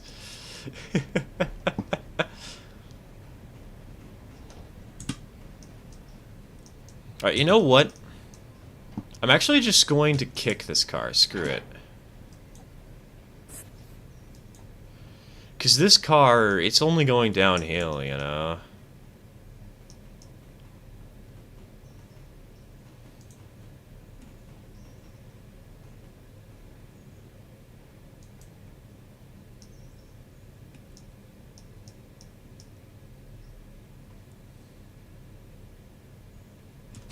No, I need to make an edit of Khan as a pecan. And I need to send that to my school friend.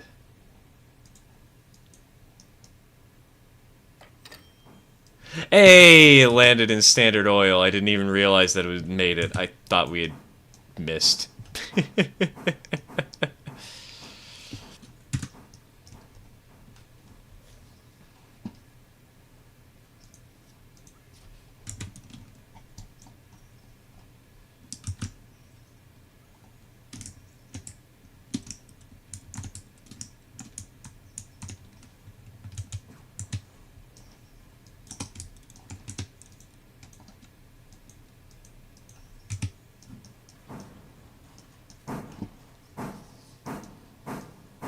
Somebody's already done that with pecan pie. You know, I'm not surprised. Do it again anyways, TK. Spite them. Make your own variation.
Suddenly the tanker goes line speed. Makes a bomb out of 100 EV eggs that are just about to hatch. Could you imagine the terrorism? God, nobody actually thinks about the terrorism in Pokemon, eh? Like, you just get you do eco-terrorism by getting a bunch of EVs, or not just EVs, but anything to destroy the local ecosystem. Get an invasive species and drop off like 3 eggs.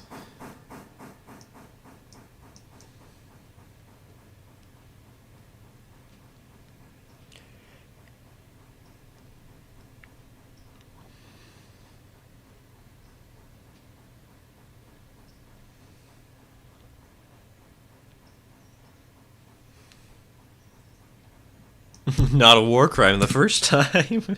It's not a war crime the first time it happens. The second, it depends on the laws they write.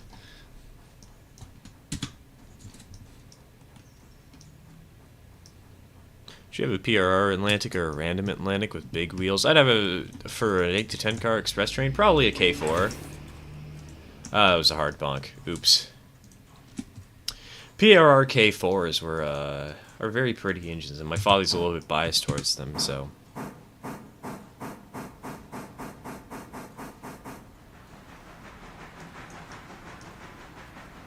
Three is tame to 1,000 eggs.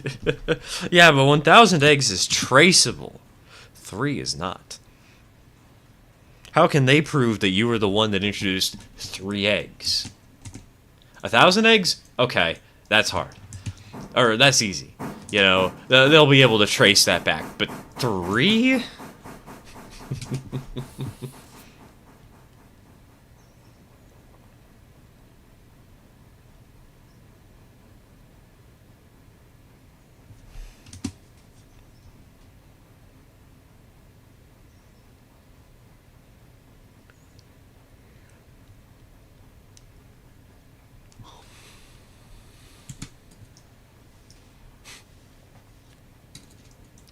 Goes down the steepest part of the track in the game. The Magic School Bus theme starts playing.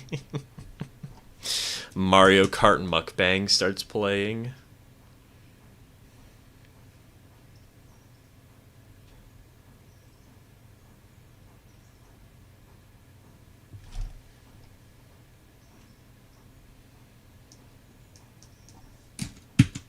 Stopping by to say hey, but can't stay tonight. No worries, Ronald, no worries. Thanks for tuning in, even if for only for a moment.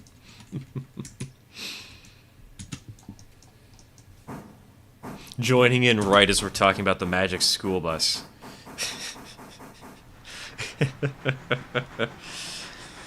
Classic stream.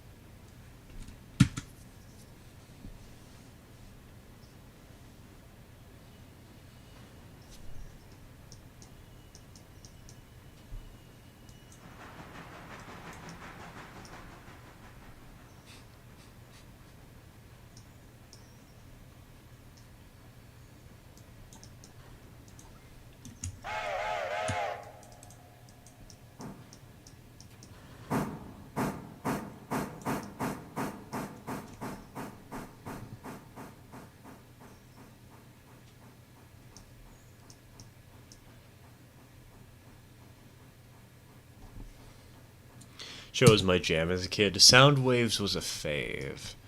I feel Sound Waves rings a very strange bell in the back of my head, but I don't actually remember what it is at all.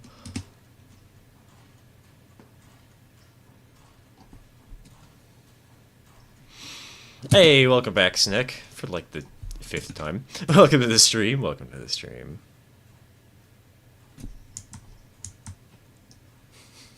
Recently got to find out how truly oblivious I am. I was talking with my crush and she told me she was Signal. Sorry, not Signal. Signal. Hold on. Single. Turns out she broke up with her boyfriend 2 weeks ago and I'm the last person on the face of the earth to know.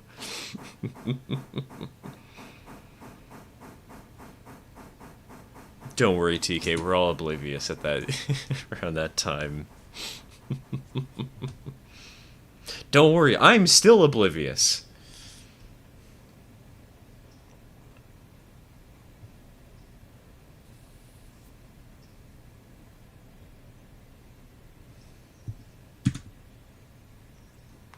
Alright, so we are sort of reaching a point where I think I'm planning to end the stream. I don't think I'm going to end the stream immediately because I do want to get all the work done for today.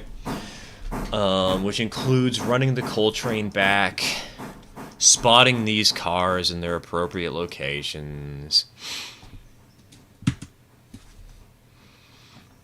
Excuse me. But I thought I'd bring up an interesting conversation topic. See, there's something I've been considering for a while. Not for a long while, but for long enough. Twitch. Ela's yard is on a hill. Yeah, it is. Did you find that out the hard way, Orson? How many cars derail?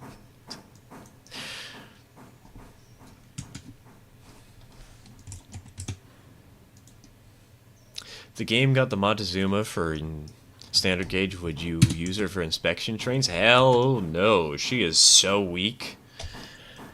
Like, I don't even think she could pull a caboose through most of the railroad. That engine would not be having much fun.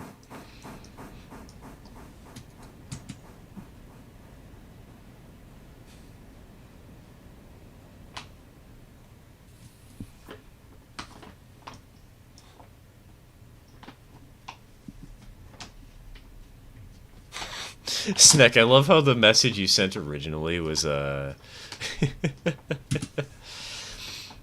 was muted. Because you spelled out ass, it got deleted by the YouTube bot.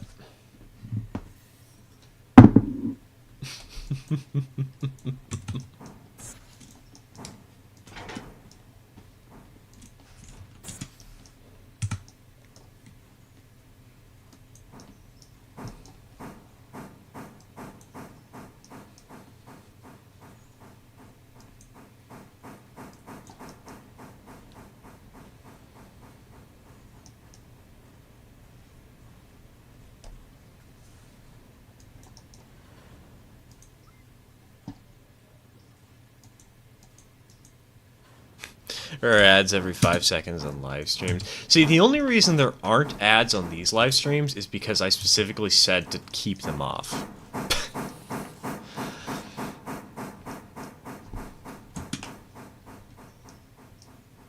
I've seen ads every time somebody joins a stream, and like every 30 minutes, but... My main question about it is, should I experiment with trying on it?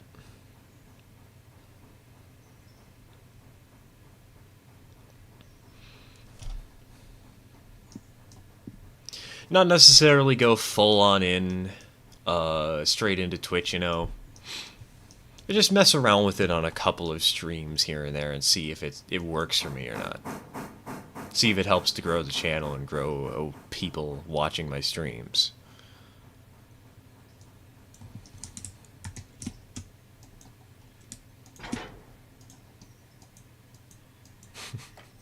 Maybe experiment. God, yeah, an experiment to make sure that I don't have to force ads down people's throats all the time. 24/7.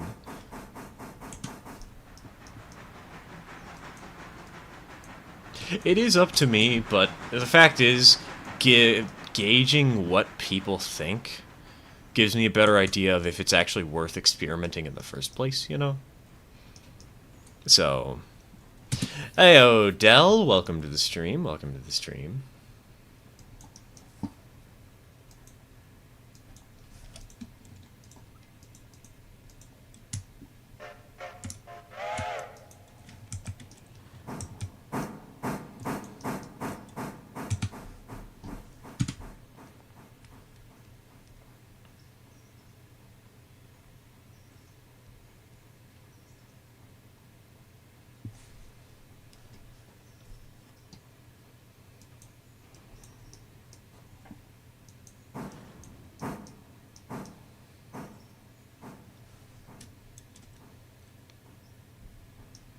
Alright, and bonk. And handbrake. Pull her forwards.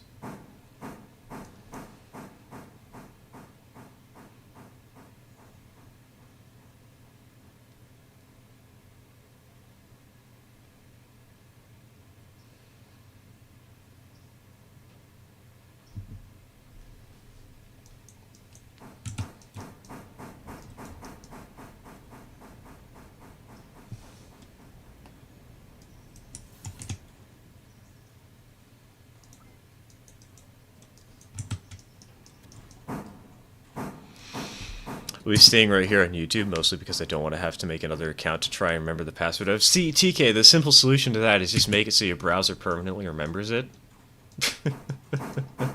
That's what I've done on my Twitch passwords, because I use Twitch like once a blue moon. Watch streams both on YouTube and Twitch, and personally I have trouble with YouTube and how messy the site feels. I definitely feel like Twitch offers better quality for the viewer. Hello, Crafton. Welcome to the stream. Welcome to the stream. Life's been good. Although we are struggling to get the ON30 layout going. As we always are. When are we not? I hate it. It's pain. Ah! We keep winding up with cool ideas that are ready to go. And then we backpedal because we realize there's another thing we need to worry about. The game got a 4.40. Would you use her for inspection trains? No. I wouldn't do inspection trains to begin with. Just kind of a waste of time, you know? For a passenger train, maybe. It'd have to be a small passenger train. Hope it works soon. I hope so too. I hope so too. I think we have the general plan finalized. It's just, we need to build it. We need to build it. It's right there. We can build, we can start, we can work, we can create, but I just haven't yet.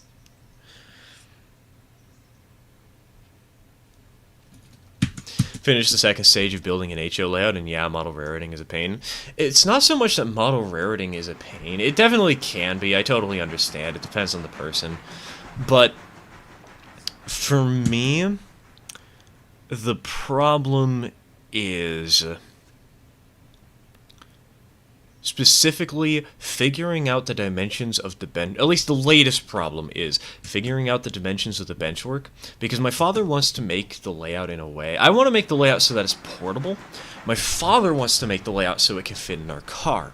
Problem is, we might be getting a new car soon. And if we're getting a new car, we're going to have to design around that car. And so I've been having to redesign the layout so it's a little bit smaller and better capable of being split in half while still fitting reasonably well.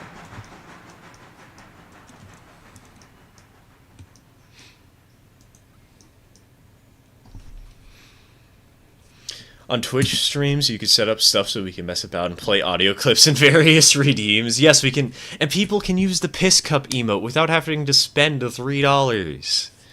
That's one of the reasons I'm looking at it, is because, hey, we got 5 replacement emotes today. Like,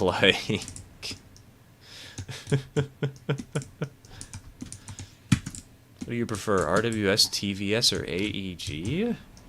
I don't know what any of that means, Max. Inspection trains in Railroad are about equal to the current state of passenger trains in RRO. Fun for prototypical running, otherwise literally useless. Exactly, TK. Any cursed story today? Maybe? I don't know. I don't know what cursed story to bring forth today.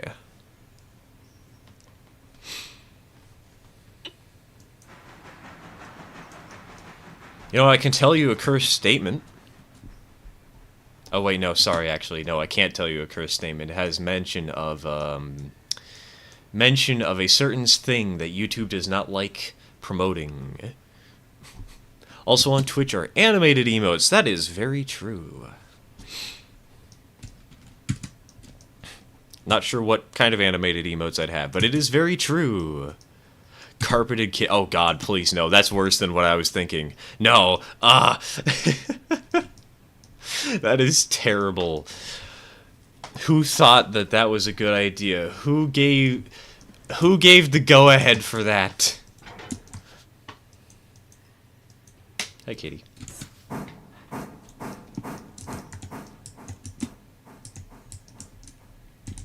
Oh. Hey, look at that. My guy's still standing in the turntable house.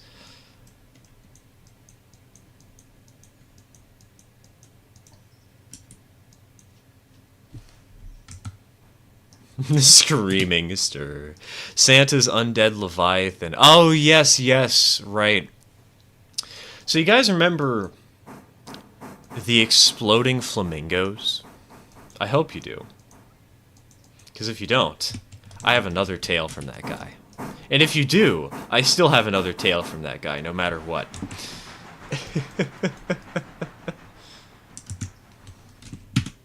Alright, hold on. Let me quickly make sure. Okay, we have one last coal car to load, and by the looks of it, I think the coal car is actually going to be separate from the rest of the train. Hey, hello, Wes. Welcome to the stream. Welcome to the stream.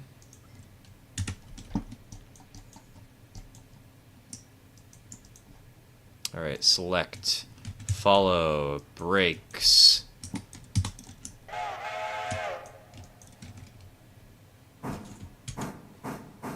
So, we were playing D&D at the local game store one time, right? And we're playing with the Flamingo Man. If you don't know the Flamingo Man, well, to quickly recap, he would always put in flamingos that would explode into his campaigns. There was no reason for it. It was just some sort of running joke. This was during the random era of the internet, so it made sense, you know. It was common stuff. But we were playing a Christmas-themed campaign. And I honestly don't remember all of it. There are so many random little weird tidbits of information. We had to save Santa somehow. I remember that much.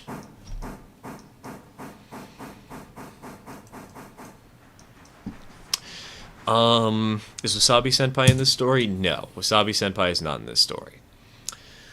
I'm trying to remember what happened. Oh, yes. Apparently, in the middle of the Leviathan, of this Leviathan that we stumbled upon, it was just a random, regular Leviathan. Nothing special to it.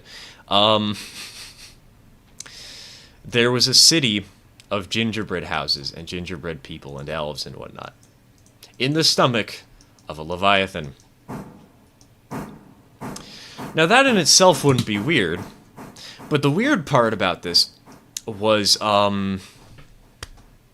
what's Durian doing? Okay, she's not doing anything important.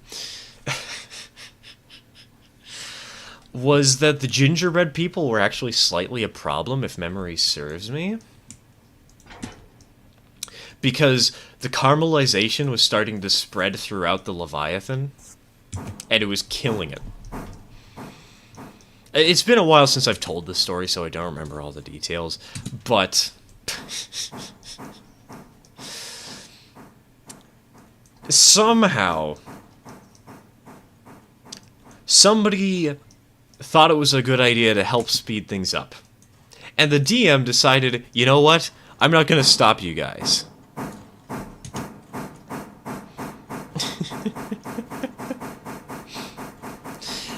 And he also didn't stop us from apparently installing what is effectively a TARDIS within the stomach of the whale. And he also didn't stop us from blowing up the whale after we turned it into a TARDIS. And then reanimating it. All with the help of Santa, who is passing out gifts. These were the gifts that everybody was asking for. I also think somebody got converted into like a My Little Pony character, if memory serves me right. I'm not entirely sure about that one.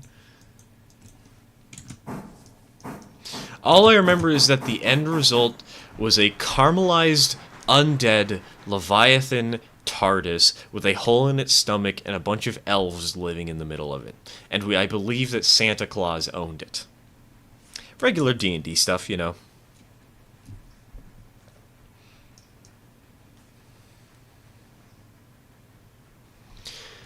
Cat's name is Durian, like the smelly story. I mean, fruit. Yes, it is like the fruit. She had that name when he picked her up, or when we picked her up back in, I want to say in 2020? It's the name she had from the Humane Society that we grabbed her from. Exploding whales, that sounds pretty normal for organic. Don't remind me of the hailstorms. The bloody hailstorms. Proceeds to ask Santa for a TARDIS. That seems pretty fair, yep. No, it wasn't just a TARDIS. It was, they asked Santa to specifically convert an undead Leviathan, or not an undead Leviathan, to convert a Leviathan. No, it was an undead Leviathan at that point, because it had been resurrected. Wait, had it? God. No, it hadn't. It hadn't been resurrected yet. To convert a Leviathan into a TARDIS. And then somebody said, I want to blow that up. And somebody else said, I want to turn it into an undead creature.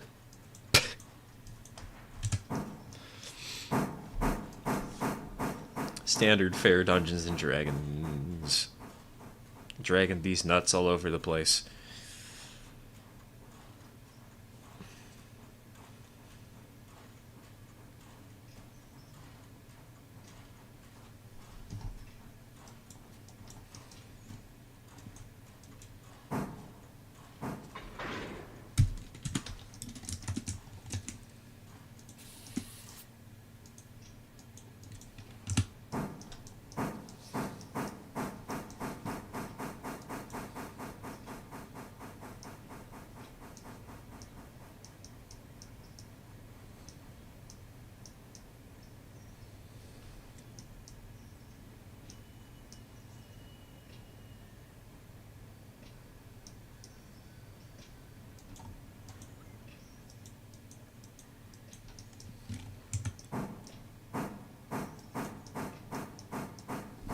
Always like the premise of Curse of Hard Luck. All dice rolls are coin flips. That's an interesting one. You critical fail or you critical succeed every time, nothing more. Oh wait, that's probably what it is, isn't it, actually? Because it's Curse of Hard Luck. One funny thing I've seen actually recently, it was a D19. And literally the only reason you had the D19 was just to prove that, hey, it's physically impossible for you to get a natural 20. You cannot crit. And it's sort of like a punishment for if somebody gets cursed. It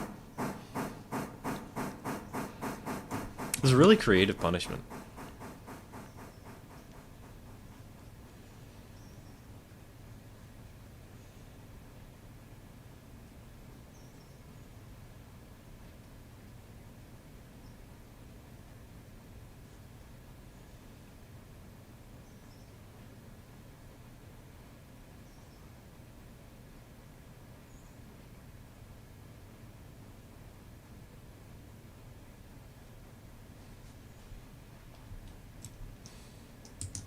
In the game you got an American type, what would you use it for? Shunting or very small passenger trains? I wouldn't use it because I'm honestly kind of tired of being asked the same question and then seeing you delete it before I answer.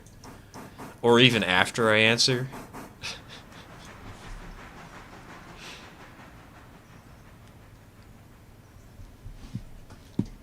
Besides, they're not really planning on adding a 4-4 out of the game, so...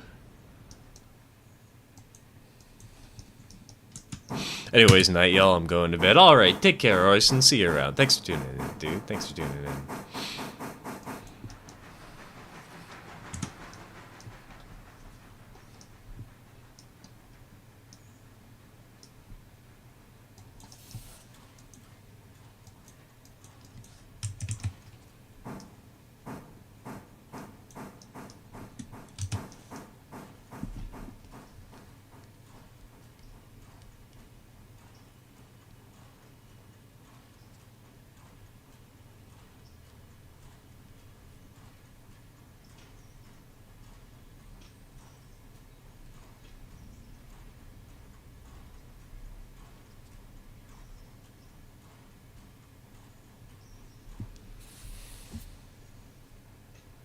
Put lawn chairs all over the locomotive for small local passenger services. I've actually seen that. It was actually, what was it? There's a locomotive, I want to say it's in Tennessee. Hawaii Railway number 5. For the longest time in excursion service, because the group that runs her, it's not a railroad, it's just a small group that has a small 3-foot gauge piece of track. The group that runs her doesn't actually have any passenger cars, or freight cars for that matter. At least none that are operational and safe to use. And so what they did was, since she's an oil burner, they just put seats on the tender. Because it doesn't matter if you have access to the oil, you just need to keep the pipes cleaned, you know? And so there are images of Hawaiian Railway number 5 with people sitting back, like, on the edge of the tender. Well, maybe not on the edge of the tender, but sitting atop the tender. It's great.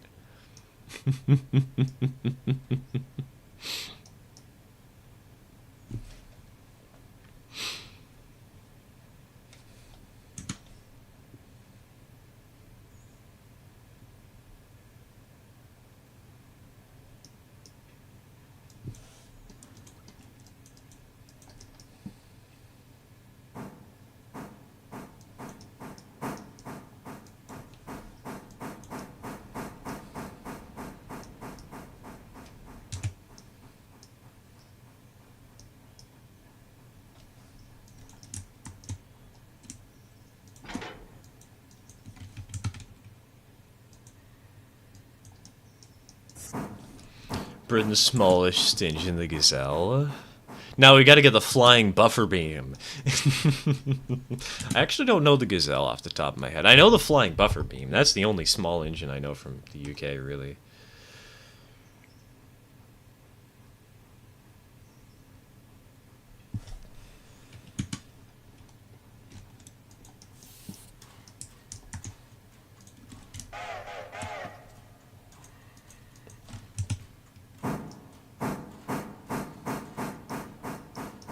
Had passengers sit in the attached tent. Oh, that's interesting.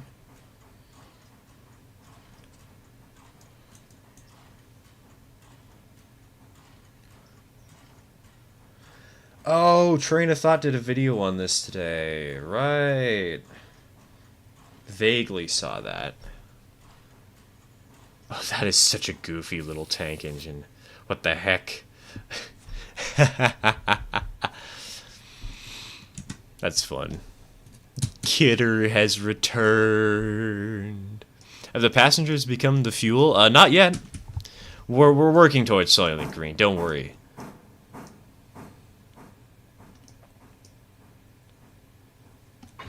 Donk.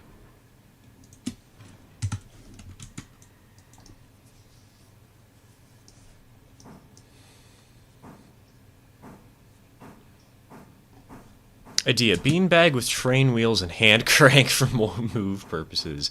Originally a 222 refit to an 042. Oh, that's interesting. Oh, I can see that in the picture.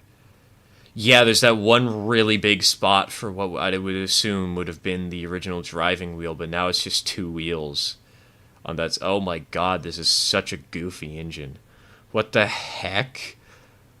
Oh, that's fun. That's cute.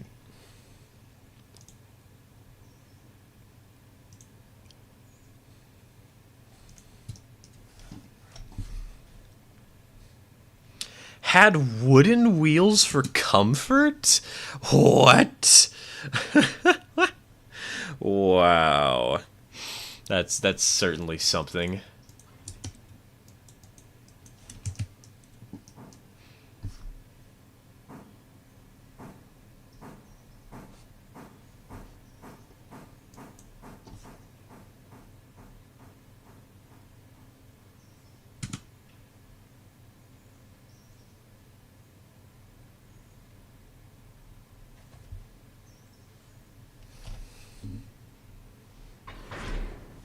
I donked that a little too hard, didn't I? Oh, I didn't. Let's go. Wasn't paying full enough attention. Oops.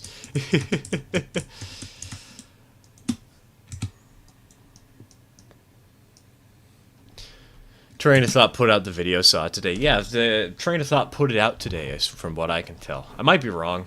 I might have just missed it for a couple of days, but when I looked it up, it was one of the first results, actually.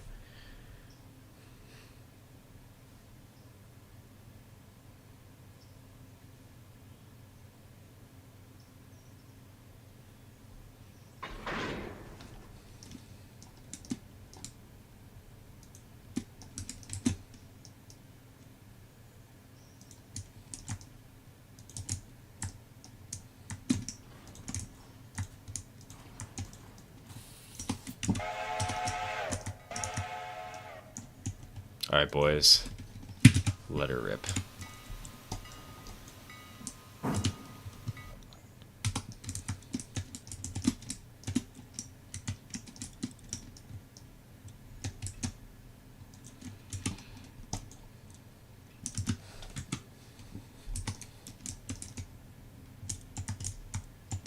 Oh, here we are. There we are. Okay, okay.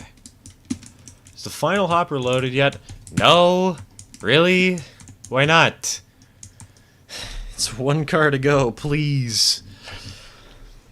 One car, and then we can let this train run home at full steam. Please, please. I beg of you.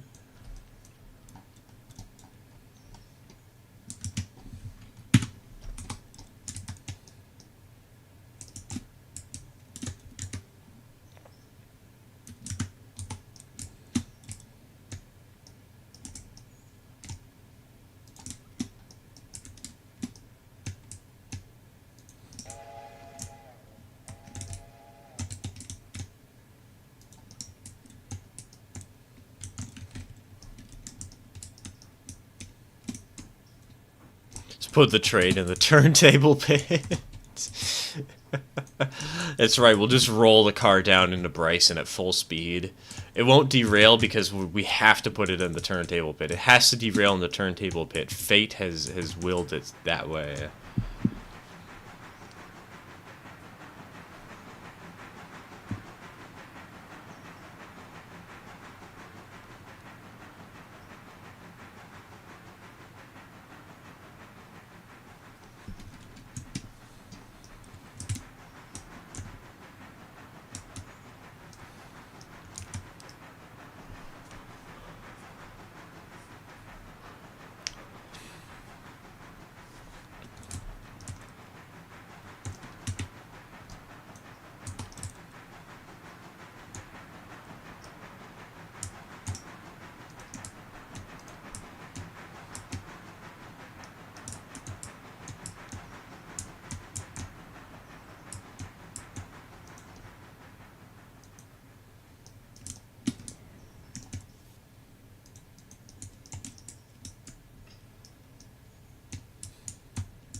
I placed down a flare, right?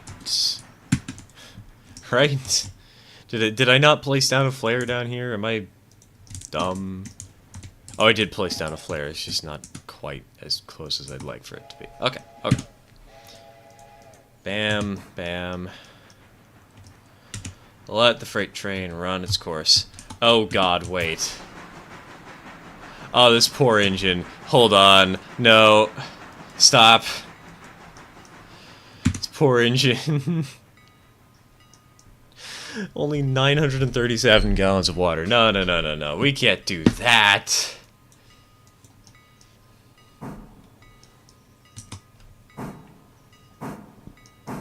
We're not gonna make it home with that little fuel in the tender.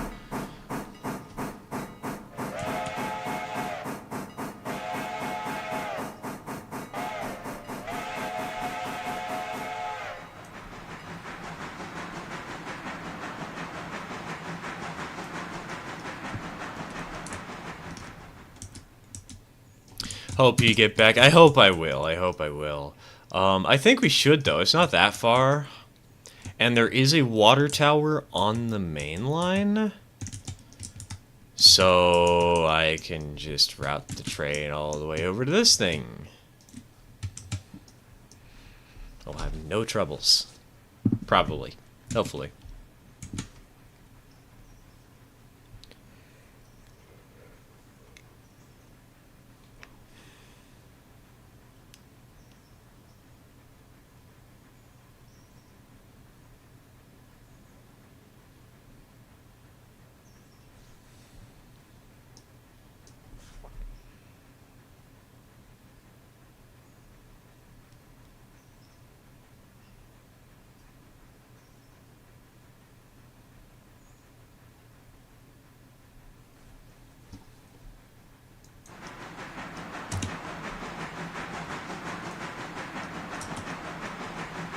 It's a hair in my mouth and it will not leave. Suffer! I hate that pain. It's so frustrating.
Well, I think we're going to make it just fine. I have to remember to refill this stupid engine. It's not powerful enough and it wastes a lot of water.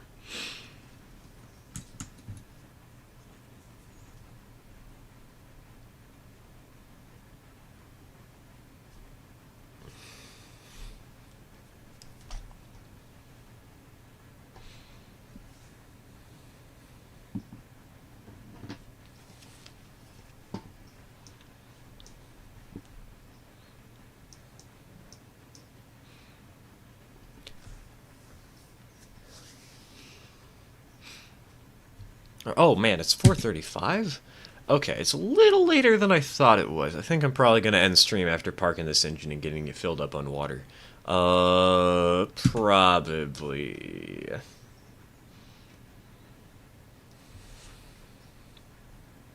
Just a sneaking suspicion.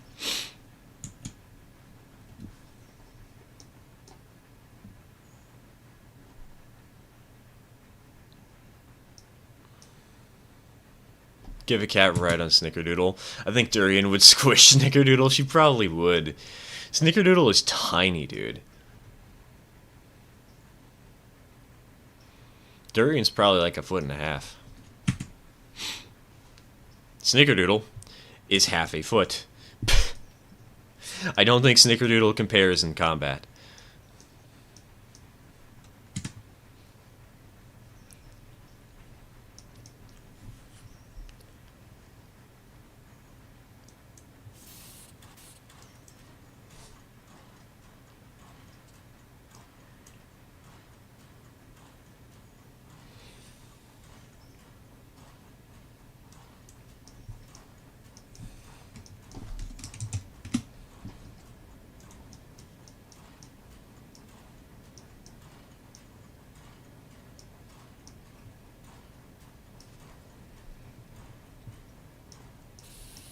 Love me some tender maintenance. I don't know why, but that sounds like it's supposed to be an innuendo, and I hate it and I love it at the same time.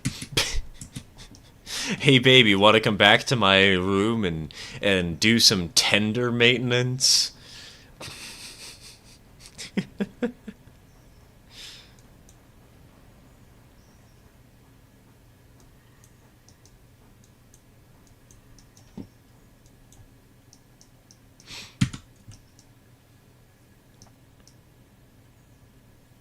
No, I do not. Don't worry, it's just more shitty pickup lines, everybody. It's that time of year.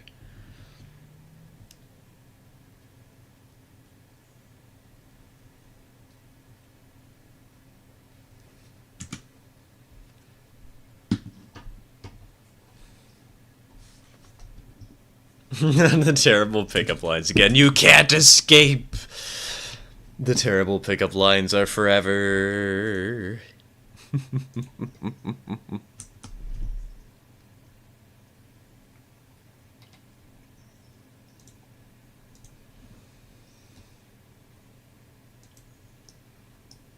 Give us your worst? Okay. Baby, are you a bear trap? Because I'd love you to crush me between your thighs.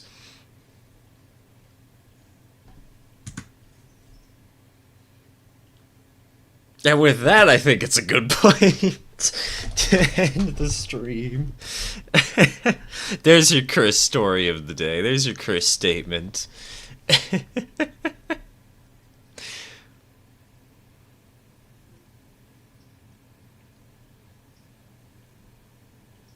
What bear trap has thighs? You obviously haven't seen, You obviously haven't seen modern bear traps.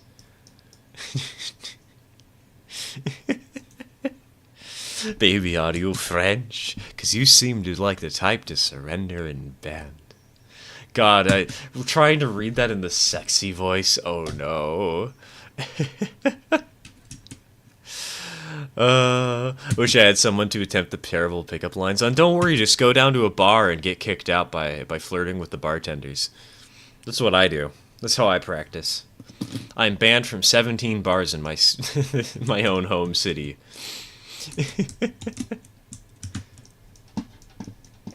Alright. I think with that, we're gonna call it quits for the day. I do need a little bit of food, as always. I got up early, but I did not get enough food. So, thank you all for tuning in.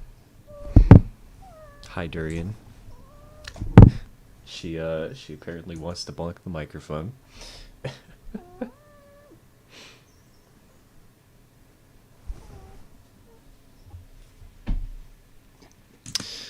Thank you all for tuning in today, and I will either see you Sunday or whenever the heck I choose next to stream. And maybe we'll be on Twitch, maybe we won't.